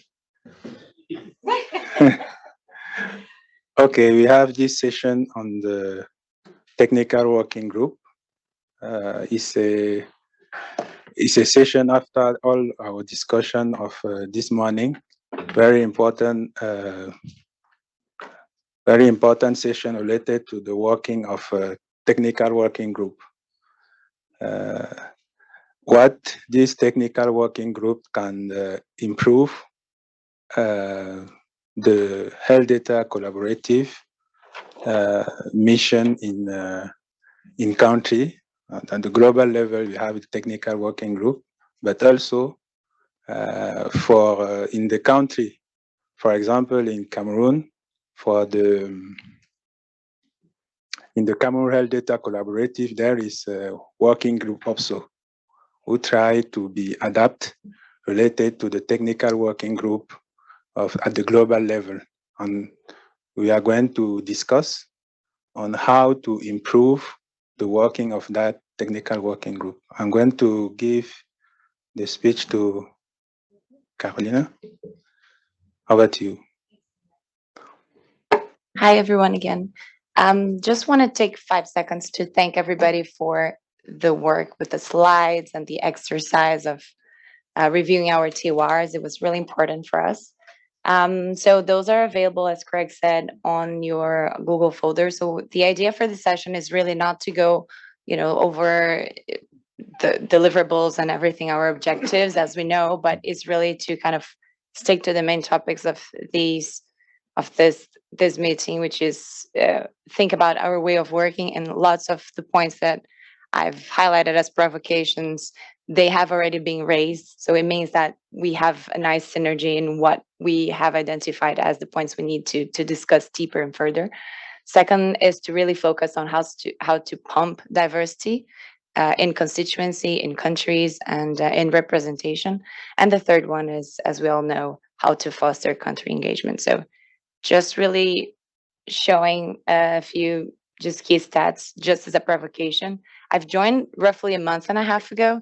So all I can say from a, so to speak, external perspective. So these are the things that I've captured interacting with you, but also reading what you share through your slides. So there's quite a bit of a synergy in the topics that we have identified as challenges and that you've been discussing today. So gender looks quite fine for our gender balance. We have representation from, this is regarding our overall membership composition, right? So for members that identify themselves as females, we have some 52% versus 40 something for men. There's some people who haven't reported.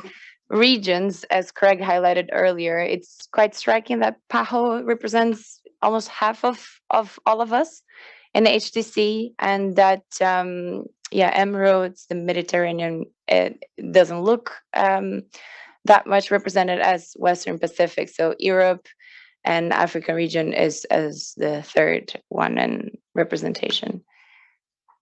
Right. So for the composition per constituency, we know that countries are really the ones behind. But I wanted to highlight, so that we already knew, but I wanted to highlight that actually research, academia, and technical networks come second.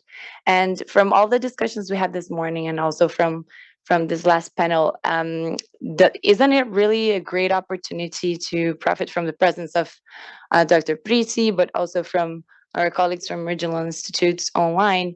Can they be entry points for our regional this regional approach we're trying to think of? Can they help us scale our country impact? So are we looking as candidly to the research, academic, and technical networks as we could? Yeah, so this is what countries looks like for us. And if you see the big one, that's the US, mostly because of DHNI. But the second one is Switzerland, of course, because of WHO. But this is really shocking. If we think that the HDC, one of its objectives is really to help countries that are being left behind, so to speak. So representation doesn't necessarily mean that interests are being defended and that those agendas are being put forward. But I'm Brazilian. I'd love to have seen a tiny bit more of Brazil because we're so big in data for health, and I don't see my country there. So this is something that we should keep in the back of our minds as we go on. I'm not going to go through all of the provocations, but I really just wanted to kind of, and these slides will be available, or if they're not available already, so. But the countries we already discussed, the constituency diversity, for example, we have working groups with only one constituency represented. The research academia and technical networks, I've already been through the idea that they are the second largest constituency, so can we use them better? For scaling up country impact, and something that we had just discussed is how can we think about defining better than our value proposition? I'm someone with partnerships background. I don't have health sector background. So hearing that we don't understand, countries don't understand our added value, and we don't understand how to present our added value, that's really serious in the sense of if we want to be heard, and that communication, as Pam was mentioning earlier. So lots of the things that were already kind of, they popped out throughout our conversations.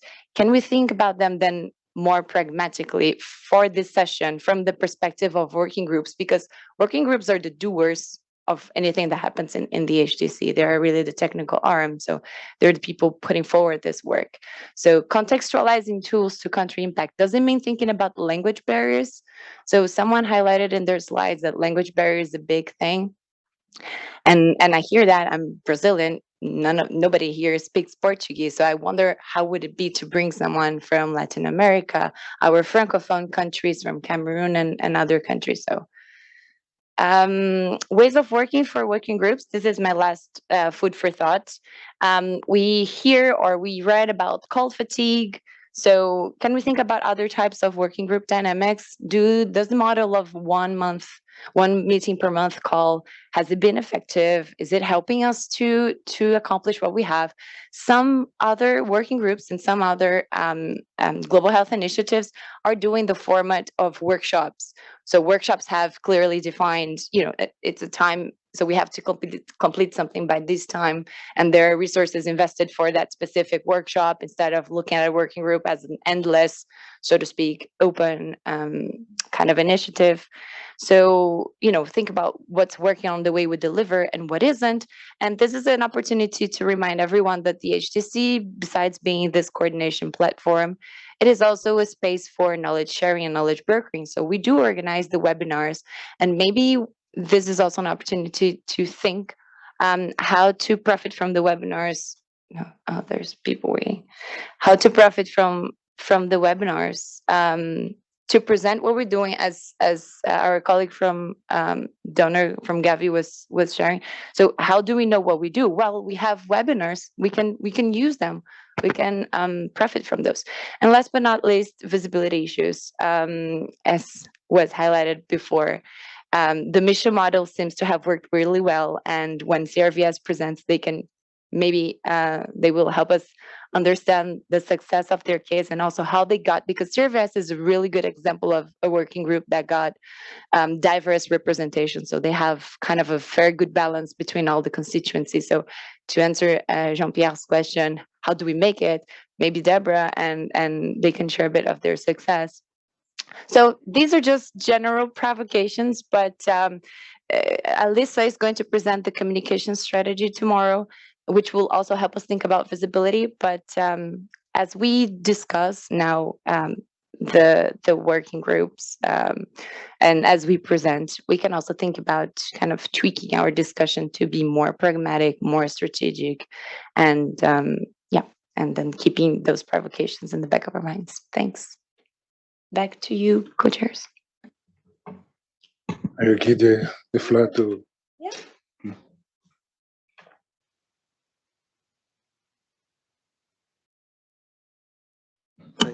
Thank you, Carolina. This is Chris Murrow with USCDC. So I thank you for the overview and the makeup of the, I was assuming the membership from your pie charts, right? The 800 some. So I would, I think it's important to have a look at who is on your distribution list and your email list and do some major purging of those members, because I think I'll speak for USCDC. There are names there that I have no idea how they got onto this this list, and I'm sure the case is for other organizations too. You know, for all the calls that we've been on, whether it's been the larger membership or the SRG, there are never, ever have we had 800 people on a call, and not even half of that. So I think before this, you know, if you're intending to describe the diversity on the website, she's not here, to make to do a little bit of figuring out who is actually an active member, active in quotes, but kind of revisiting that. I don't know what others think in the room, but I would say in this room we're pretty diverse actually for where we're coming from, et cetera, et cetera. So we're doing pretty well for the meeting today, I think. Over.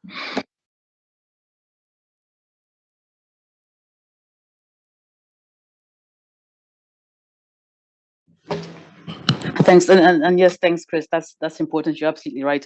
I think a couple of those people have left their organizations in the last, 4 or 5 years.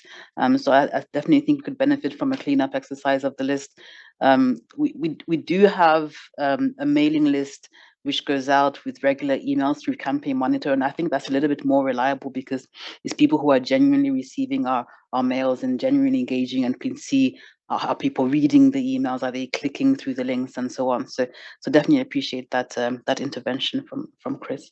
I think you can go straight to 1 or 2 updates from our working groups. I know we didn't want to do the usual tour de table, but I think it's worth reminding each other of what the working groups are doing. They're really the technical engines, as you know, of the HDC, and the really the technical value and the 800 years of experience. I think really is best described through these technical working groups. So I'll hand over to Deborah from CRVS just to give us a couple of words. Deborah. Okay, hi. So I'm Deborah Jackson. I'm from London School of Hygiene and Tropical Medicine, but I was previously at UNICEF when we started this work with Sam and many others. Just back to the first one. Then we've got Doris Mafat, who's representing WHO, but only recently as our fearless leader, Asa Bader, who really takes credit for all of this, retired. We were like, no. But anyway, and then our newest member is James Mwanza from Vital Strategies, and Martin's here representing James because he couldn't fly across the pond. Okay, then the next slide. So you asked about diversity. So I looked, and bilateral donors was our biggest was actually multilaterals. I think that's because of the people who work in CRVS space are mostly UN agencies, and then bilateral donors, and then actually country representatives was the second most. Now, again, a lot of those don't come to every meeting, but they when we're having country presentations, people tend to show up. So when a country's making a presentation and pitch to what they'd like us to help with, they send our gender balance is approximately 50-50. I think the only thing about our countries is they are all African. We don't have any outside of Africa in our country representatives. We're hoping maybe with the addition of Pakistan and Nepal in the next year, we might get some more from other regions. And I think that we also need to think about working with some regional groups such as SCAP to get more people from other areas. And so that's kind of the one way to promote the diversity of the countries. And like I said, we have much bigger groups when we're having countries present than if it's just a regular monthly working group. So I think that's one way we'll have to think about whether we need to do this monthly. Yeah, and then, but I think we can do a lot better. And we want to broaden our leadership and more country engagement, which is probably what everybody's going to say. So there we go. Next slide. Okay, so what have we delivered? So there were, we have 7 guidance documents over the last 2 years. Now, a lot of those are things like the ICD 10, 11, excuse me, sorry, other kinds of things. But we had the 2 big documents that we really worked through. It were the WHO CRVS strategy, which really had a lot, really for the WHO and really all of us to work through.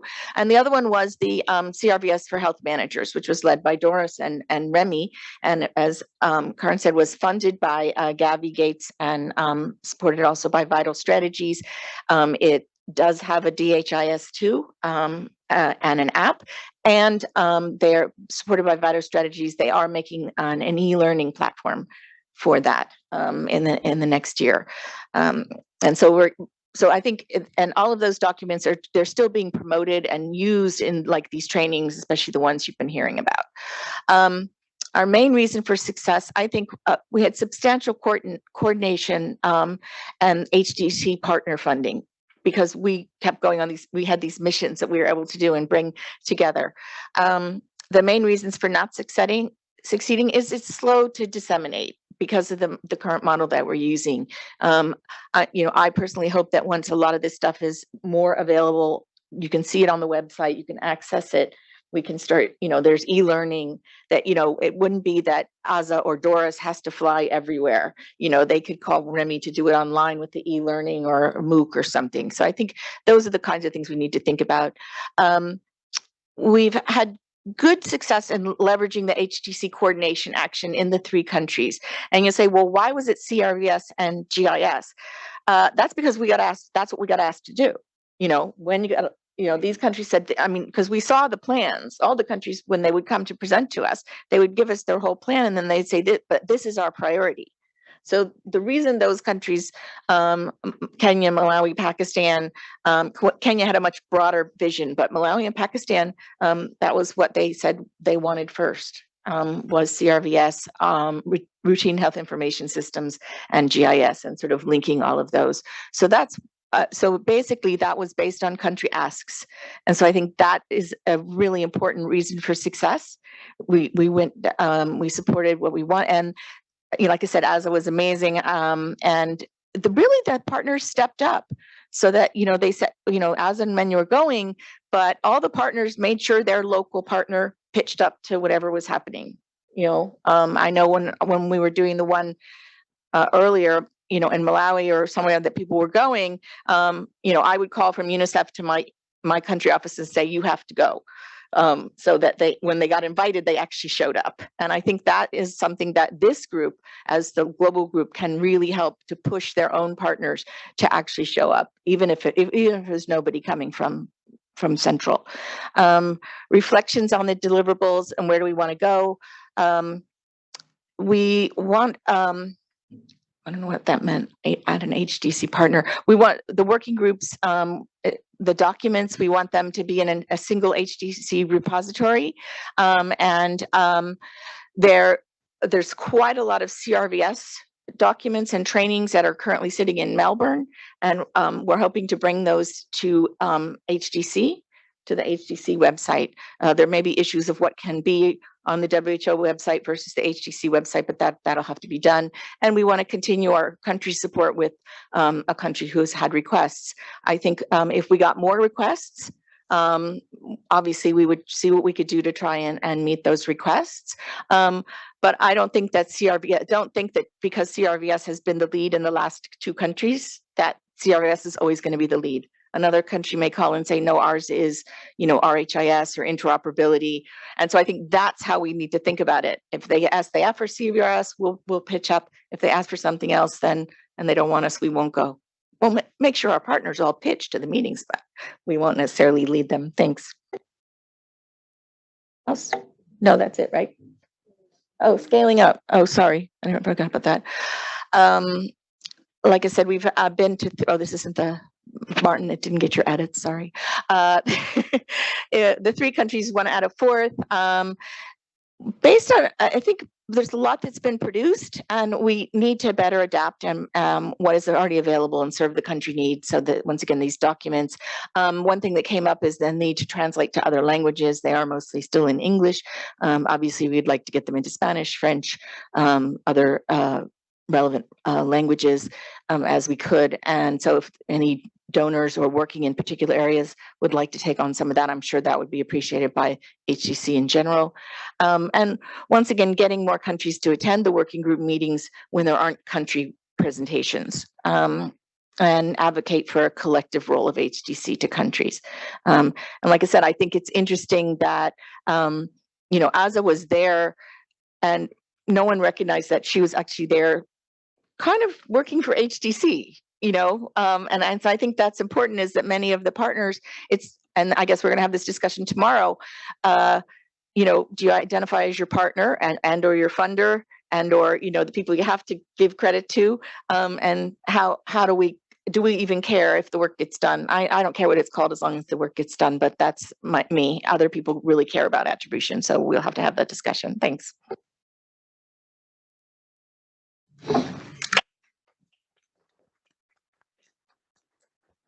Thank you, Deborah. Next, we have Remy and Anna from Community Data.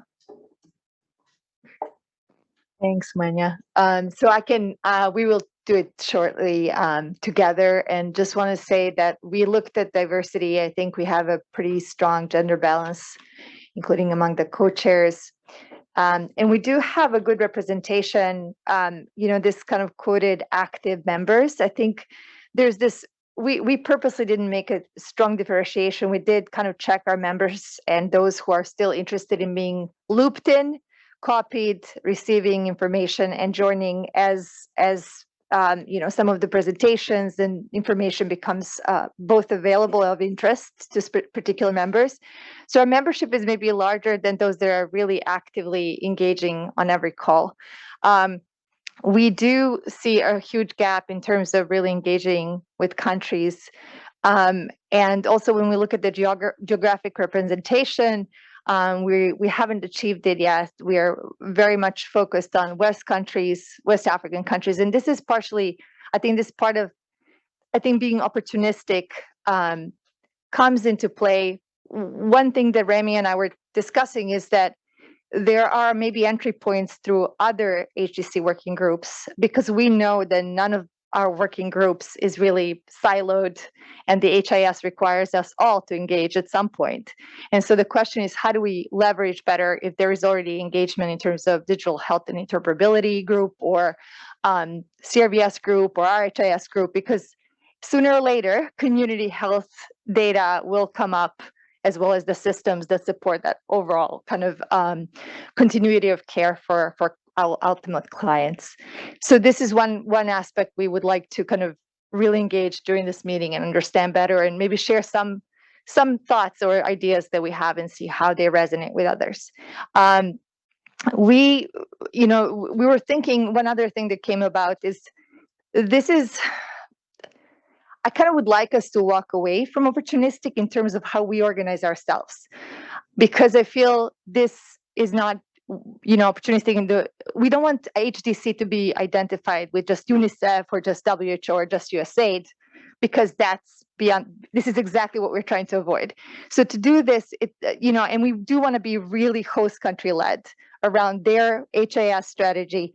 So in a way, creating a coordination mechanism that's truly HDC, and maybe having a point of contact for each and every working group area that we have 7 active working groups, so that we can engage holistically, again, maybe talking about that mapping of existing resources and that kind of organic prioritization based on where we are already investing, and maybe not optimizing that kind of coordination.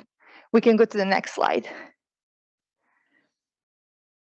And I'll hand over to Remy to guide us through this. We do have some really incredible successes as a working group, and a lot of work behind each and every picture here. But I'll let Remy maybe guide us through some of the deliverables that have been created. Yes, thank you. Well, yes, we worked on a few deliverables, and the first one, which is really key for our group and instrumental, is the the guide that we developed on strategic information service delivery for CHW, which was translated in French. And also, it was last year, and this year we conducted 2 big webinars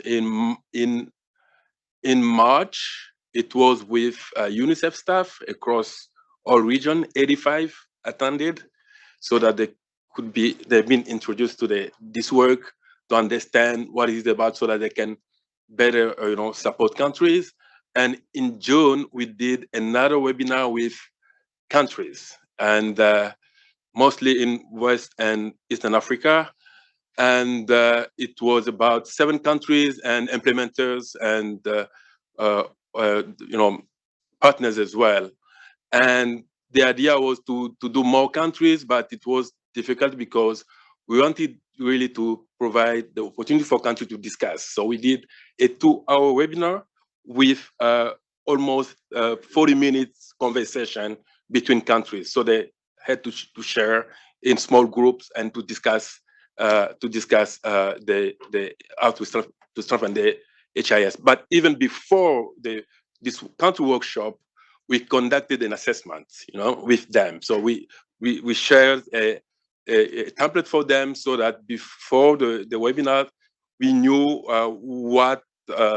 where at what level was each country, so that we could really use it as a basis to have a good conversation during a webinar, which might be complex when you are dealing with different breaking room.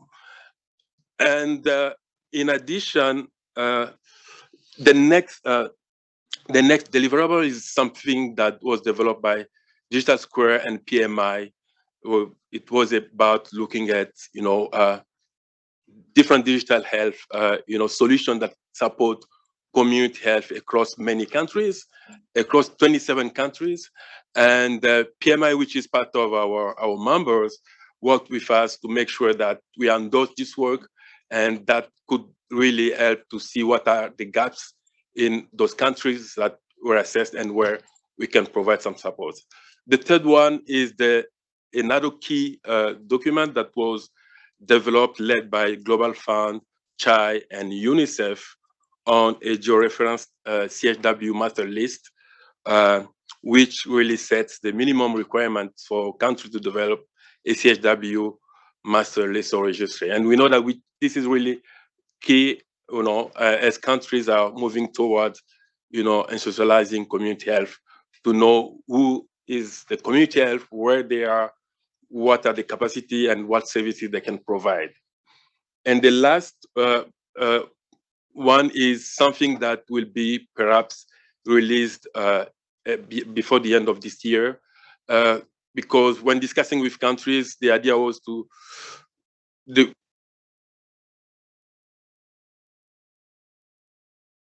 health information system. Where should we start? What might be the steps?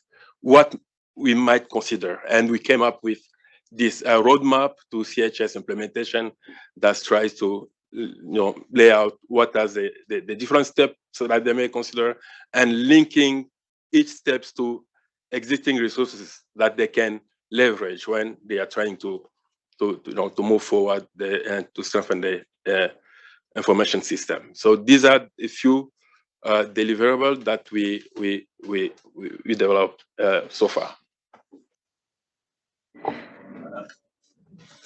Yes.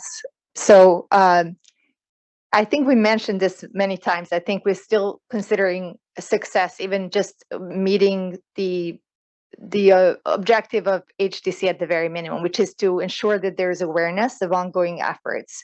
And I think when we did see that our members are aware of, let's say, the Global Fund is investing in community health, we did see a lot of partners really join those conversations, engage, share their own project deliverables and such. So we want to continue that. And then also active working group with strong core team. I think it requires time. If facilitation takes time, I have noticed that if we have partners that are already part of their scope is to facilitate communities of various kinds, working groups, task force. It's really great when we have that engagement. So we're really considering how we can leverage those efforts. We do have, I think this was mentioned, folks are really tired with joining meetings online. And I think we also recognize sometimes that there are small groups that are sprouting around when there's a real intentional, for example, convergence of community data work and digital health interoperability, which happened several times. That means we now have double the meetings and then triple the meetings. So one of the things that we're trying to get a better sense of how we can work across working groups when that makes sense without actually creating an even greater problem here. And then we did have an assessment, I think Remy mentioned as well, also of our constituency and asking really, what is it that we can change? We adapted the schedules for our meetings, and we're still seeing some trouble in getting the full participation, active participation. And we are considering reducing it from once a month to doing it every other month. And really making sure that those meetings are planned and really leverage a lot of input and a lot of deliverables across the membership. And then we're really looking, there's this idea of like really changing co-chairs, bringing other members, and particularly if we can have a co-chair from one of the countries that is already very engaged and invested in community health, that's where we would want to see that change. And I think that would refresh our working group and also bring some additional participation and ideas as well. So those are the challenges. We still don't have a good process, I think, for that. So turning to everyone else who is in the process, understanding how do we engage and identify new co-chairs, especially from the countries. And I think, is there one more slide maybe? So going forward, we're seeking to strengthen country engagement. The 2022 SRG, GAP kind of convergence, I think it's really welcome. And I think there's a lot of opportunity there. So how do we engage and, not miss the opportunities to engage as HDC when these meetings are, and kind of join the train as it's already going, leaving the station. Scaling up requires high level of engagement in country commitment. So how do we secure that kind of flow of funds and thinking longer term, and then seeking alignment as we talked synergy and complementarity. I think that the local level, country level, and then global level have each level has its own priorities and needs. So I think we should and ought to think about that way as well. That's, I think, all from us. Thanks.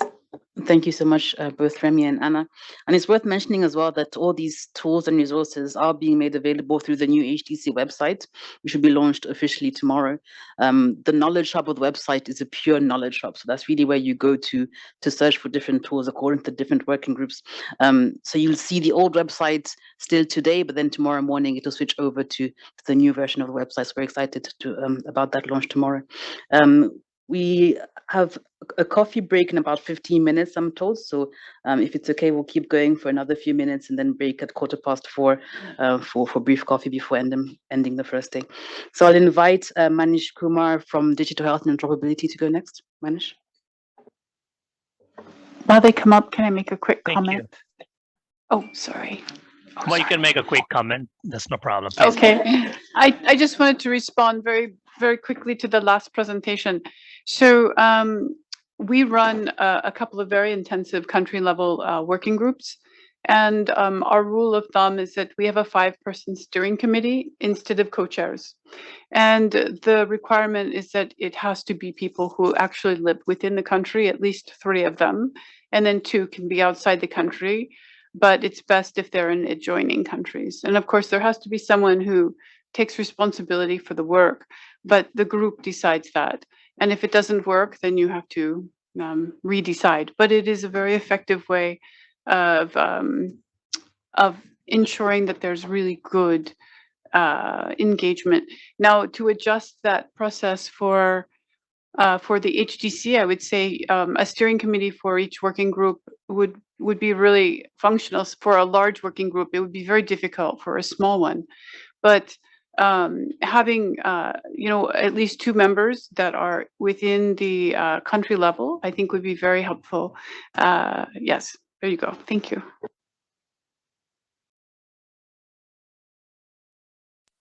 Okay, so thank you. I guess I can go ahead.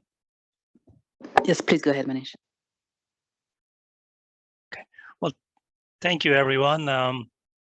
So I'm representing a large, diverse group and the co-chair that you see here. So while I'm presenting, I think this is a work and contribution for hundreds of people who have been acting for many years. So I'll quickly go through it. So I'm representing, you'll see in our group, we have diverse, and on a lighter note, I'll say, I think we also have a way how our small working group, champions get promoted to the larger digital, because I have been in the maturity model small working group. So you can see we have organic growth within the larger community and how people can assume a leadership role in this community. So going to the next slide. So this is our membership, as most of you are aware. I think the presentation we saw, I will say that this working group has collaborated with almost all other working groups. And we do have many small working groups that we can learn about. And you can look at the regions that we represent, the countries that are represented. We do have a very good diversity in terms of gender as well. And there's a balance when it comes to leadership as well. My colleague, Carol Kamasaka, we have been working together. Derek Monene is here. We have been working in small working groups, but also bringing more people from the countries. And this is not only the products that we produce, and you'll see a list of deliverables that we have been having. We have been trying to implement through the ministries. I think someone mentioned early on, collaboration is the key. And I think in our working group, collaboration has been a motto, and you'll see some of the things that we have produced. And prioritizing the diversity and equity, I think 2 years ago or a year ago, we have that small working group and we started collaborating. And I think that working group has done a great job in bringing that awareness that all other small working groups also prioritize and focus from that lens. And the Global Digital Index that this group has worked on the earlier version, we are also supporting the updated version that the team is leading.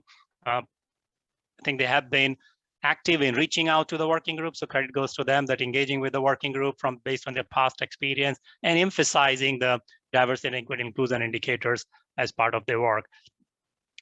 I think the challenges we know, I think most of our work as a content that represent, the language has always been an issue. And I think we are trying to see how do we reach out to, people who are not necessarily English speaking speakers. Many of the products that we produce through our collaborative partners, we have tried to see if they can be produced in multiple languages. So I would definitely like to thank all those projects and organizations who have been in this working group and produced content that is in multiple different languages.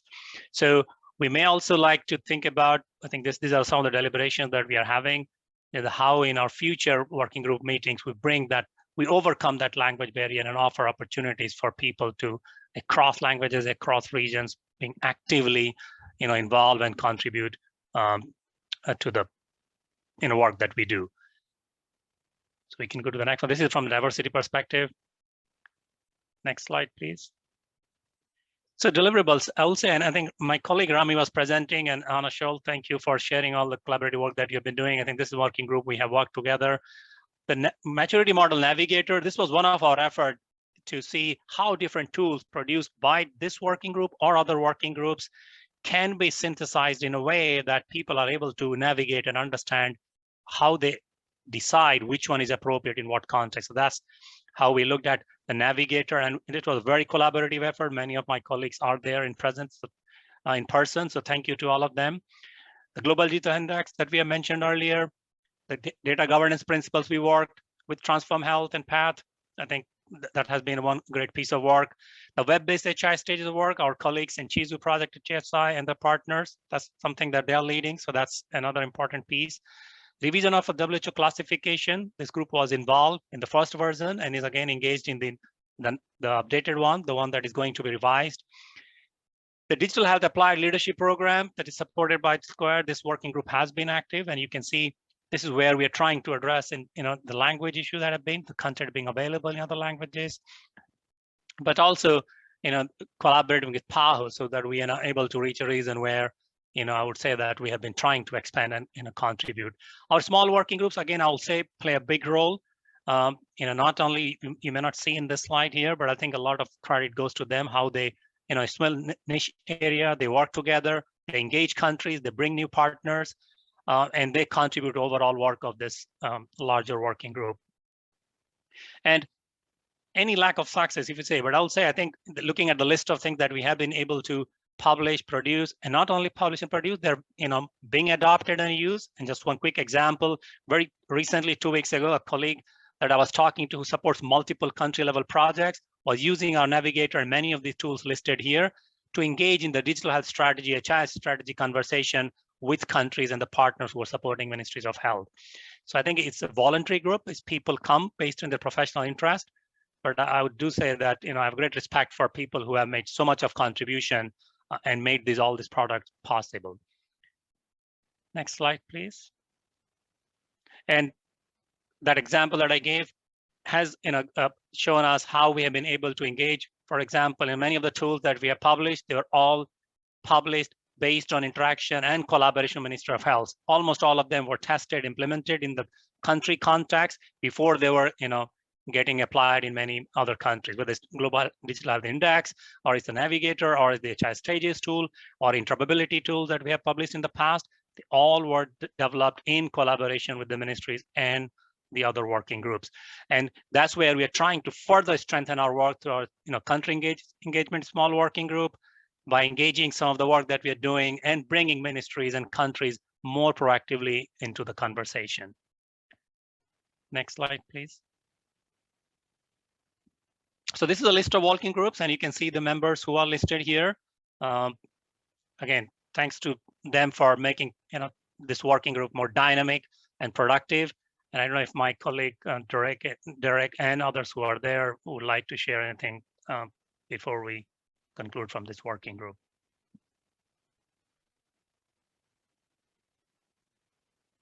I'm not sure. Want to say anything? Just a point of clarification, is that what's in parentheses? It means 75 persons in that group? That's number. Number So, what? Yeah.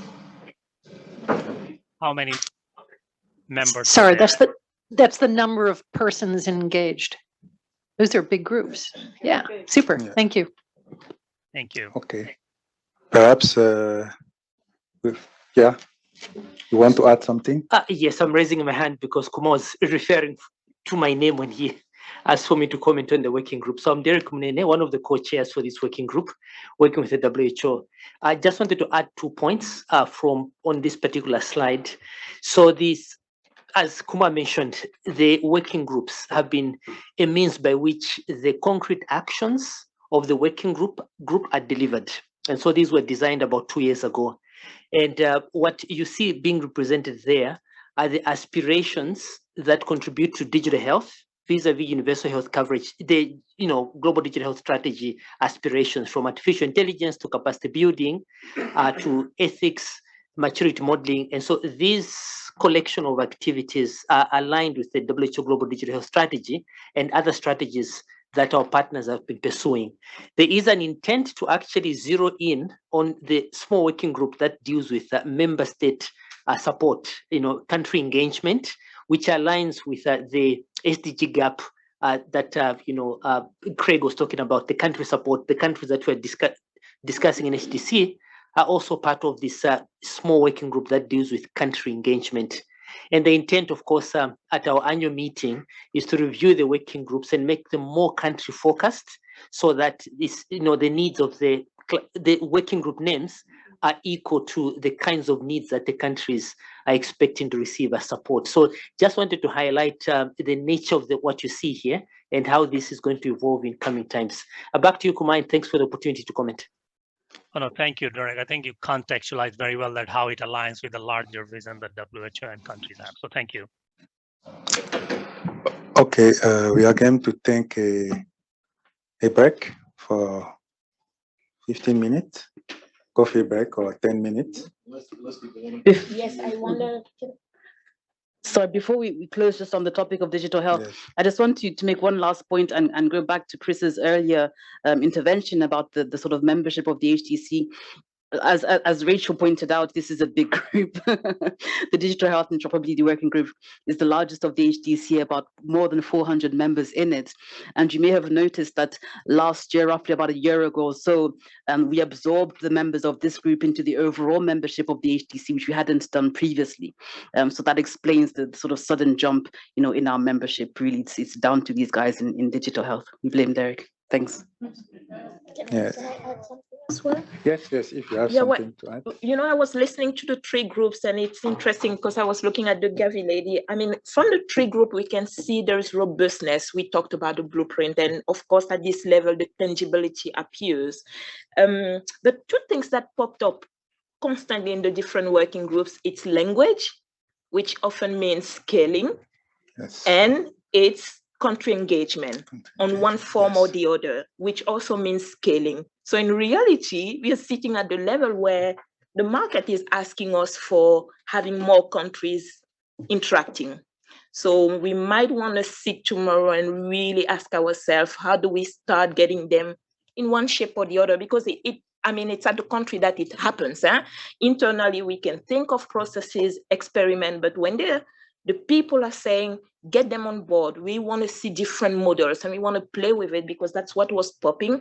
I think it's a big signal. Let's scale. So, yeah, I agree with her. We should think about that. Yeah. Okay. One more thing to add. No, I want to point to add something related, which comes from the presentation which was made. About alternative methods of working of a technical working group is another aspect. We have, for example, the last digital health, the last group we presented. You see that there is a very huge group, and for the first two working group, you see that there is some challenges related to participation of the member of the working group on the different meeting of the working group. Is there any, how can we do, okay. Can I just add one more thing about what I've noticed? It's the capacity building, because ultimately, the presentation from Malawi really opened my eyes. I wasn't thinking about CRBS done at the local level, at the community level, and also at the very recent PEPFAR Data Summit, the conversation about, 50-plus-year-old group in terms of PEPFAR, that group is bulging. It's going to be a big portion of our PLHIV and treatment. Just thinking in terms of how important mortality is and how really poor cause mortality data is, and it's often rubbish. And just thinking about, if we're thinking about sustainable processes, we really depend now on folks to be fully capacitated to do things they may have not done before. Verbal autopsy at the community level, what does that look like? So I see capacity building popping up also for all the working groups and those that we actively engage with, and for us as well as a community working group. So, I just want to put it out there. What is the role of HDC to build capacity for all of this data functionalities and functions and roles that we see, and at what levels do we want to engage for that? So just bouncing back, I think great summary you provided, and noticing the capacity building is showing up as an absolute need for every working group. Over.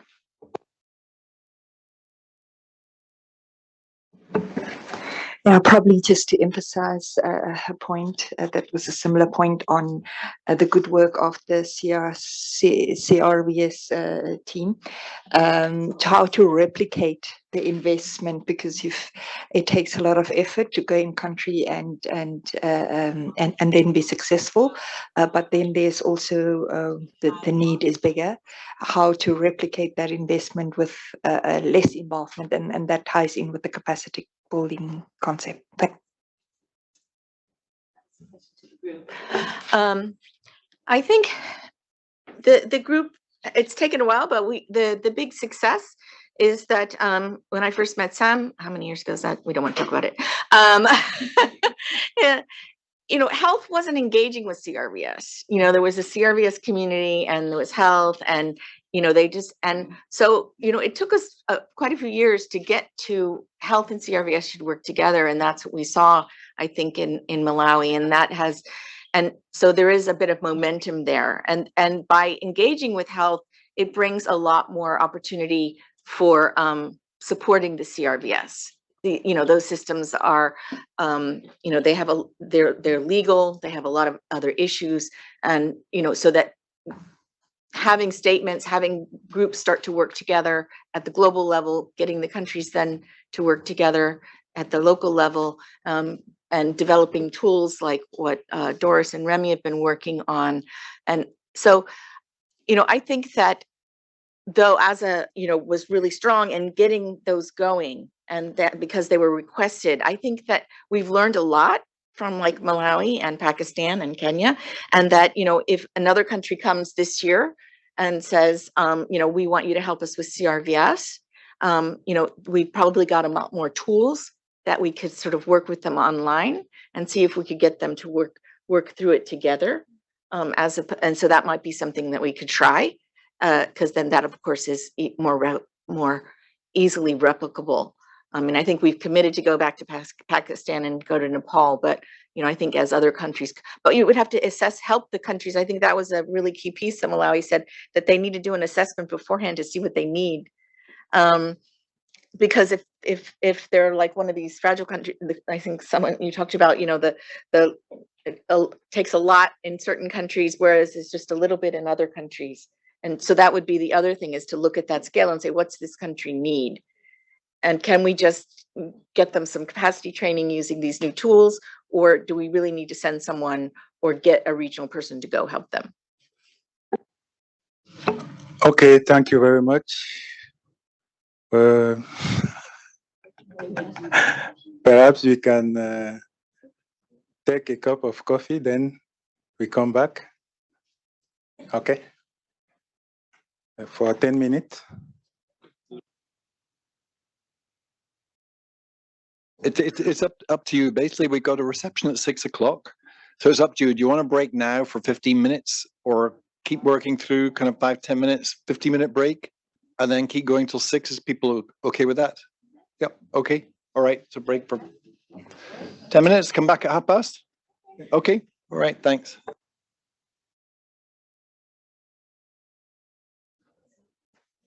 Let us begin with the presentation of. We have seven working group, and by now you have the presentation of 3 working group, and there was an intervention at the end of our discussion. I want to give the floor to Gavi to intervene, then we are going to move forward. You have the floor. Merci beaucoup. No, I just, you know, everyone is kind of wondering, I mean, everyone, the 3 first group were wondering, you know, how to have more country participation and all of that, and also how to maintain people involved and engaged. Just wanted to, and I'm glad that Ravi is back with us, because I wanted to give a kind of example of the GIS working group, which is outside the HDC. I feel kind of, I mean, I don't know how it works, but at the beginning, I remember within Gavi, like 2-3 years ago, we really wanted to push the GIS agenda, because we are listening the country we support, and countries are asking for it, but I kind of a bit lost. So we did ask, you know, to the HDC governance if it was possible to add a GIS space, and it was not. I mean, it was complicated, so it was not done anyway. COVID-19 pandemic brought this up, and GIS working group with WHO and UNICEF was constituted. And I think what is making this working group quite successful, and honestly, really delivering, because it was set up in very challenging environment. So it's really that intention to support countries. So yes, there is, you know, this global coordination, but there is a real mandate and way of doing, engaging again regional offices and country offices to collect the needs from the country and then respond to them. So you don't have that kind of global group that is completely disconnected from the ground. So I just wanted to take that example from that GIS, WHO, UNICEF working group, and saying that I think this is one of the success elements, factor that is a success. And the second point, and I know that is very costly, but it's true that there is an organization that is helping, to facilitate, to mobilize people, to do all this logistics, and this has been, I guess, also helpful when you were preparing that global guidance. But this is coming at a cost, and I think is where maybe we have to think: do we need so many working groups, but then we don't have necessarily the funding to have agencies that are specialized in making those working group efficient. So it's also something else to consider. So I will really emphasize on that connection with regional and country offices, and the fact that to have professional working group, actually, supported by people which job is to animate, take minutes, and do the editings, call people, who talk about 1,000 email. This take time and money, so maybe we have to consider that as well. Thank you. Okay, thank you very much. Any more intervention? Yes, Rene? No? Remy, you are asking the floor. Okay, we are going to move forward with the next technical working group, Routine Health Information System. The chair. Thank you so much. So I'll invite Jean-Pierre to present this, and I also recognize that Johan Brouw is the second co-chair of the group, and he's present as well. Jean-Pierre, over to you. Okay, thank you very much. So, yes, we are actually three co-chairs for this group. Johan, myself, and Rifat Hossein for WHO. He was there this morning. He couldn't be there this afternoon. So, and John just joined the co-chair group. So I think that I will be presenting. So about the diversity, I think that it's a little bit like the other group, but maybe one thing which is striking is that the country constituency, it's very, very small. Here in the official list, I didn't find any name which is actually who are actually people from the country. And when we are talking about people from the country, we have also to define what we mean, because some people can claim that they are from the country, but working from some supportive organization. So what we were aiming at is to have a kind of participation of the routine health information people in the country from the Ministry of Health. So we had a few actually attending some of the meeting because they were invited to those meetings or for presentation, a country presentation. You make one country presentation for Cameroon, and Burkina Faso and some other did, but they didn't attend in a regular basis. So that's something that we have really to think of.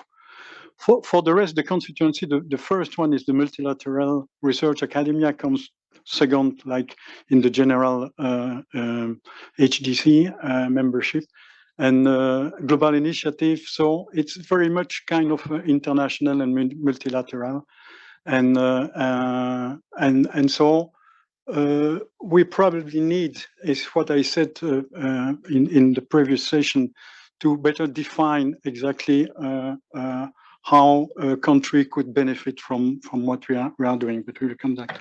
Yes, next slide, please. So about the deliverable, we are quite comfortable of what we have done actually at the global level. I think it was a continuation of things that we were also doing in Rhino. It's the compilation of the global level RHIS standard best practice guidance tool. And the idea is to actually now with the new website, I think it will be actually coming through, is to have a one-shop place where if somebody is interested in routine health information system, he knows that he can find resources there. And we may add the kind of reliable, between brackets, resources. I wouldn't say that there is a real labeling or kind of a real process yet to actually certify the resources that will be provided, but that could be something that we can think of for the future. We had also this way of working like the previous group, which is subgroup working on different things. And we have also a subgroup working on the concept note, which is now circulated on the integration of public health and humanitarian disease and emergency surveillance reporting into a routine health information system. And this subgroup has now to link more with the public health intelligence working group, I think. I wrote a contribution to the WHO RHI strategy. The reason I wrote that this way is because actually this strategy has been discussed again and again in the group. So we could actually claim that it's a working group deliverable, but in the reality, actually it's a WHO funded product. And it's also a question about the product that were presented in the community group, for example. How can we actually have the resources to really elaborate something? Because many of the people in the group are actually working on a voluntary basis. And so to really produce a new resources, that will need resources, actually, that will need financing. Because now, with this compilation, the next step will be actually to analyze if there is gaps and maybe some documents or some tools that need to be or readapted or developed because they are missing. At the country level, something which is, I think, very useful for the country is also to have this case studies, and there is also a compilation of specific document, country-specific documents that will be also placed in this website, and that something at the image of what actually measure evaluation did with the country profile. I think it's a place where it's very interesting for countries, and there actually it will benefit from the country to find good example, best practice, and models of a number of things that they have to develop in the countries. And then there will be a session on that, so we will not talk too long about the RHIS investment case study, which is initiated, and there is an operator which was actually hired by a request funded by WHO, I think, directly. So where to go? So now it's what will we do with this database, with all these resources, which are global and country. So we know that it will be placed and accessible on the website of HDC, but the real practical question is how to maintain it updated and still valuable. So it will need people to actually continue to look at it, update for the global goods. It's probably not as often, but if we need to have country-specific documents that are really useful, they need to be updated. I once went to, I don't remember which country it was, I was looking for the PNDS, the National Development Health Plan, and it was impossible to find the last one. You could find on the website of the ministry only the previous one. So I think if it's the case, the people will not come and visit and use this database. So driving the RHIS investment case study, that will be also a prospect. I think that we will discuss that tomorrow, so it's better not to talk about it too much now. And challenge is country impact.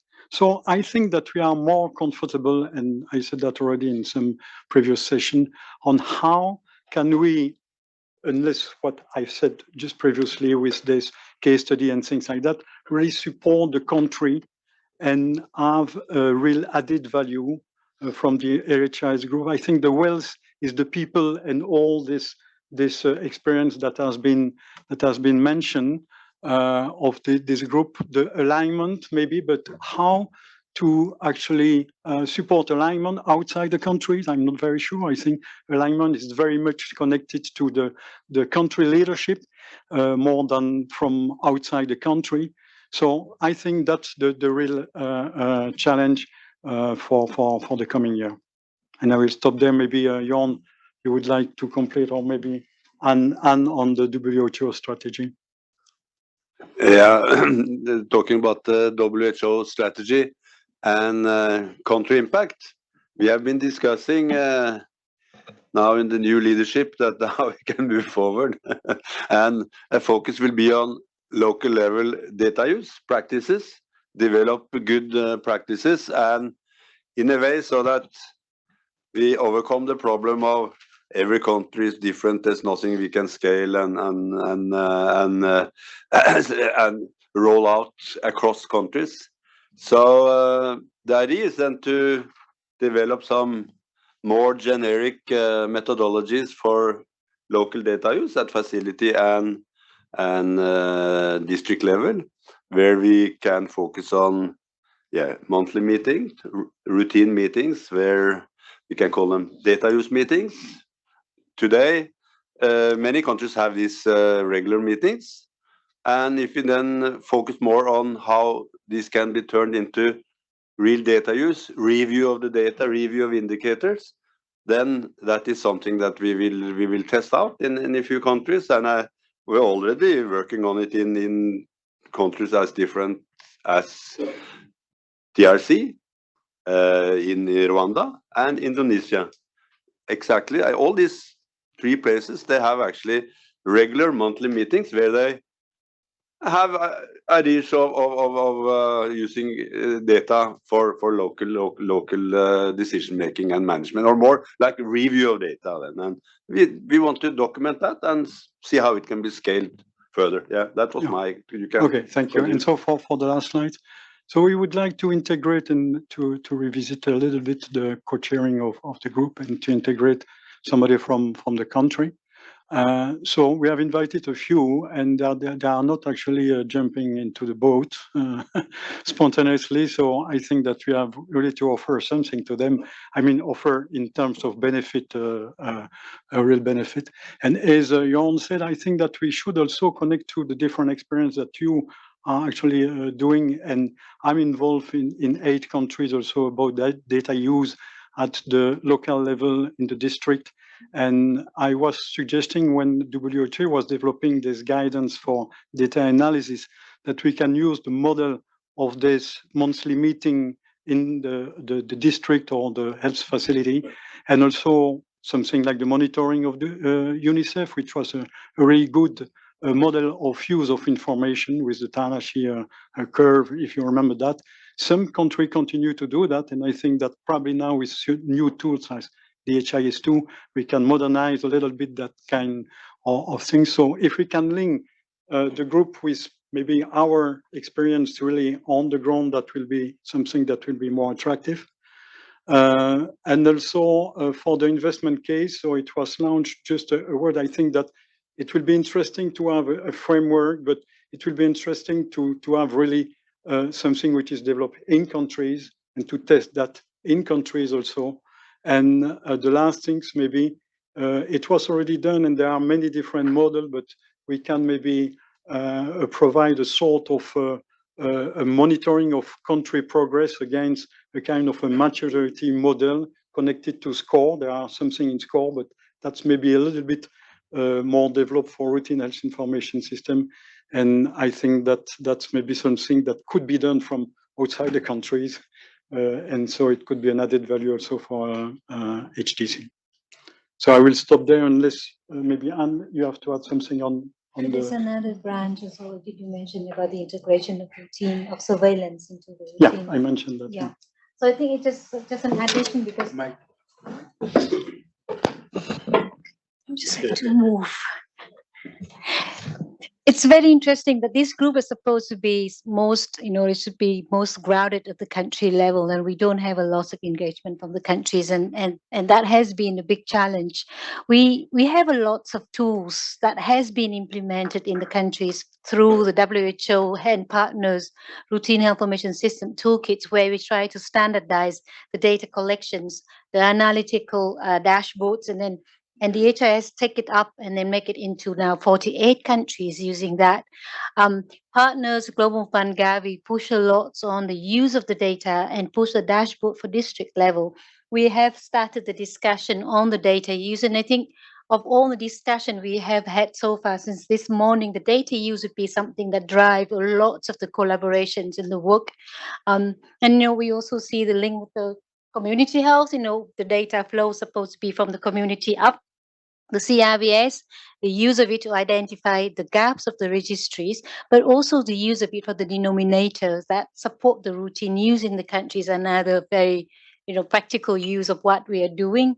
The link with the surveillance and the intelligence, there's an ask to join these two groups or to find a way to work together, because we cannot have a surveillance system away from the routine data system where the actual response, the actual preparedness and early warning come from the lower level. So I think all of this, we need to see how we can find the linkages together.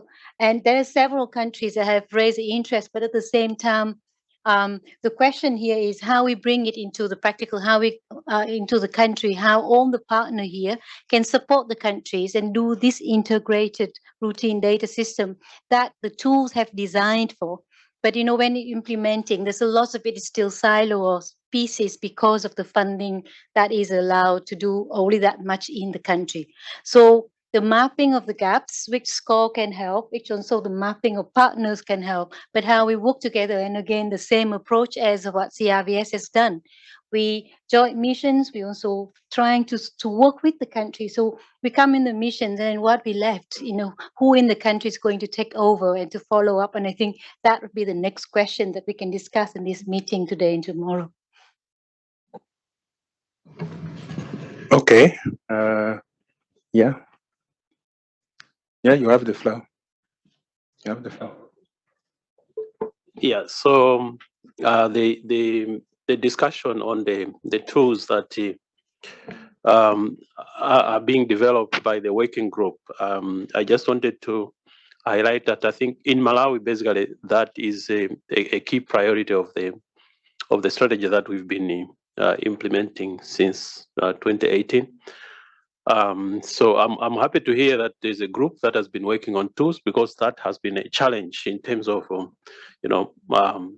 looking at agreed upon tools that can be tried at a facility level. So we've done it at the national level, data focused reviews. We've gone to what we call a subnational level, a group of districts, cross-cutting reviews, program-specific reviews. Then we've also done it at the district level. But currently, where we are really struggling is to get to the facility level. So we have an arrangement where, the district level staff would pull out data from the HIS. So, for instance, on a multiple, indicators, a presentation or a report, and they go to a facility, discuss with the staff on regular basis. Initially, we thought we could do that on monthly basis. It didn't work. Then we moved to around the quarterly, and leveraging funds from, I think, Global Fund, Gavi, as well as USAID projects. Yeah, so the issue has been, okay, do we have standardized tools that we can use? And I don't think we had any. So I'm really happy to hear that there's a group that is working on that, and hopefully we can link up and see what we can get from there, because these interventions are going on, and there's recently we have the Chisu project in the country as well, focusing on that. Although the focus is on malaria specific, but the approach is the same: getting the data to the facility and ensuring that the facilities are able to use that data. Yeah. Yes. Yes. Walters, sorry. Letitia, thank you. From the Research Academic and Technical Networks constituency. So yeah, I was just wondering on getting involvement from the ministries of health. These are very busy people solving very difficult problems on a daily basis. So the last thing, they want to come and attend another meeting, that we rather join or ask permission to join existing meetings and not create something new. So follow the integrative, collaborative, co-development approach there.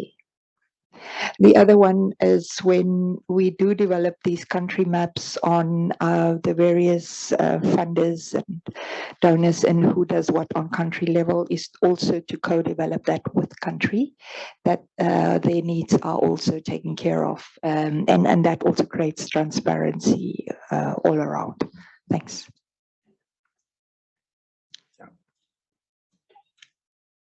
Okay. Any more intervention? No?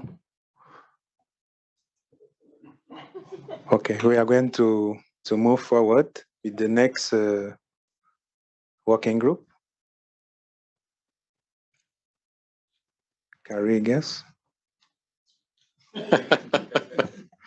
So hi everyone, it's Chris Morrow with USCDC, and fortunately neither Carrie nor Carl were able to join today, but I'll present on behalf of both these individuals for the working group. And again, a reminder that this is I think the newest working group in the collection of working groups that have engaged with HDC. I'm not even sure we've been around for a year yet, so so still trying to figure things out, but please go ahead and we'll talk through some of the key slides here. So in regards to diversity, we certainly have a range of different constituencies that are represented between bilateral donors, philanthropic institutions, and regional funding entities, also multilateral intergovernmental organizations, and of course, members of the Research Academy and technical networks. And then we are at about 46 for membership across the different regional areas, and with a little more leaning towards female representation as far as gender. So one of the things that we wanted to start with was conducting a landscape analysis of current projects and other entities that are moving public health intelligence for better detection and response to public health emergencies of international concern. One of the, I think the reasons that this group was stood up was that across the different work groups, what was missing, so to speak, among the PHI arena was disease surveillance as far as a direct focus. And there was a group that was identified, but they weren't too active, so we were sort of re-energizing this topic area. And so it was nice to see our HIS refer to surveillance. I think that's a core collaborative need, certainly with CRVS Group 2 with the mortality surveillance work. So obviously disease surveillance, monitoring the burden of disease is cross-cutting. It's not the only thing that this working group does, but it is a core function as far as personally that I'm enjoying seeing stood up. So one of our main reasons for success is teamwork amongst a diverse membership. The challenges, of course, as we've noted from other groups, the core membership is rather busy as far as other responsibilities. And then including the documentation requirement of consisting maintenance to stay current or relevant, sort of like, why are we here and what's our best contribution to this environment. The next steps is, as with others, is to continue to encourage more country-level feedback to inform as the work group continues to evolve and mature future activities. Next.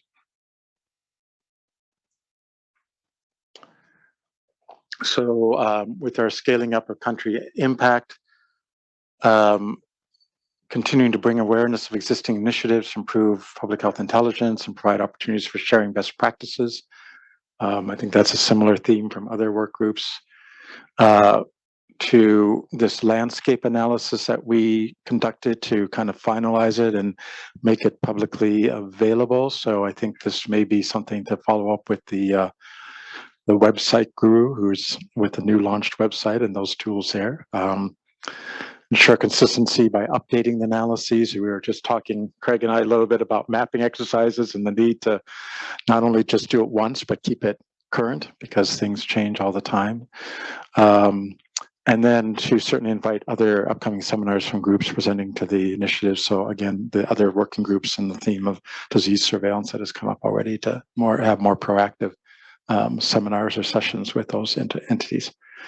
And then integration of countries better and act toward a country-centered approach is to certainly encourage active engagement from country-level representatives and to build that presence up on the work group. Next. That may be it. Okay. Any questions or reactions? Perhaps before, I want to following the previous intervention on the routinal information system, one provoking question. What is the need to have these two working groups? Is it really necessary to have these two working groups? Following the previous intervention, the routinal information and the surveillance have similar tools to collect data. And is it really necessary to have these two working groups? Right. I think for me, when I think about disease surveillance, it's not just the tools, but it's the operations, the design, and process, et cetera. And our HIS, so the routine health information system, whatever form that takes at the country level, whether it's a electronic medical record or other sort of, indicators that are being routinely collected, is becoming more and more a vital source of disease surveillance data, right? But it's not the only thing about surveillance or what I would argue public health intelligence. The other thing is PHI is not just about disease surveillance. So it's kind of a subcomponent. It's one of the primary ones, but we've been also, looking at how to incorporate, environmental data, climate change data, for example, as that affects public health, which obviously it is. And so to look into those arenas too. So I think there is still an important distinction.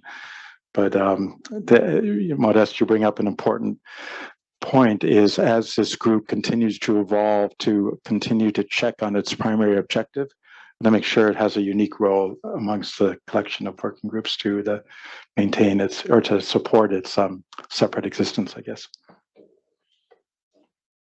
Wait, Monia? Thanks. I'd like to invite Dr. Bukari from Ministry of Health, Burkina Faso, to make an intervention. Hello, can you hear me? Yes, we can hear you. Yeah, yes. Sorry, I raised my hand because I would like to talk about for the last the previous group.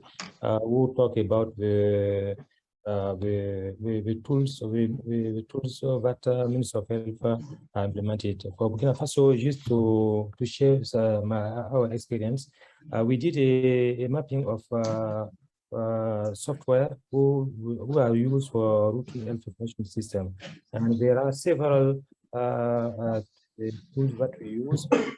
That it is around 80 different tools when we did the mapping around 3 years ago, and it's just a quick comment for thanks.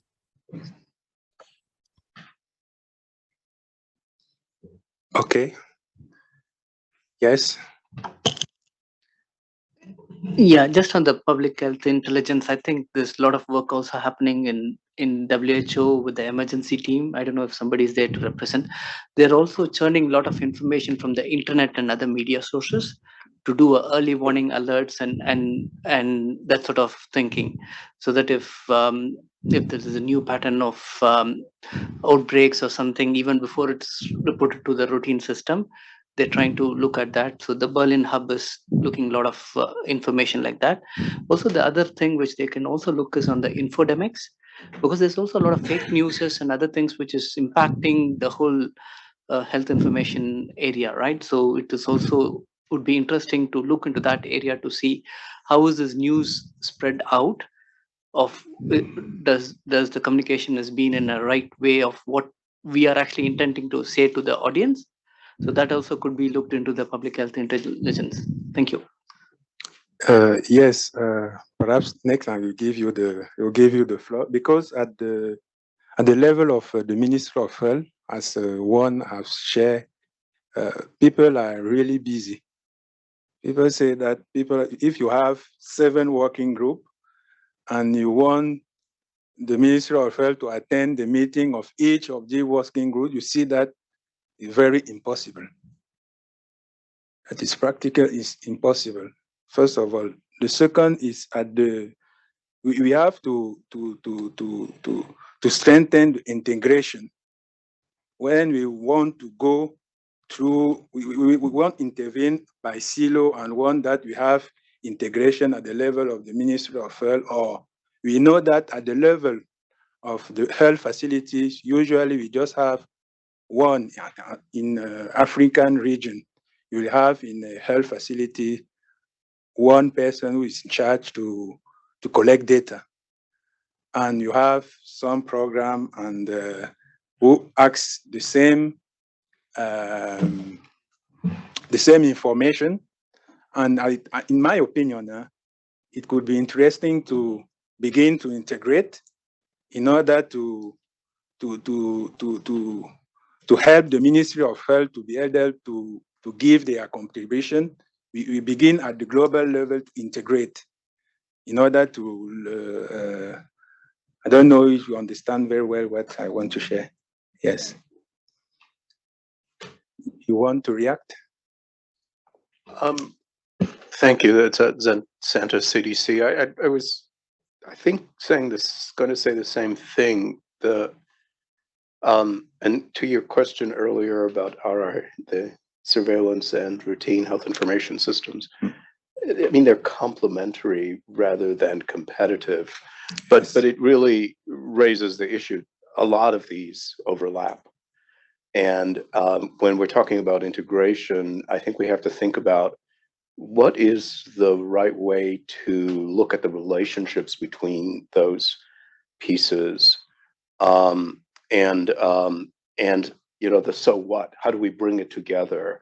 I just want to echo a comment colleague made earlier, is that the subject matter expertise that makes up the working group members is necessary, but I think we tend to underestimate the support role. I know that the secretariat role is supposed to do that, but keeping the groups together, also in terms of looking at commonalities, disseminating findings, making relevant pieces from one group available to the other group in a proactive way. I don't want to put need for more resources on the table, because I think we're struggling with that. But I don't know how you achieve that integration short of thinking about what is the relationship between all of the pieces. Okay, I suggest that it will be to Secretariat to make suggestion. I can just comment. Yes. Just a small comment on that one to say, some of the countries like Botswana are establishing the Public Health Institute that is going to be responsible for the emergency surveillance that I think we're talking about it here as public health intelligence. And then that separates the institute from the routine health information that we normally do. I'm just worried by the concepts that we are talking about here. Yesterday, somebody was talking about the Public Health Observatory. And I asked him, what exactly does that entail? So it was something more towards what the public health intelligence is defined as, a system that is going to be broader than just health, looking at the environment, the climate, and maybe what is happening in the animal health and so forth. So I think what I'm saying is that we have to be very careful with the number of things that we are introducing, some of them looking a little bit similar, and then when they get to the facilities, they're very confusing. But I do appreciate the issue of the public health intelligence as it relates to emergencies and surveillance and response. Thank you. Yes.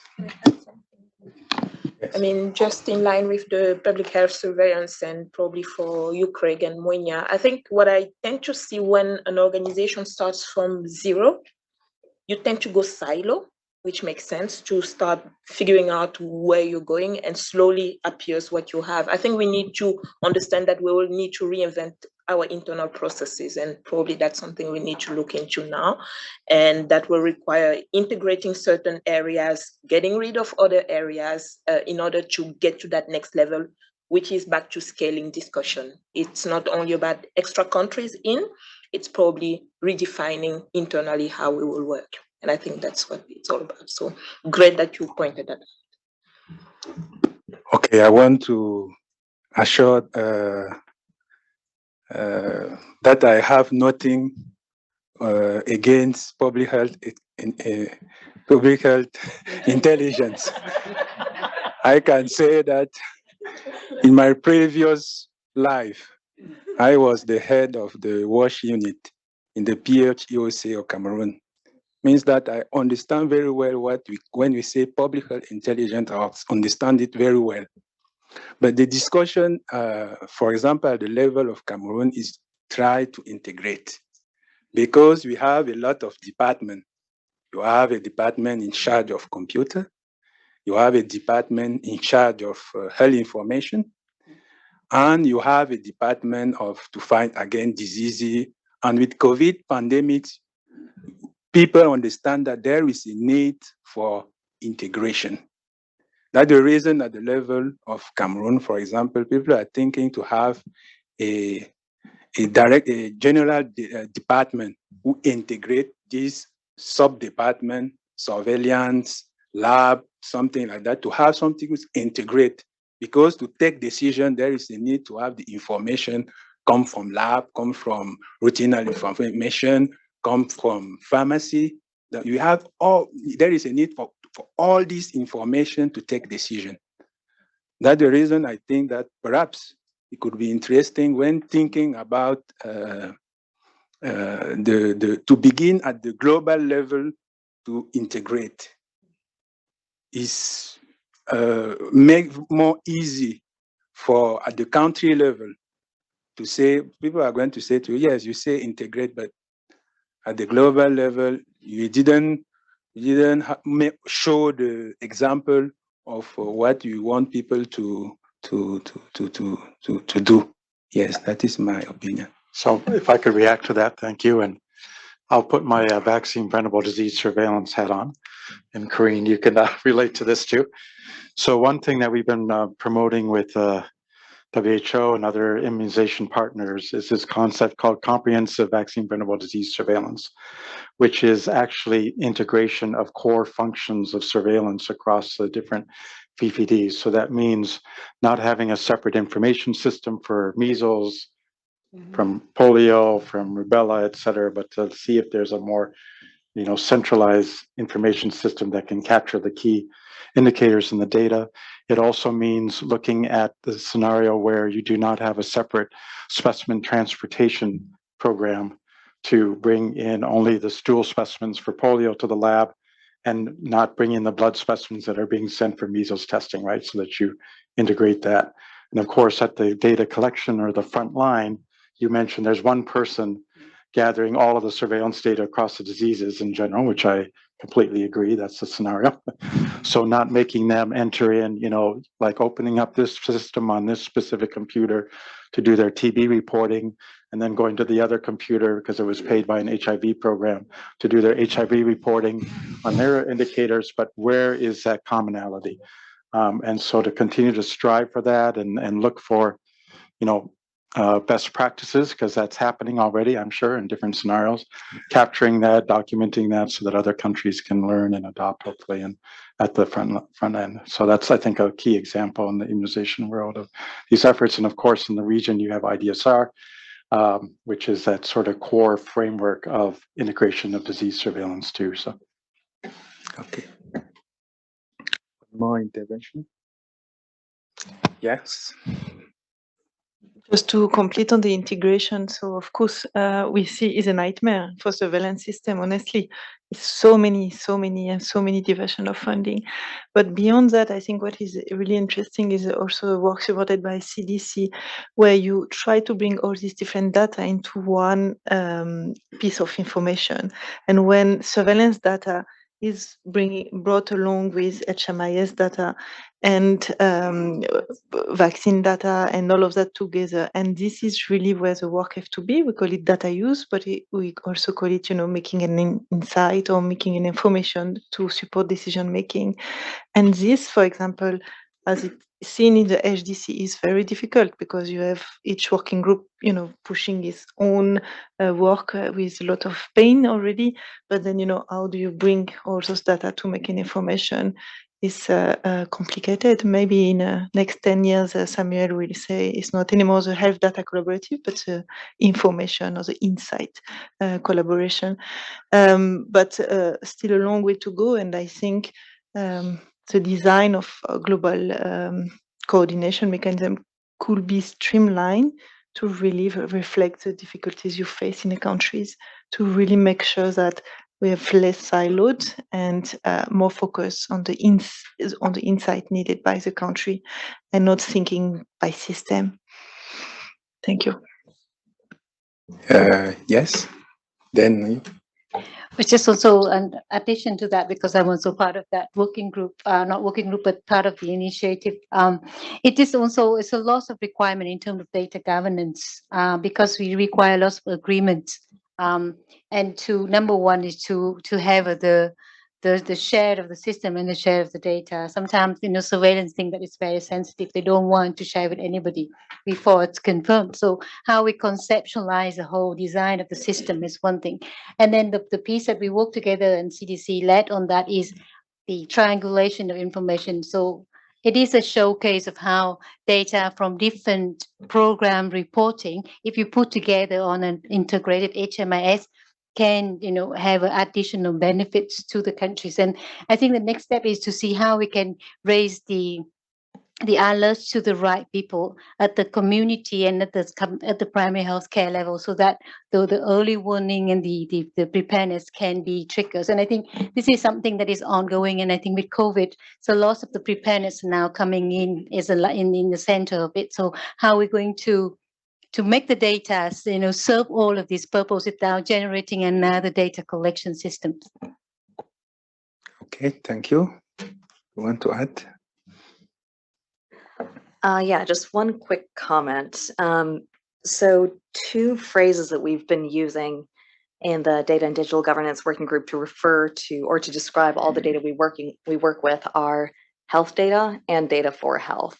I think that's really relevant to our conversations here when we're talking about surveillance and just all of our systems, because as we're talking about integration and as we're trying to make sure that we are not duplicating efforts and that we're taking advantage of the resources that are there, health cannot stand alone. Our individual vertical programs absolutely cannot. As we've learned and as we all know, actually getting to the point where we do that well and seamlessly is a longer journey. But thinking beyond our normal HMIS and community health systems, and thinking through everything from agricultural and weather and telecommunications data and the digital exhaust that's associated with just our normal interactions. All of that does play a very large role in how we can better target and improve our health programs. But just as to potential terms to kind of help give us umbrellas to describe the data and information we're working with. Okay, thank you. No more intervention. Okay. Yeah, I think earlier on, Gavi raised an issue of declining resources for HIS. And of course, I'm not sure if it's something that is, related to any working group, but I thought that this forum probably needed to, come up with some broader actions that can, guide whether it's countries, or donors in terms of prioritizing HIS, An example, in Malawi, when we're doing the strategy, and recently, of course, preparing for the the development of the HIS strategy, one of the things that we've grappled with is how do we guide the ministry to allocate resources to HIS, and also how do we send the same message to the donors so that mostly provide resources for disease specific programs. We weren't able to come up with a clear guidance on that.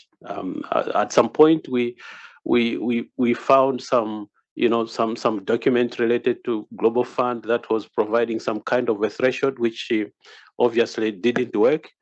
But I think that maybe from this forum, whether it's within the governance, or we don't have any working group on financing, but we have a whole domain of HIS on I think on resources, and yeah, there is some financing, yeah, and probably we can tease out some guidelines from there, because the reality is that at the country level, when there's planning and funding requests to specific donors, the thinking is disease oriented. You have to be very engaging for you to pick those opportunities and advocate for for HIS.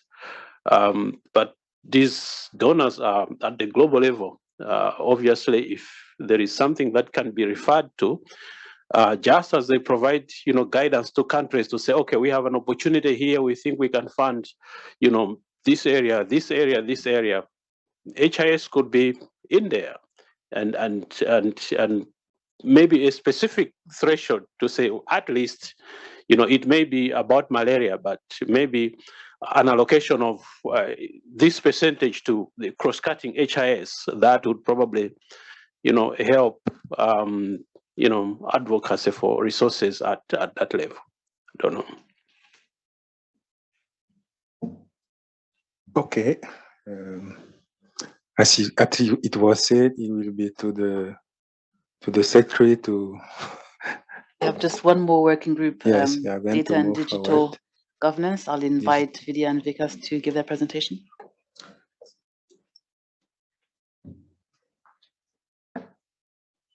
Okay. So we have a little bit less in our diversity slide. So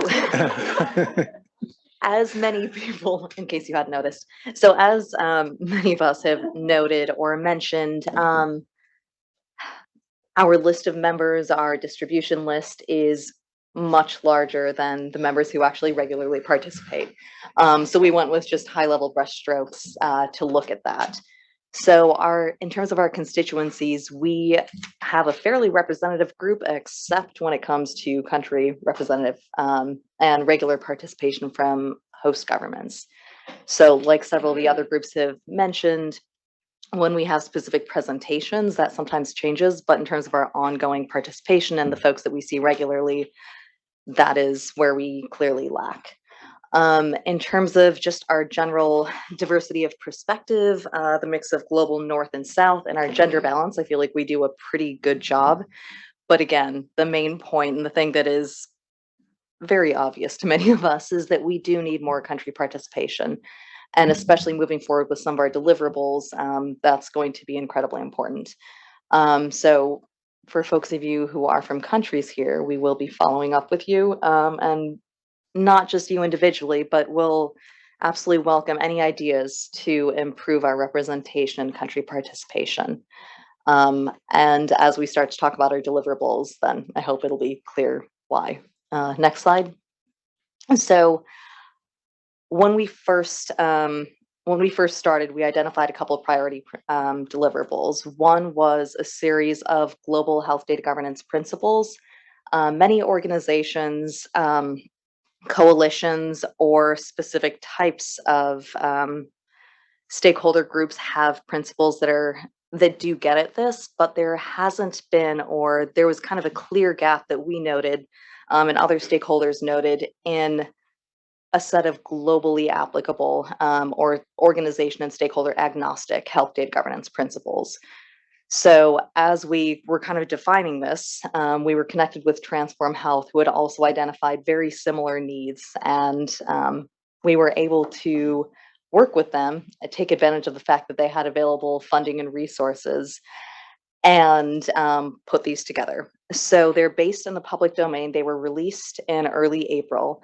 Thus far, they've been endorsed by over 90 organizations. And one of our working group has been involved throughout the process. We defined the original scope for the deliverable and worked on them throughout the process. So one thing that is really great, and we hope to replicate this or take a lot of this into our future deliverables, in the process, there was a lot of very diverse representation, and the whole process did focus on making sure that there was very inclusive participation. So the whole process began with a series of regional workshops, and then kind of consolidating feedback and input from those to lead to global consultations and opportunities for global input on them. And these principles are intended to be used along an upcoming framework that we're working on right now.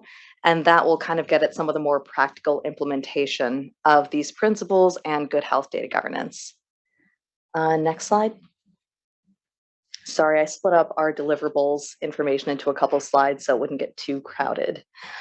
So thinking through our deliverables, what has been completed and where we are with the work that's ongoing, reasons for success, as many of have mentioned, is it's all about funding. So we were able to get funding support from Transform Health, so that was incredibly helpful. With the principles, there has been clear interest and uptake because there was a need, there was a gap in universally applicable principles. One challenge that we have faced with a lot of our work is lack of funding support. But there have been discussions about how we can mitigate this moving forward. And again, as I mentioned, far less engagement from Ministry of Health and other host government counterparts. So again, as I mentioned, one thing that we really appreciated from the principal development process was the inclusive regional workshops. So they started from the ground up. And for our work, for everything that we do in the HDC, it really does need to reflect what the needs and perspectives are on the ground. So as we move toward the framework and move through that process, we really want to make sure that we do make that prioritization again. Next slide. And so as we think about the way forward, our next step is a health data governance framework. So this is intended to, of course, build on the health data governance principles and work in concert with them. We would like this to be, again, a participatory process. And we've broken this down into several phases. So right now we are in the midst of conducting a landscape analysis of existing resources and tools. We have a consultant on board for that. Our next phase that we want to use to kind of build the framework on is to document examples and stories and experiences of health data governance. And we'll be putting out a public call for those, and we're hoping to get HDC resources to support this documentation and information gathering.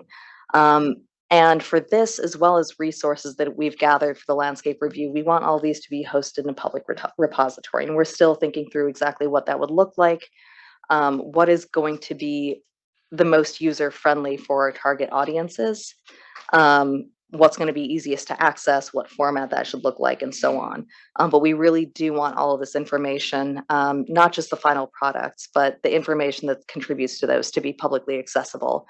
And then finally, we want to take the landscape analysis and the country examples and use those to develop a health data governance framework. And the intention for this is to target the country level. So obviously every country and every context is different, every region is different.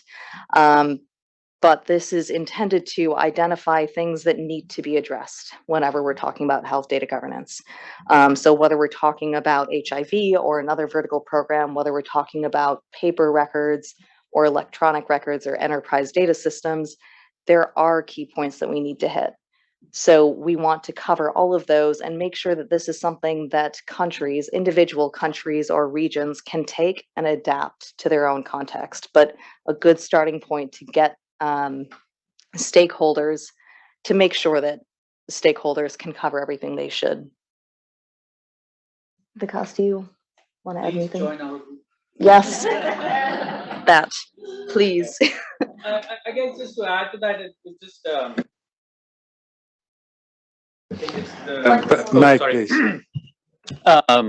The data governance piece is so critical, and we feel that it cuts across all the working groups. So we really request your participation, be it RHIS, be it CRVS, and it's not disease specific. It's not vertical. So in addition, we definitely country participation.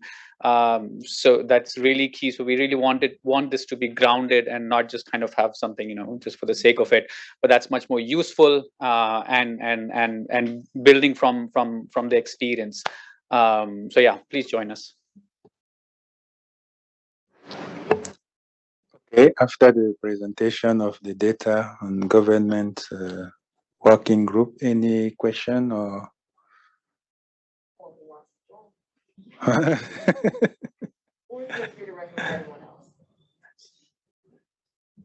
Yes. It was just to give a bit more background to data governance and the work of the working group. So a lot of what the working group has kind of suggested actually has also come out of last year's Data Governance Summit in June and September. And internally in WHO, we've had a lot of discussion about, okay, what next and how do we move things forward? And we're currently thinking around two main issues within data governance. It's still at the conceptual phase. And there's a lot of pressure to put something on better data governance for member states, either the next World Health Assembly or the World Health Assembly afterwards. And read into that what you will. It's a very broad statement. There's a lot of really good advocacy in that direction, and it's stimulating us in a good way. As you probably know, there's been a letter recently written to Dr. Tedros, and we're going to be responding to that.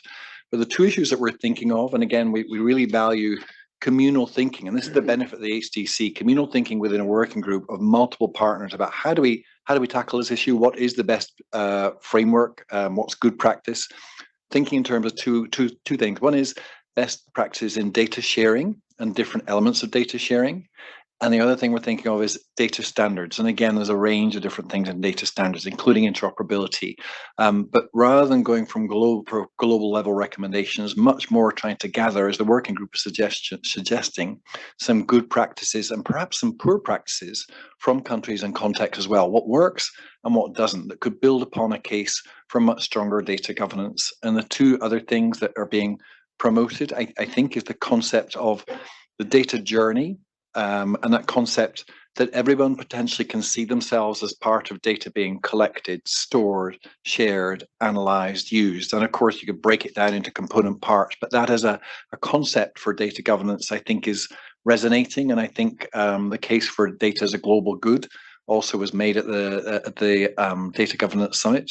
And the second concept that we're trying to get across is perhaps looking at a three-pillared type of arrangement. And again, it would be good if the working group could kind of consider this. I know we've been in a discussion, is looking at data standards, data solutions, and data structures. And that's very broad brushstroke kind of framework, but filling in the gaps. And again, just wanted to fill you in because there's been a lot of discussion internally in WHO as well about these very issues, and we need support. We need partners to kind of chip in their thoughts, not just with data governance. I mean, there's other working groups as well, but I'm mentioning and intervening just now because it is a priority for us, and we're doing quite a bit of thinking on it. So this working group, I think, has a lot of potential, and the more members from obviously countries, the better. But we understand there's significant capacity issues and time issues, and so we're looking and exploring ways of engaging countries and getting feedback from different member states. Thank you.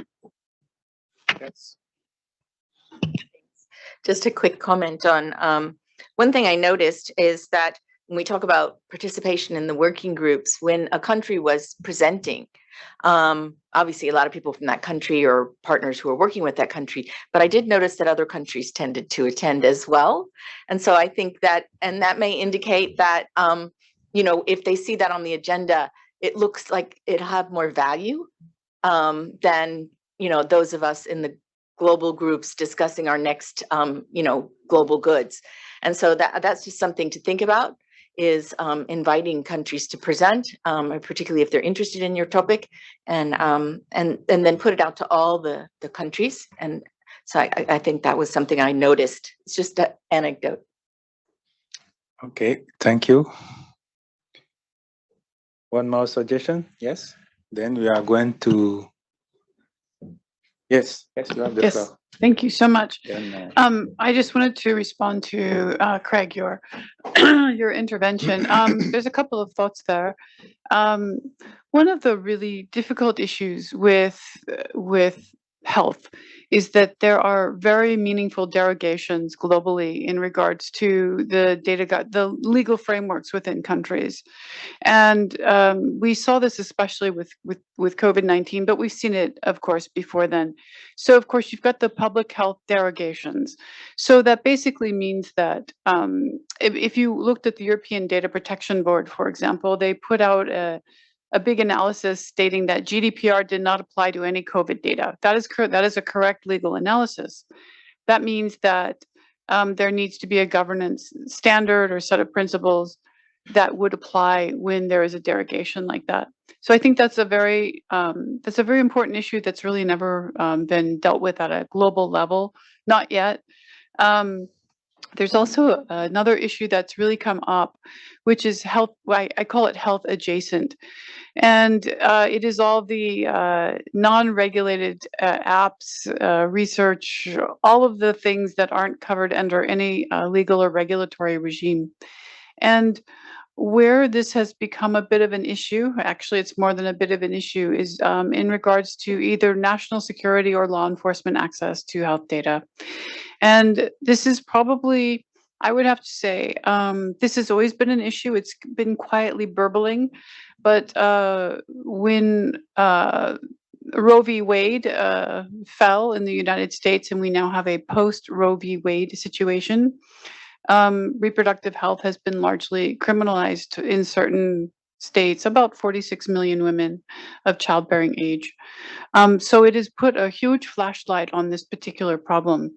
And the health regulation in the United States, HIPAA, cannot handle this because there are very, very meaningful exemptions that exist. So I think that one of the challenges and opportunities for the data governance work group is to look at where the derogations or exemptions are and to see how that might be addressed. There's lots and lots and lots of principles, but legal frameworks actually really matter a lot. So this is the battle that we are deeply engaged in right now. Those are just some thoughts from the trenches. Thank you. Okay, thank you very much. Yes. Thank you. Karine from Gavi. I just wanted to build on what Deborah was saying, and actually is also for the last session tomorrow, where unfortunately I will not be there on the investment case. I think is, we always say country, okay, fine. But who in a country? Because, and even in the video we saw this morning, is always HMIS or HIS people or digital people talking to HIS digital people in country. But you will have way more impact if we speak, if the data users, the data beneficiaries, our clients are speaking actually. So imagine, it's so true when you have a country presenting on a topic, so attendance is way higher. But if it's a Ministry of Health or a district health manager presenting, the audience is huge because it's not just, a self-centered data for data people. And we have really to try to diversify the way we communicate, the way we put our investment case. We are here to serve people. We have some data clients. We need to serve them. So, and I want to know, within all the working group, or at the level of secretariat, where those data user, data client are sitting. When are they giving their thinking? When are they saying what they need? Because of course, what they will need will require in the back end a system, data protection, data governance, and all of that. But what else, do they need? That if we meet that need, they will buy in with everything else.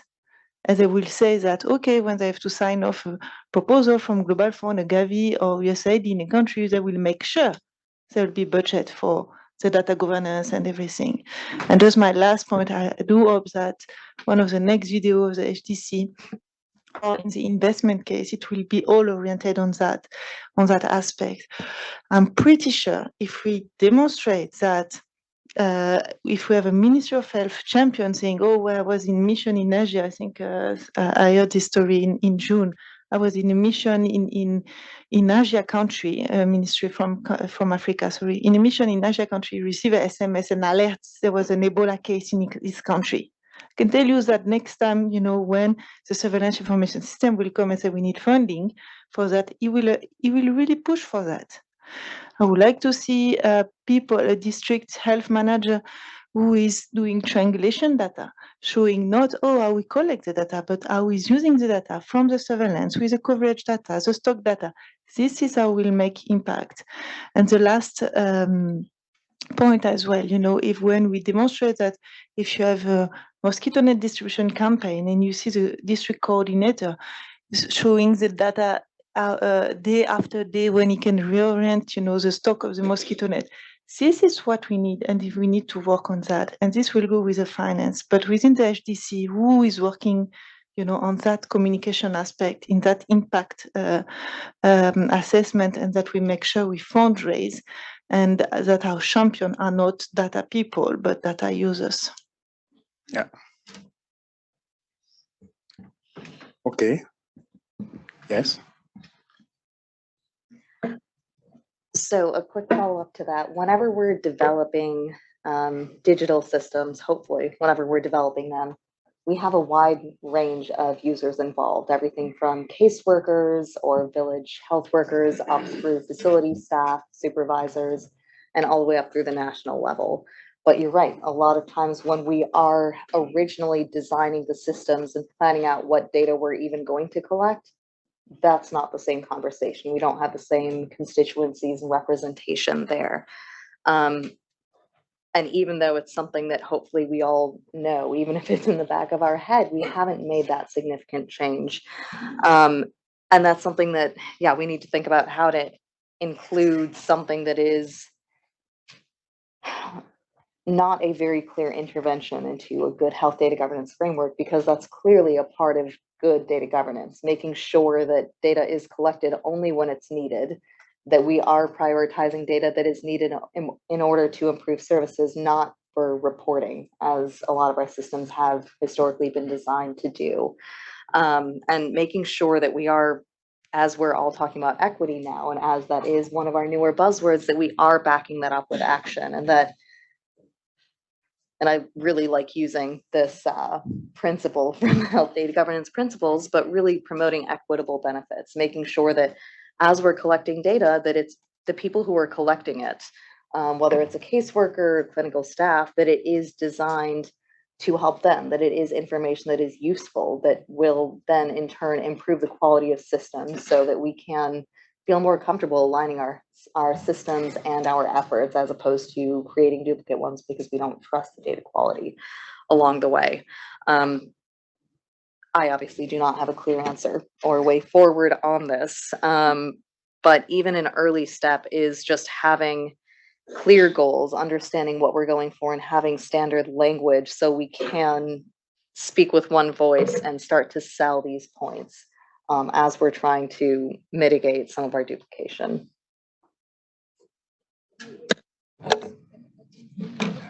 Yes. Just 1 minute. looking at it from a private sector playing the data game, what we realize is there's a lot of push approach still being used instead of pull, because you're asking for pull, where the people consuming, producing data come forward and say, I need this. And we have the feeling the market isn't mature yet. It's slowly getting there. So we're starting to see on the market some movements. But if you go to people and say, so what do you need? For what? Many can't yet articulate. I think we'll get there. Maybe they will need stewardship, but expecting it from them at this stage, I think it's a bit mature. Honestly, I'll bring you, okay, I'm working only on vaccination. Sorry, I cut you, but I'm working only on vaccination and I'm paid for that, so I have to work for that. But I bring you tomorrow 30 or 40 or 50 immunization program manager. What do they need? They are very clear. They want to know who they have to vaccinate, where are they, and how to reach them. This is it. They don't really care about something else, you know. But it's not this data that we are collecting, asking them to collect. And for, I'm just 20, no, maybe 18 or 19 years, still a bit young, 19 years I'm working, and the main data people are asking is population data, is beyond CRVS, is which people, you know, need the service and where they are. And for 19 years, we are not responding, we are not bringing that information to them. Think about it. Yeah. Population, it's such a wide range, and we talked a bit. I mean, where do you start? Who owns it? Who is in charge? The fight starts there. Yes, perhaps. Perhaps concerning the data governance and the Greg has said discussion data standard, there is a need because there is a lot of indicator. And if you want to hurt the word come from the data user, there is a little number of indicator that there is a need to take decision. And there is a need to integrate and say minimum of data need to take decision. Because if you have, people are overwhelmed with a lot of data collected by each program. For example, experience in Cameroon, we have said that there is integration in the tool, which is DHIS2, to collect data. But inside the tool, you have formula by each program.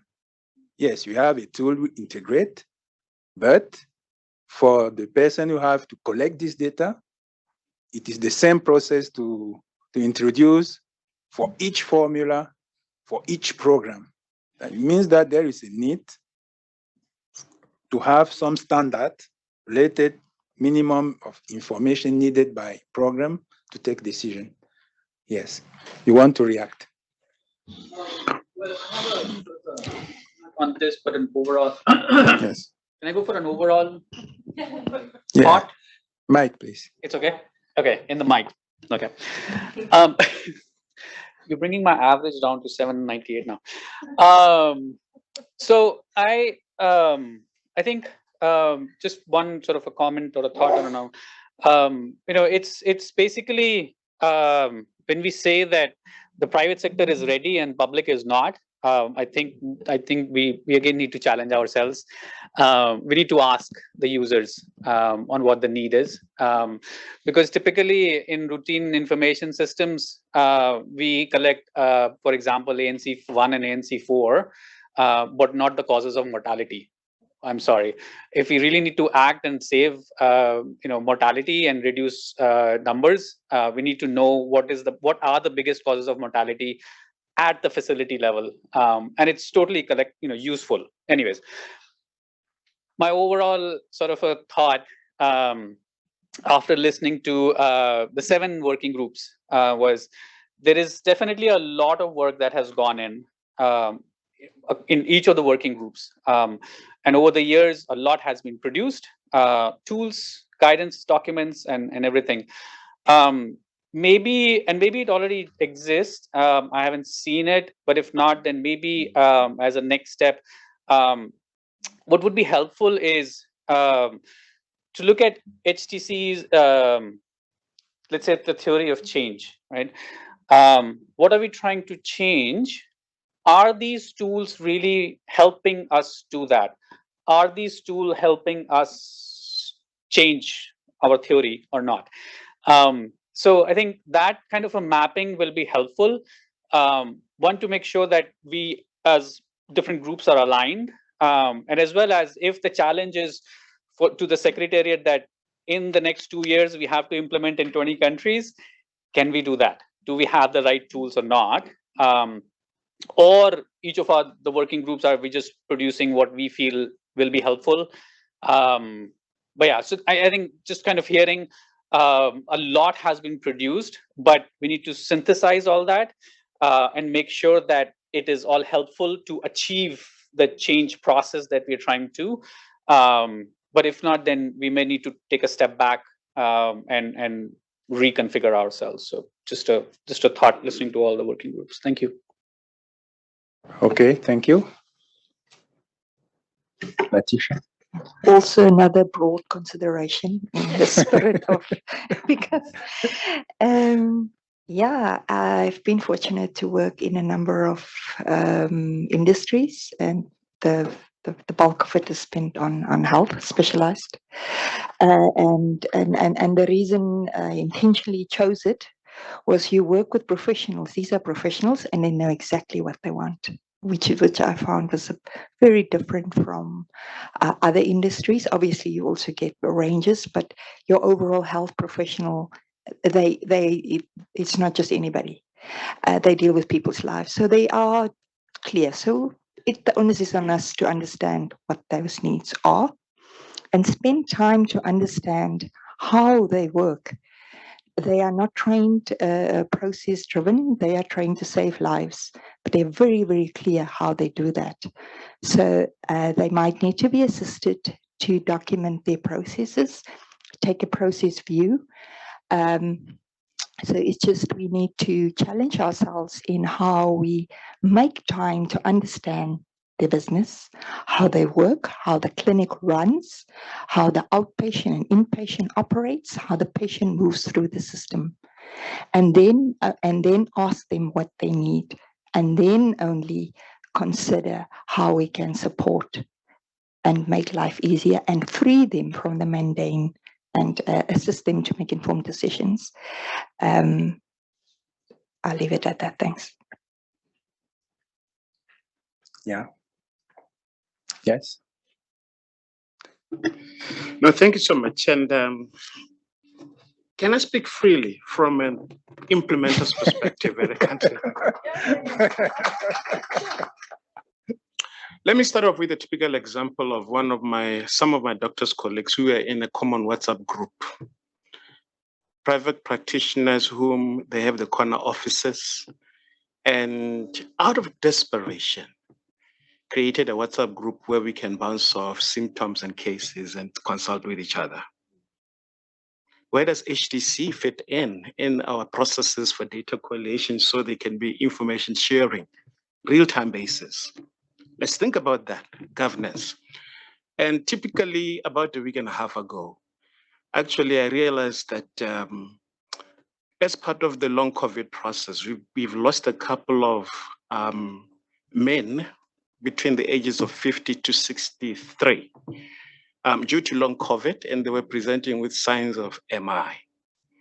And the etiological pathways we don't understand yet, but because we were just discussing with each other in the WhatsApp group, then somebody said, you know, I had a guy who came in with those similar kind of symptoms. Before you know it, about 9 of them within a week were lost just because we are bouncing ideas within a WhatsApp group of the symptomology and the etiology of how the patients were progressing. And can you imagine if we had a robust real-time system where private sector or public sector, there is a mechanism at which we can get some data on what we are seeing and how can we look out for certain things. This is from the clinical practice perspective. A lot of data that we are collecting, by the way, I'm a public health specialist, are indicators that are usually predefined, that are reported either at the end of the day or at the end of the week or at the end of the month, and they end up in my DPS's office as a report. And if I'm lucky, I'll get a feedback on what I have fed forward, right? Perhaps we might want to rethink and be more practical to how do we solve how can it be more useful to the country level processes? Yes, we are too busy. And the sad thing about it is, as Moenya and Greg would attest, they're always pleading on your behalf as leads and and groups to come in and join in, and half the time we are not even available, as my colleagues have said. Incidentally, you'll find that most systems that could use, or most country levels, governance systems that could use some of our brains and the utility of the reason we're all in this room, the value proposition of HDC. Let's think about that. How can we sell it better? And particularly, maybe we may want to think about the bottom-up approach rather than the top-down approach. Yeah. Earlier on, we spoke about what could be the next steps. And I was sitting there just thinking, maybe we might want to pause a little bit and do that thorough consultative process from the other countries that have innovated around this or that we've been working with as HDC. Countries like Botswana, who we took it upon ourselves to say, it's not the money we need yet. Yes, we're going to need it later, but we need to be understanding of what's going on in terms of the data processes. Who do we have and how much are they doing? And if what they're doing, how can it help us? And we did, as somebody shared earlier on, we did realize that in Botswana, population of about 2.3 million people, we have close to 35 health information systems. 35, and about half of those, they came through one of my programs, which are HIV programs, because there's funding that is being pumped into that area of work, isn't it? However, the beauty of having partners, this is me now, the beauty and the utility of having partners at the country level is that they serve a great purpose of being a mirror to the areas that we may be blind spotted to. And what am I saying? Many country level areas of work, data collection and particularly data use, is an innovation that is my generation and our next generation are probably going to look up to. But I think we still have a bit of work to do as HDC to really try and practicalize, have an eye on what we are thinking in this room today and tomorrow. How is it going to translate to being beyond us in the boardroom discussions here next year, but rather having typical examples of saying, because we were here today and tomorrow, we have seen in our impact and our focus countries, 17 are here. This is now what we are saying, the evolution or the impact of us being in this room, our value at a time in this room. And I would dare say that I'm going to align myself with coming from the country level and particularly spending time in the districts with my implementers. I'm going to request that we may bias ourselves a little bit to the practicalities of my fellow countries from Southern and Eastern Africa. I'm fully convinced that they can benefit from being introduced to the reasons why we are here today. I'm wondering why Lesotho is not here, Swaziland is not here. And South Africa is by default is represented by institutional representation. But I look at Mozambique and Angola, I'm looking at particularly Zimbabwe, where there's a heavy investment around data and, from Global Fund, PEPFAR and others, but they could benefit a lot from, us being the mirror and say, can't you do your data systems differently than spend $50 million a year, every year? And how's that data informing you in improving your health systems? That is just my challenge to all of us tonight, today, and tomorrow. I submit.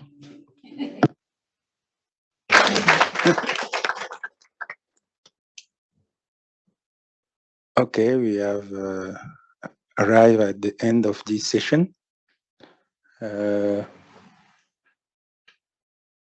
Okay, good. Good, very interesting discussion. And we have the presentation of the 7 technical working group.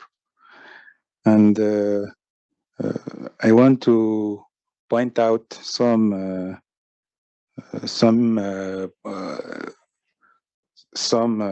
important point, which was a summary of our discussion. One of the challenging points was the less participation of country. We are discussing how to engage country to be more implicated in the health data collaborative. One suggestion was to